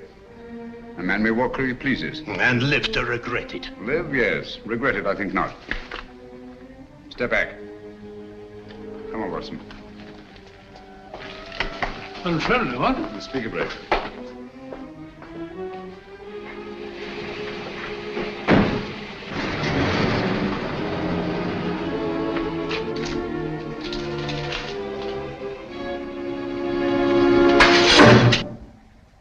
What was that, Holmes? It's all right, quiet. I can't see a thing. Luckily for us, neither can they.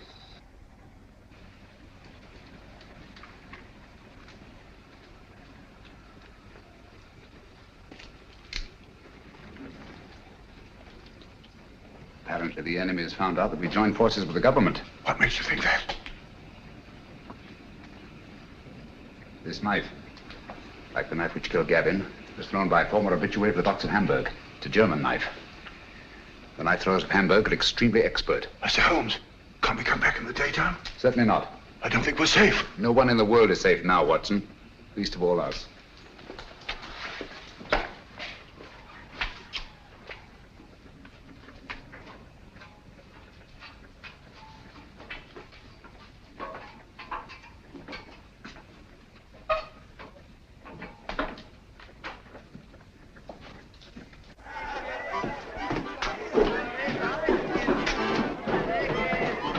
What is it? Not ready. Now tell me that you don't recognize me. Mr. Sherlock Holmes. I got a specially ugly lot here tonight. I'll take my chances. I can't keep you up, Mr. Holmes, but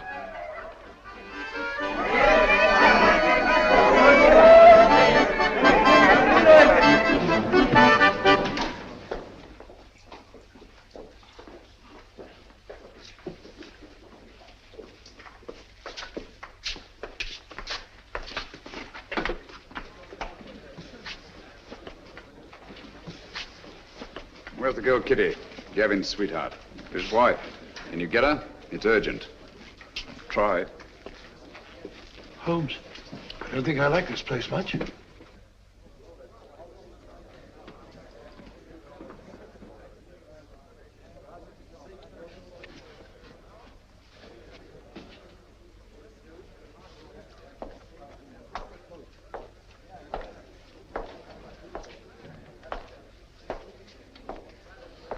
Oh, just sit here if you don't mind. I think you'll recognize me, Mr. Holmes, if you look hard enough. Camberwell. You've got a long memory. Like me. Tarleton murder, 1932. Of course, I sent you up. Mr. Holmes, don't you think we better be... Stow your gab. For 10 long years, I've been sitting down there in Dartmoor. For the old 10 years, one thing's been preying on my mind. Only one? Just one. Someday I'll be getting out of here, I kept saying to myself. And when I do, someday I'm going to come face to face with Mr. Sherlock Holmes. Now you are. And now I am. Just who was it told you it was me who slit the throat of that swine Tarleton? I want an answer. You told me. Me? On the windowsill, you left 4 infinitesimal pieces of ash from a particularly revolting kind of tobacco that you were known to use. The knife blade was sharpened by a left-handed man. You signed your name to the crime. So that's what? Exactly. Very careless. Careless? It's criminal, I calls it. I ought to be shot. Perhaps someday you will be. You can put your revolver away now, Watson. Well, Holmes, you never know.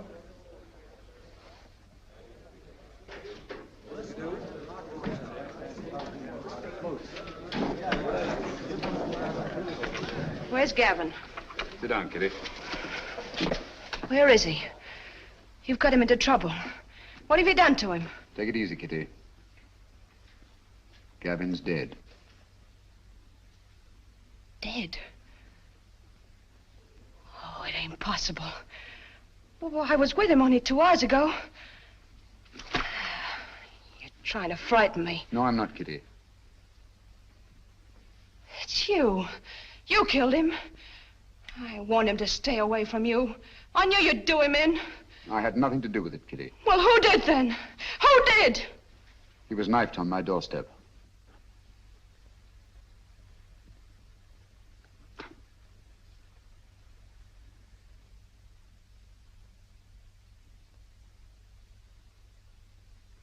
I'm sorry. I'm deeply in his debt. Before he died, he said one word. Christopher.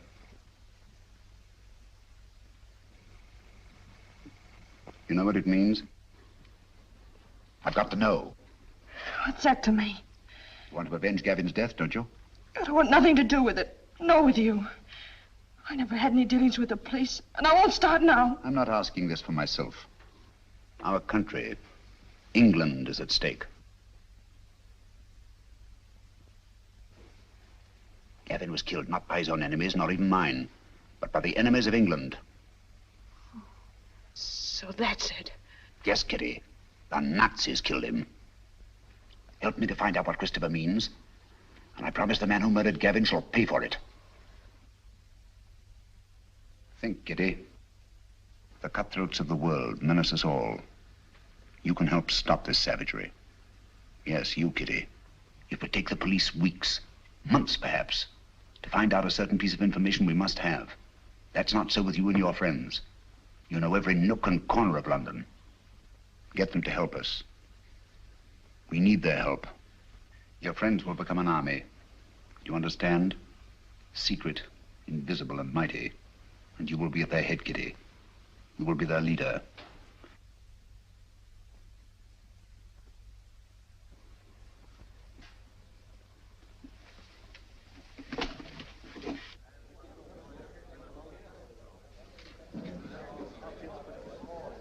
Grimes, do you know what Christopher means?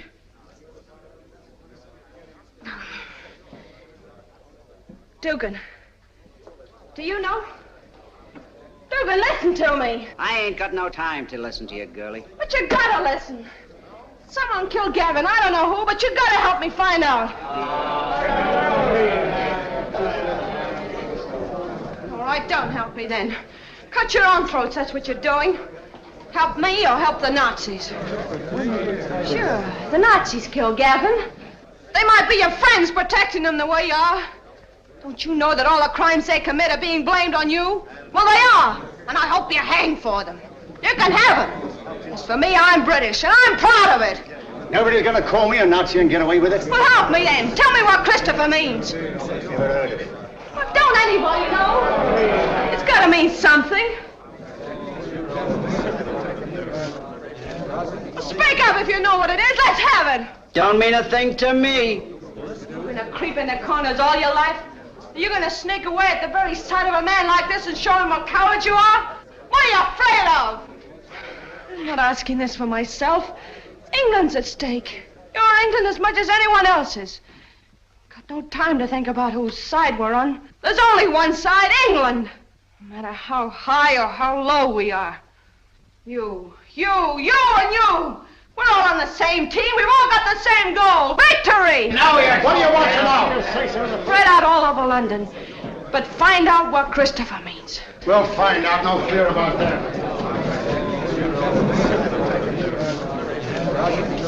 Thank you, Kitty. Well done, my dear. Shaw speaking. Yes, Miss Grandis. That checks with my report. No, Miss Grandis. Sir Evan hasn't arrived yet. Yes, thank you. Miss Grandis reports that Holmes spent some time with the Air Ministry today. That checks with my information. Last night a murder and a session in Limehouse. I wonder what the fellow... He's here now. I don't think I need to report on my activities, gentlemen. You must be fairly well informed. We have our methods, Holmes. It only remains for you to show what's been accomplished. All in good time, Mr. Lloyd. Good evening, gentlemen. Good evening, Sir Evan. What's the matter? You look pale. Oh, it's nothing. Barham, your hand. Let's have a look at it, Barham. Oh, it's really nothing. Just an accident. What sort of an accident? Some fella took a shot at me, just as I was leaving the house. Took a shot at you? It's only a scratch. Ugly thing to happen. Have you any idea who it was? No, I haven't. He popped up out of the bushes, just as I was getting into my car. Fired once, then disappeared. What do you make of it, Watson? Bullet wound. Congratulations. This is a matter for the police. Oh, no, please. I can never identify him. Let's forget it. Captain Shaw.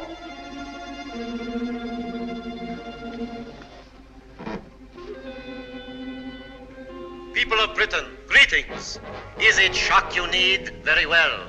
We Nazis can produce them till Britain's proud head is in the dust where it belongs.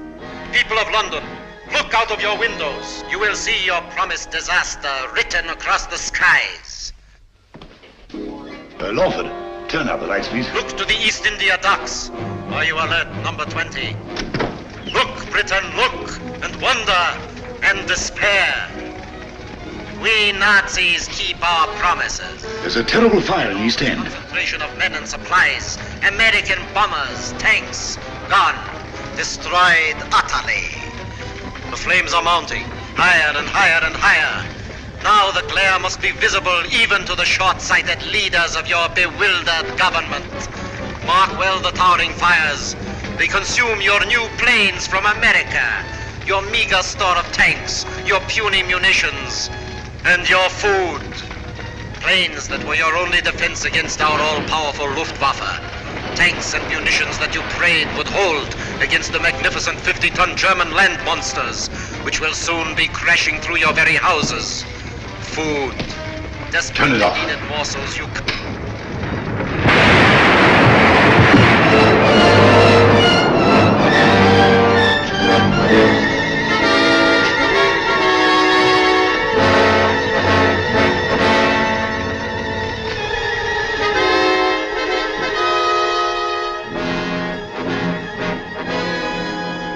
Gentlemen, this is really a terrible setback. How do they find out our secrets? It's horrible, the way it's timed, the precision of it.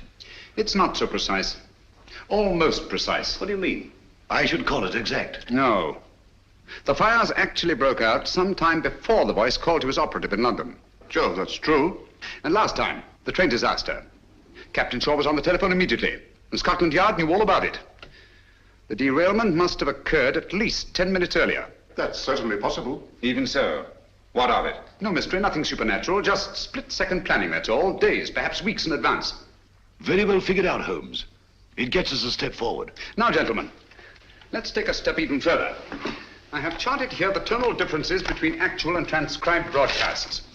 Using this test, I'm convinced that the voice of terror is undoubtedly recorded and played from a record. What does that prove? It proves that the voice of terror, the man himself, is not in Germany. He's here, in England. Oh, that's impossible. What are you telling us, Holmes? It can't be. Our technicians insist the broadcast originated in Zeisberg. And so they do, from recordings flown to Zeisberg. It's impossible, Holmes. You can't expect anyone to believe that. It can't be done. Thanks to the Royal Air Force, I have some rather curious information. At irregular intervals, 6 Nazi bombing planes come over and drop their deadly cargoes on non-military objectives.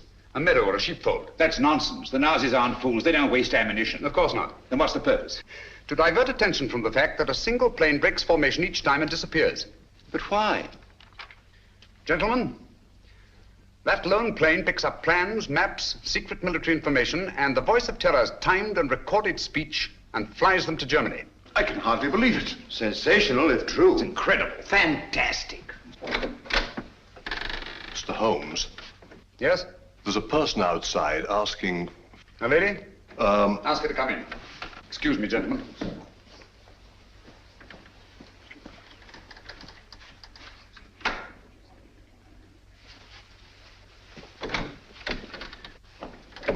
Gentlemen, I must leave at once. Where are you going? That must remain a secret, even from this council. I object to this, Mr. Holmes. You're here against my wishes. Since you are here, I demand to know what's being done. As I've already told you, Mr. Lloyd, I shall report to this council at the proper time. And so, gentlemen, until we meet again, as I hope we will, take no unnecessary risks. We're all in grave danger. Come along, Watson. Coming.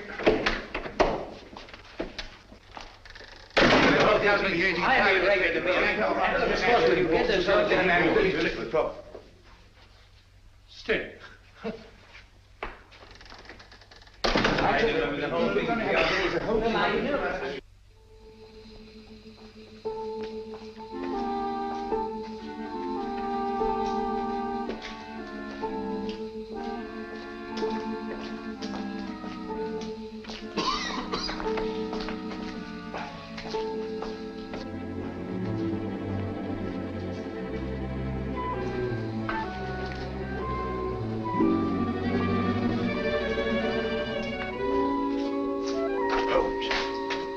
We're being followed.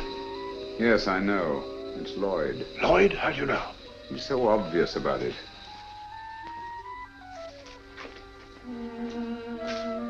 Good evening, Mr. Lloyd.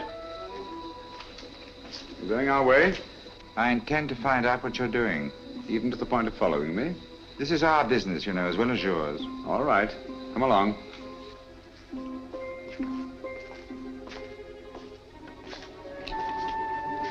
This is the place. Seems deserted. It's been deserted for years. Not very securely locked. Fortunate, isn't it?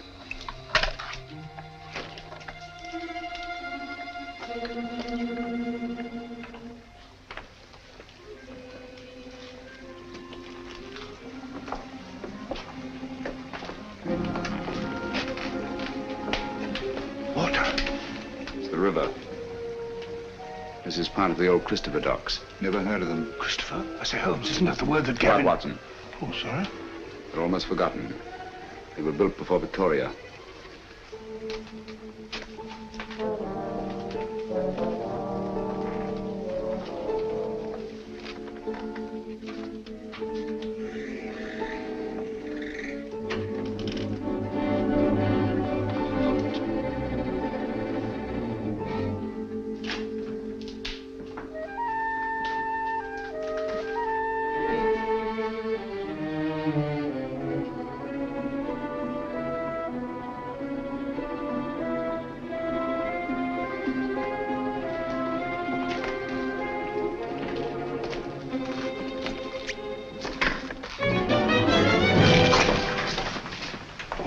Red.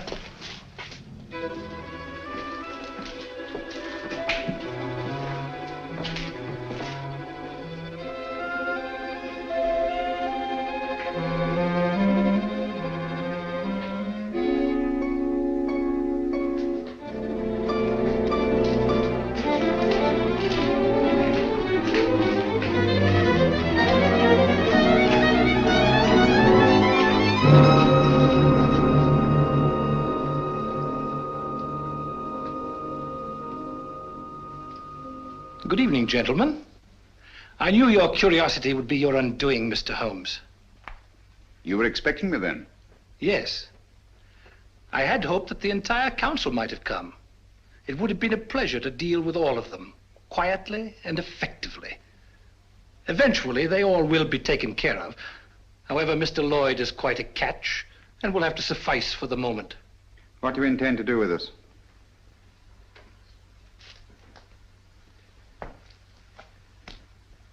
Were it not that time is so pressing, we might first put you on trial. On trial for what? Crimes against the Third Reich. Misguided efforts to wreck our inevitable victory. Mr. Lloyd, your super British patriotism, your blundering but sometimes effective intelligence efforts are well known. We have quite a score against you, which will be settled. Dr. Watson. A fair physician, no doubt, but of no consequence. To our stupid British minds, every life is of consequence. A quaint notion of an even quainter nation. We are not like that. We know that only the powerful are worthy of respect. Let our record speak for us. Your record speaks. It's brilliant. Thank you. A brilliant record of rapacity, cruelty, torture, deceit, and murder. Murder?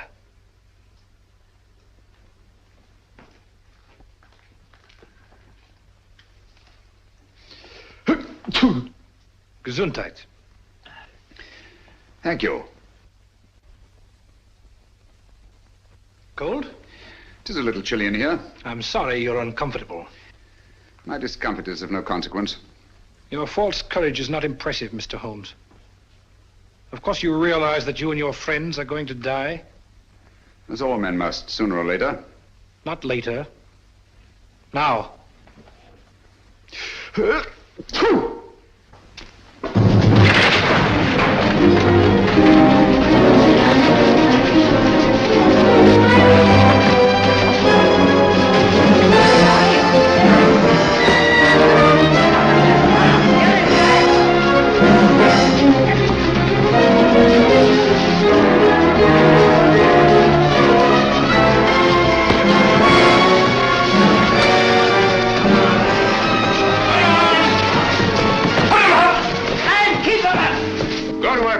It's a pleasure, sir. All right, then. Line him up there against the wall. Come on, get back.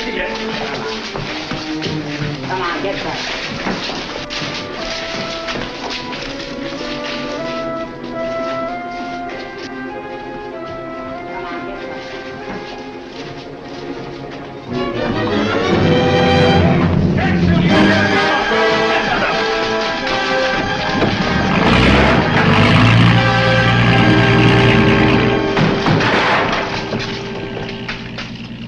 Got away. Oh, most unfortunate. I blame myself severely. I should think you might, Holmes. If you hadn't been so stupidly mysterious, allowed Scotland Yard to give you adequate protection, the man would never have escaped. No, he never would. Most regrettable. But Gesundheit.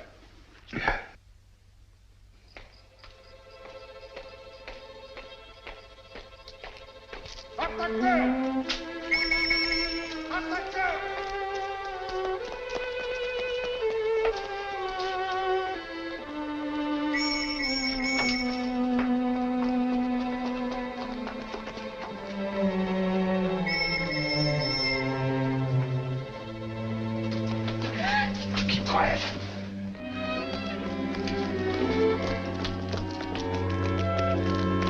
Hands off, you fool! Do you want to bring the whole force in here?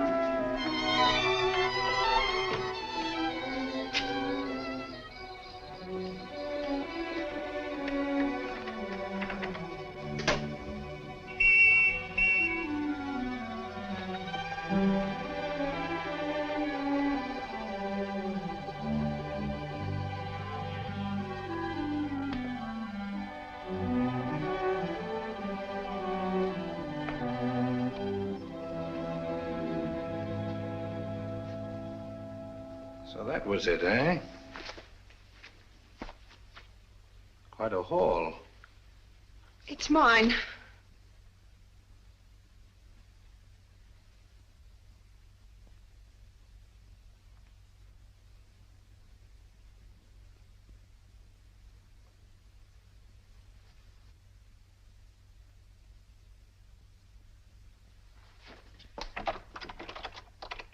Go ahead. Your friends, the police, are undoubtedly still out there.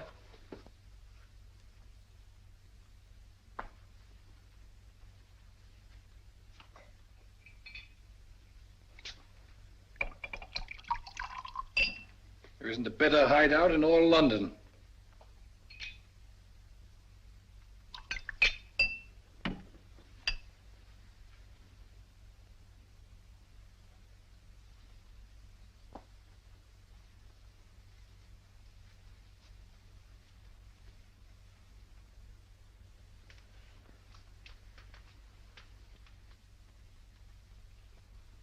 This will quiet your nerves.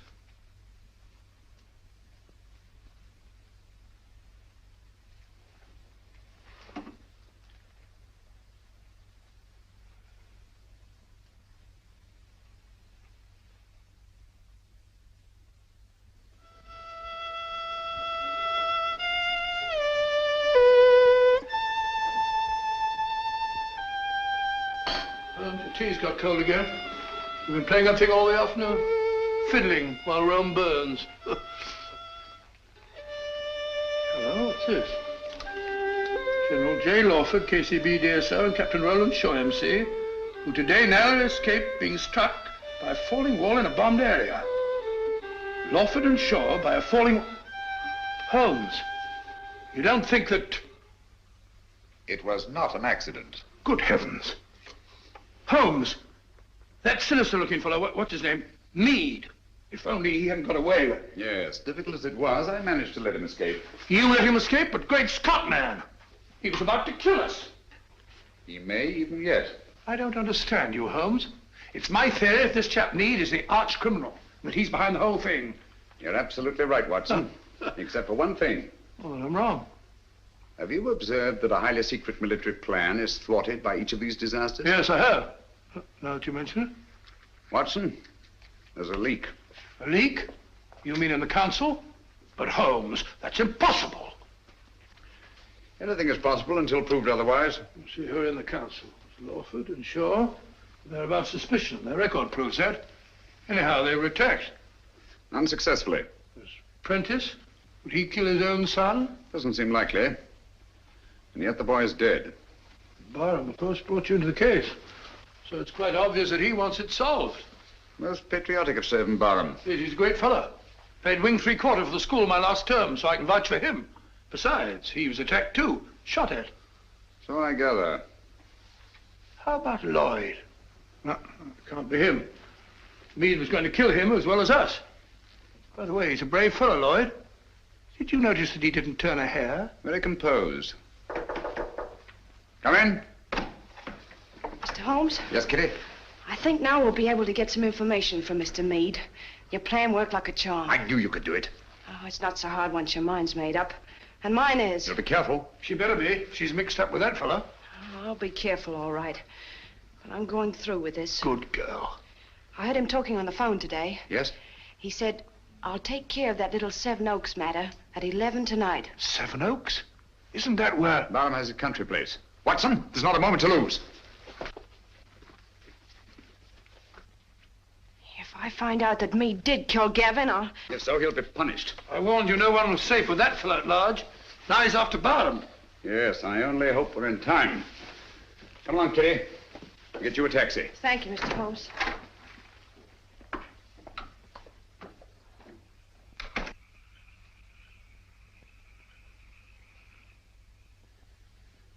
You think you ought to go it alone, sir? Worrying about that escaped German agent, huh? He threatens to kill the entire council, sir. Come, Smithson. Took bigger chances than this in the trenches. Have you forgotten? I know, sir, but we were younger then. And there were no such thing as Nazis. I'm ready for him. I understand, sir.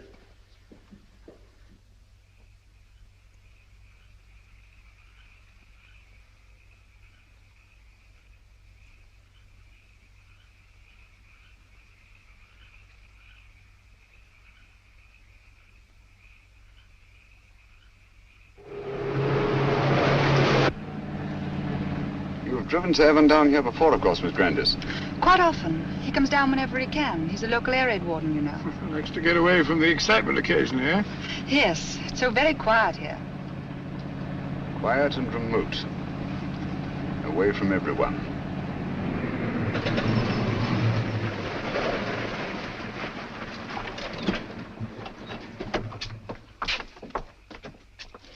Yes?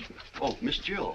It's all right, Smithson. Where's Sir Evan? On his rounds, miss. Which way? Down that lane of trees, sir. I'll go. You stay here. You too, Watson.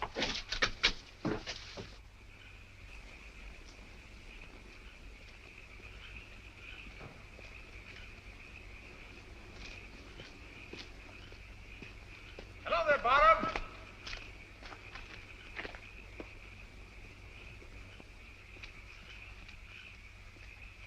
Holmes, what on earth are you doing out here?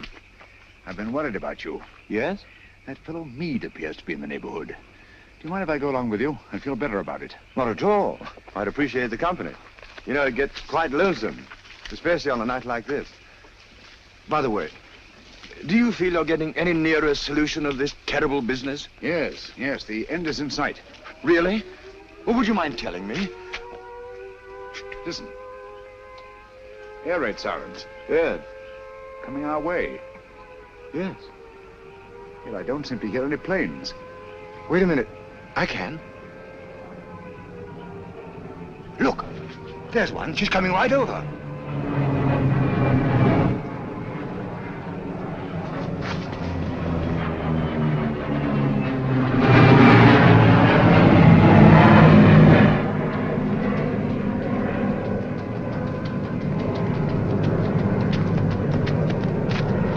There she is. Also theirs. Theirs. Holmes, he's coming in for a landing.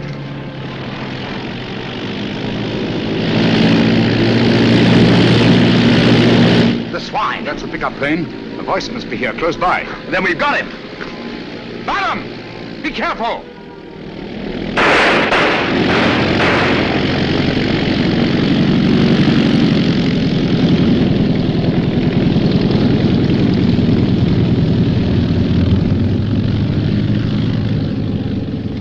I can't understand you, Holmes. Why didn't you help me? We almost had him. You're too impatient, Barham. My patience is exhausted.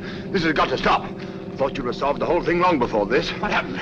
Was that a Nazi plane? Yes, I saw the filthy swastika myself. Great Scott. Took a shot at him, but he got away. Meade also got away. Well, I better go and report this. We'll go with you. Come along, Watson. You needn't bother. I can take care of myself. My dear fellow, there's no use taking chances.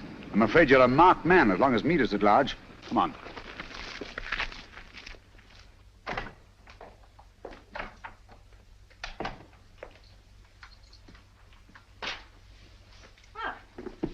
You're a fine one, leaving me alone half the night.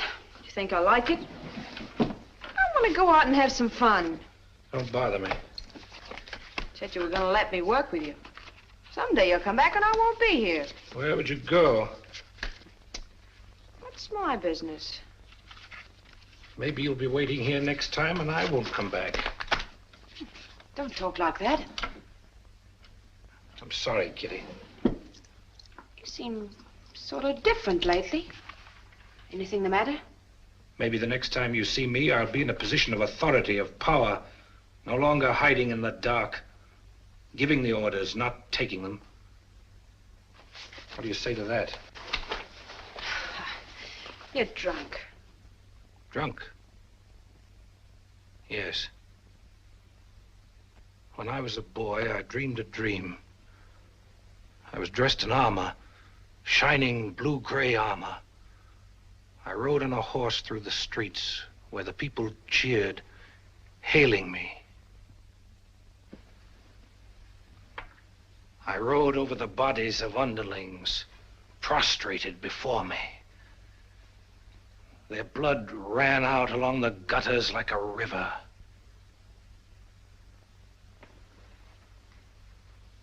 What if this was no dream? What if it was prophecy? What if all this comes to pass? Well, something must have happened to you. Yes, Kitty. Something that you're going to share with me. Get your coat. Hurry.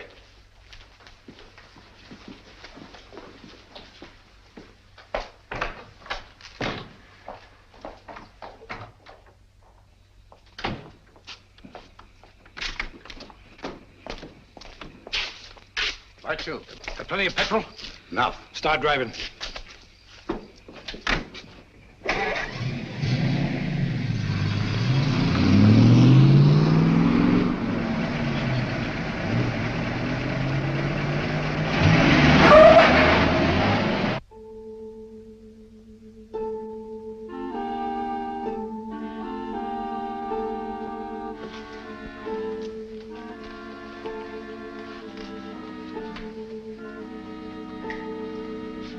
Where's Holmes? He'll be here, I'm sure. It's starting now. Here he is. You're almost late. I had to go to Downing Street. Good evening, ladies and gentlemen. Your favorite broadcaster, the voice of terror, coming to you from Zeisburg. Tonight I have something special for you. Where are you weakest, you weakening people of Britain? Consider well. Is it lack of food? Is it your stodgy leadership? Faulty ammunition? Scarcity of shipping? Lack of raw materials? Do you know that despite all your great efforts, your coasts are inadequately defended? Especially one coast. And there we shall strike. Swiftly, terribly. Tomorrow at sunrise. In a special broadcast at that time, I shall describe the carnage. Turn it off. What does he mean? What kind of threat is this? Remember, all our reports for the last few weeks have indicated abnormal enemy activity on the coast of Norway. That means an attack in force on our northeast coast. Then that's where we must concentrate all our forces, immediately. They'll never bring it off now that we know. This time the voice is boasting. Perhaps, but so far he's made good his boasts. What have you done to stop it? Shilly-shallying about while these crimes continue? This is the last straw. We must prevent this all-out attack at any cost. Sir Evan's right. All our available resources must be rushed to meet it. Withdraw material from elsewhere? If need be, yes. This calls for action, and lots of it. There's something curious about this broadcast. He said tomorrow. Always before, it was now. I wonder what it means. There's no time for wonder at this point. Mr. Holmes, your methods have got us nowhere. The situation demanded action and got none. Mr. Lloyd, I think I know when action should be taken. Nevertheless, we take charge now. This is a crisis you can't hope to deal with. A man to see you, Mr. Bring him Holmes. in. Yes, sir. Mr. Holmes, sir. Last night I trailed Kitty and the fellow Meade. Yes?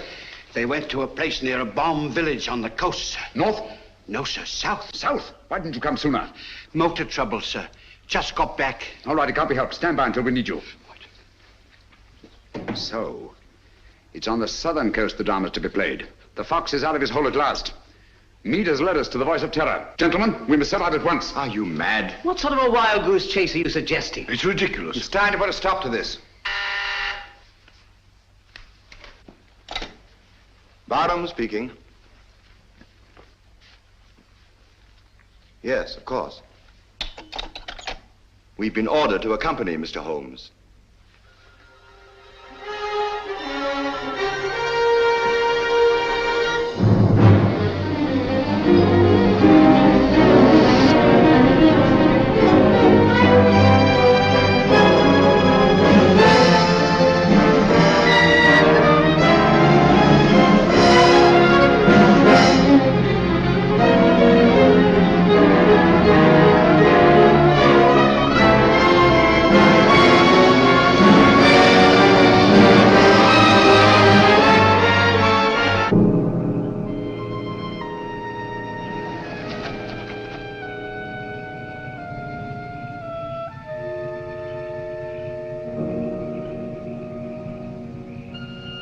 Major Harrison, Mr. Sherlock Holmes. Good evening, sir. All the arrangements have been made. Splendid.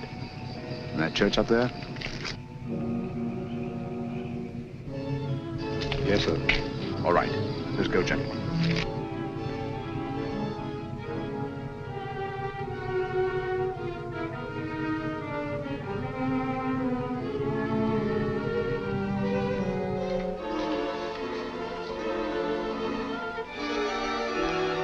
Von Borg seems to be delayed. He'll be here, never fear. You all understand your objectives. Sheila! Sheila! Yes, sir. You understand what you are to do? Yes, sir. I'm going with the first contingent to Liverpool. Your men are waiting there, organized to take control? They have been ready and waiting for weeks. What was that?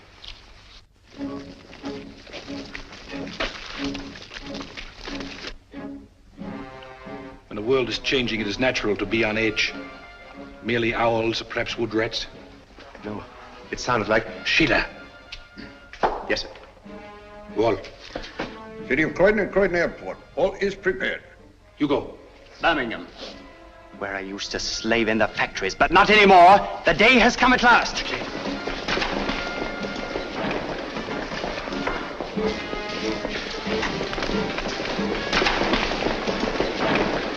Line them up over there.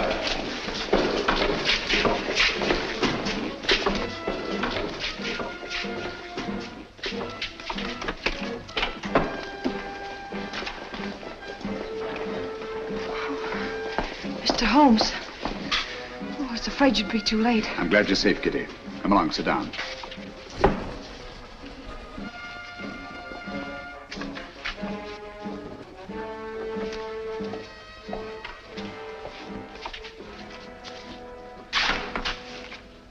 Gentlemen, when Mr. Meade and I last met, he wished he could put us on trial.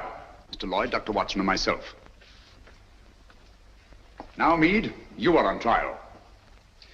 First, let me tell you why you have met here.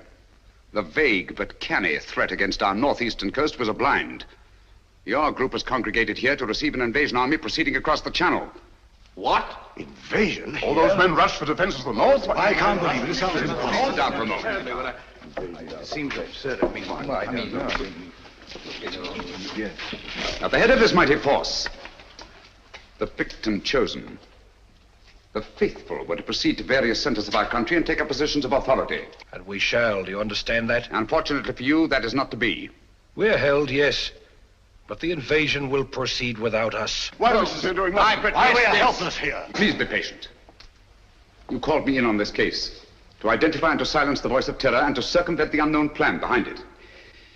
That undertaking is still in progress. But we are rapidly drawing to a conclusion. Gentlemen, the voice of terror is here with you in this church. What? Are you referring to Meade? Why, who is it? Meade was my one sure connection with the voice of terror.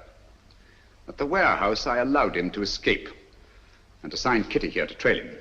When I learned through Kitty's abduction that Meade had come down here to meet with a group of men, I asked myself why. Why a deserted fishing village on the Channel when Scotland was to be the next scene of disaster? And why was it necessary to withdraw great stores of ordnance and material for the protection of Scotland? It was a ruse, gentlemen, to leave this coast unprotected. A ruse devised by the voice of terror. I knew quite early, of course, that the voice was a member of your august body. You dare to insinuate that one of us... If this is meant to be humor, it's very ill timed. German agents knew I was on the case the very night I was called in. How did they know this secret? One of your counsel informed them. There were attempts made on the lives of all of us. But the attempt made on the life of one of your members was entirely unsubstantiated, resting on his word alone. One member whom I went to the country ostensibly to protect, actually to surprise. This member fired on the Nazi pickup plane, not in rage as he pretended, but to warn and frighten it away. That was very clever of you, Sir Evan. Sir Evan? Why, I can't believe it. Sir Evan couldn't be implicated in a thing like this. What's Sir Evan got to say? Let me congratulate you, Mr. Holmes. You admit this outrageous accusation? There's been treason before, but this is beyond belief. Treason is not involved. Sir Evan Barham is not Sir Evan Barham. What are you talking about? In March 1918, Lieutenant Evan Barham was a prisoner in a German prison camp. There, his amazing resemblance to a certain Heinrich von Bock, a brilliant young member of the German Secret Service, sealed young Barham's fate. One morning, he was taken out and shot, murdered in cold blood. Then this man is Heinrich von Bock, who has been masquerading in Barham's place for the past 24 years. You see, gentlemen, the Germans plan well in advance. It's incredible. How could a thing like this happen? Barham had no immediate family. The details of his private life were avidly studied by von Bork, who was 3 years at Oxford and had a perfect knowledge of the English language and English habits. So, with possibly the help of a little plastic surgery, not forgetting the considerable resemblance to Barham in the first place, the deception was carried through. Very clever, Mr. Holmes. I must say, Holmes, this is positively amazing. What made you first suspect Barham? The real Sir Van Barham carried a scar from childhood. This one is about 20 years old. A detail, but significant. I can't believe it. It was Barham who insisted on your being brought into the case. A colossal piece of egocentric conceit. One to match your own, Mr. Sherlock Holmes. Of course I brought you into the case. To see your weak and silly handling, to watch you fumble and lose it. Are you too stupid to realize that this group is but a small part of our organization? We have men stationed all over England, ready to take command. They never will. They were all taken exactly at dawn, just as you were. So now we are trapped, huh? No, gentlemen. It is you who are trapped. Listen. Even now our Messerschmitts are roaring overhead, the vanguard of the invasion. Why are they not routed? Where are our boasted anti-aircraft guns? They are silent. Our little ruse was entirely successful. The coast has been stripped of its defenses. Preserve your vaunted British vanity as best you may in this your hour of most humiliating defeat. You have not captured us, my friend. We have annihilated you. Do you really think us so blind that we would strip this coast of defenses because of a voice on a phonograph record? The Council was deliberately misinformed about moving the defense forces. You are trying to save your face. Look, if you think I'm lying. Those are not Messerschmitts. They're Spitfires and Hurricanes. Returning from blasting your invasion forces, destroying men and barges by the thousand. Look further, Von Bork. Look below. Commandos, tanks, slipping away now that your invasion force has been destroyed to bring ruin and terror to your people.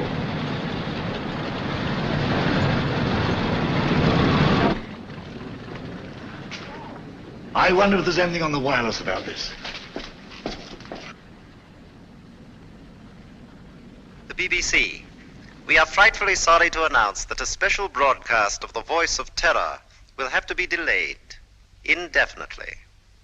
The threat against our northern coasts, made only as a blind to cover the enemy's invasion plans, has not been fulfilled. Instead, our victorious planes have blasted invasion bases on the continent, destroying enormous stores of materiel and troops. More news of this triumphant victory tomorrow. At the same time, the scattered Nazi agents all over the Commonwealth have been unceremoniously clapped into prison. That is all.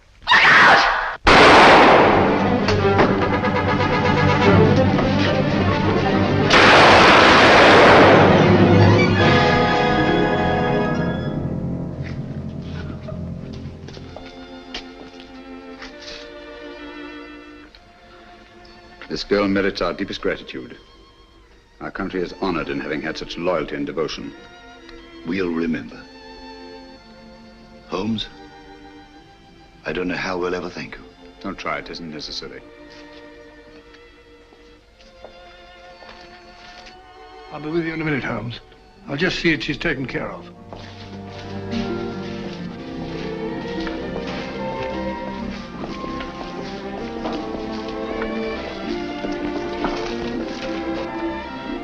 I always did think that chap was an imposter.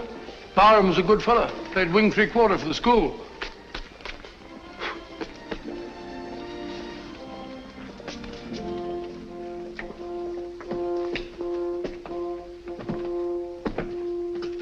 What a lovely morning, Holmes. There's an east wind coming, Watson. No, I don't think so. Looks like another warm day. Good old Watson. The one fixed point in a changing age.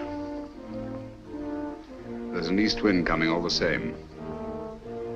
Such a wind has never blew on England yet. It will be cold and bitter, Watson. And a good many of us may wither before its blast. But it's God's own wind nonetheless. And a greener, better, stronger land will lie in the sunshine when the storm is cleared.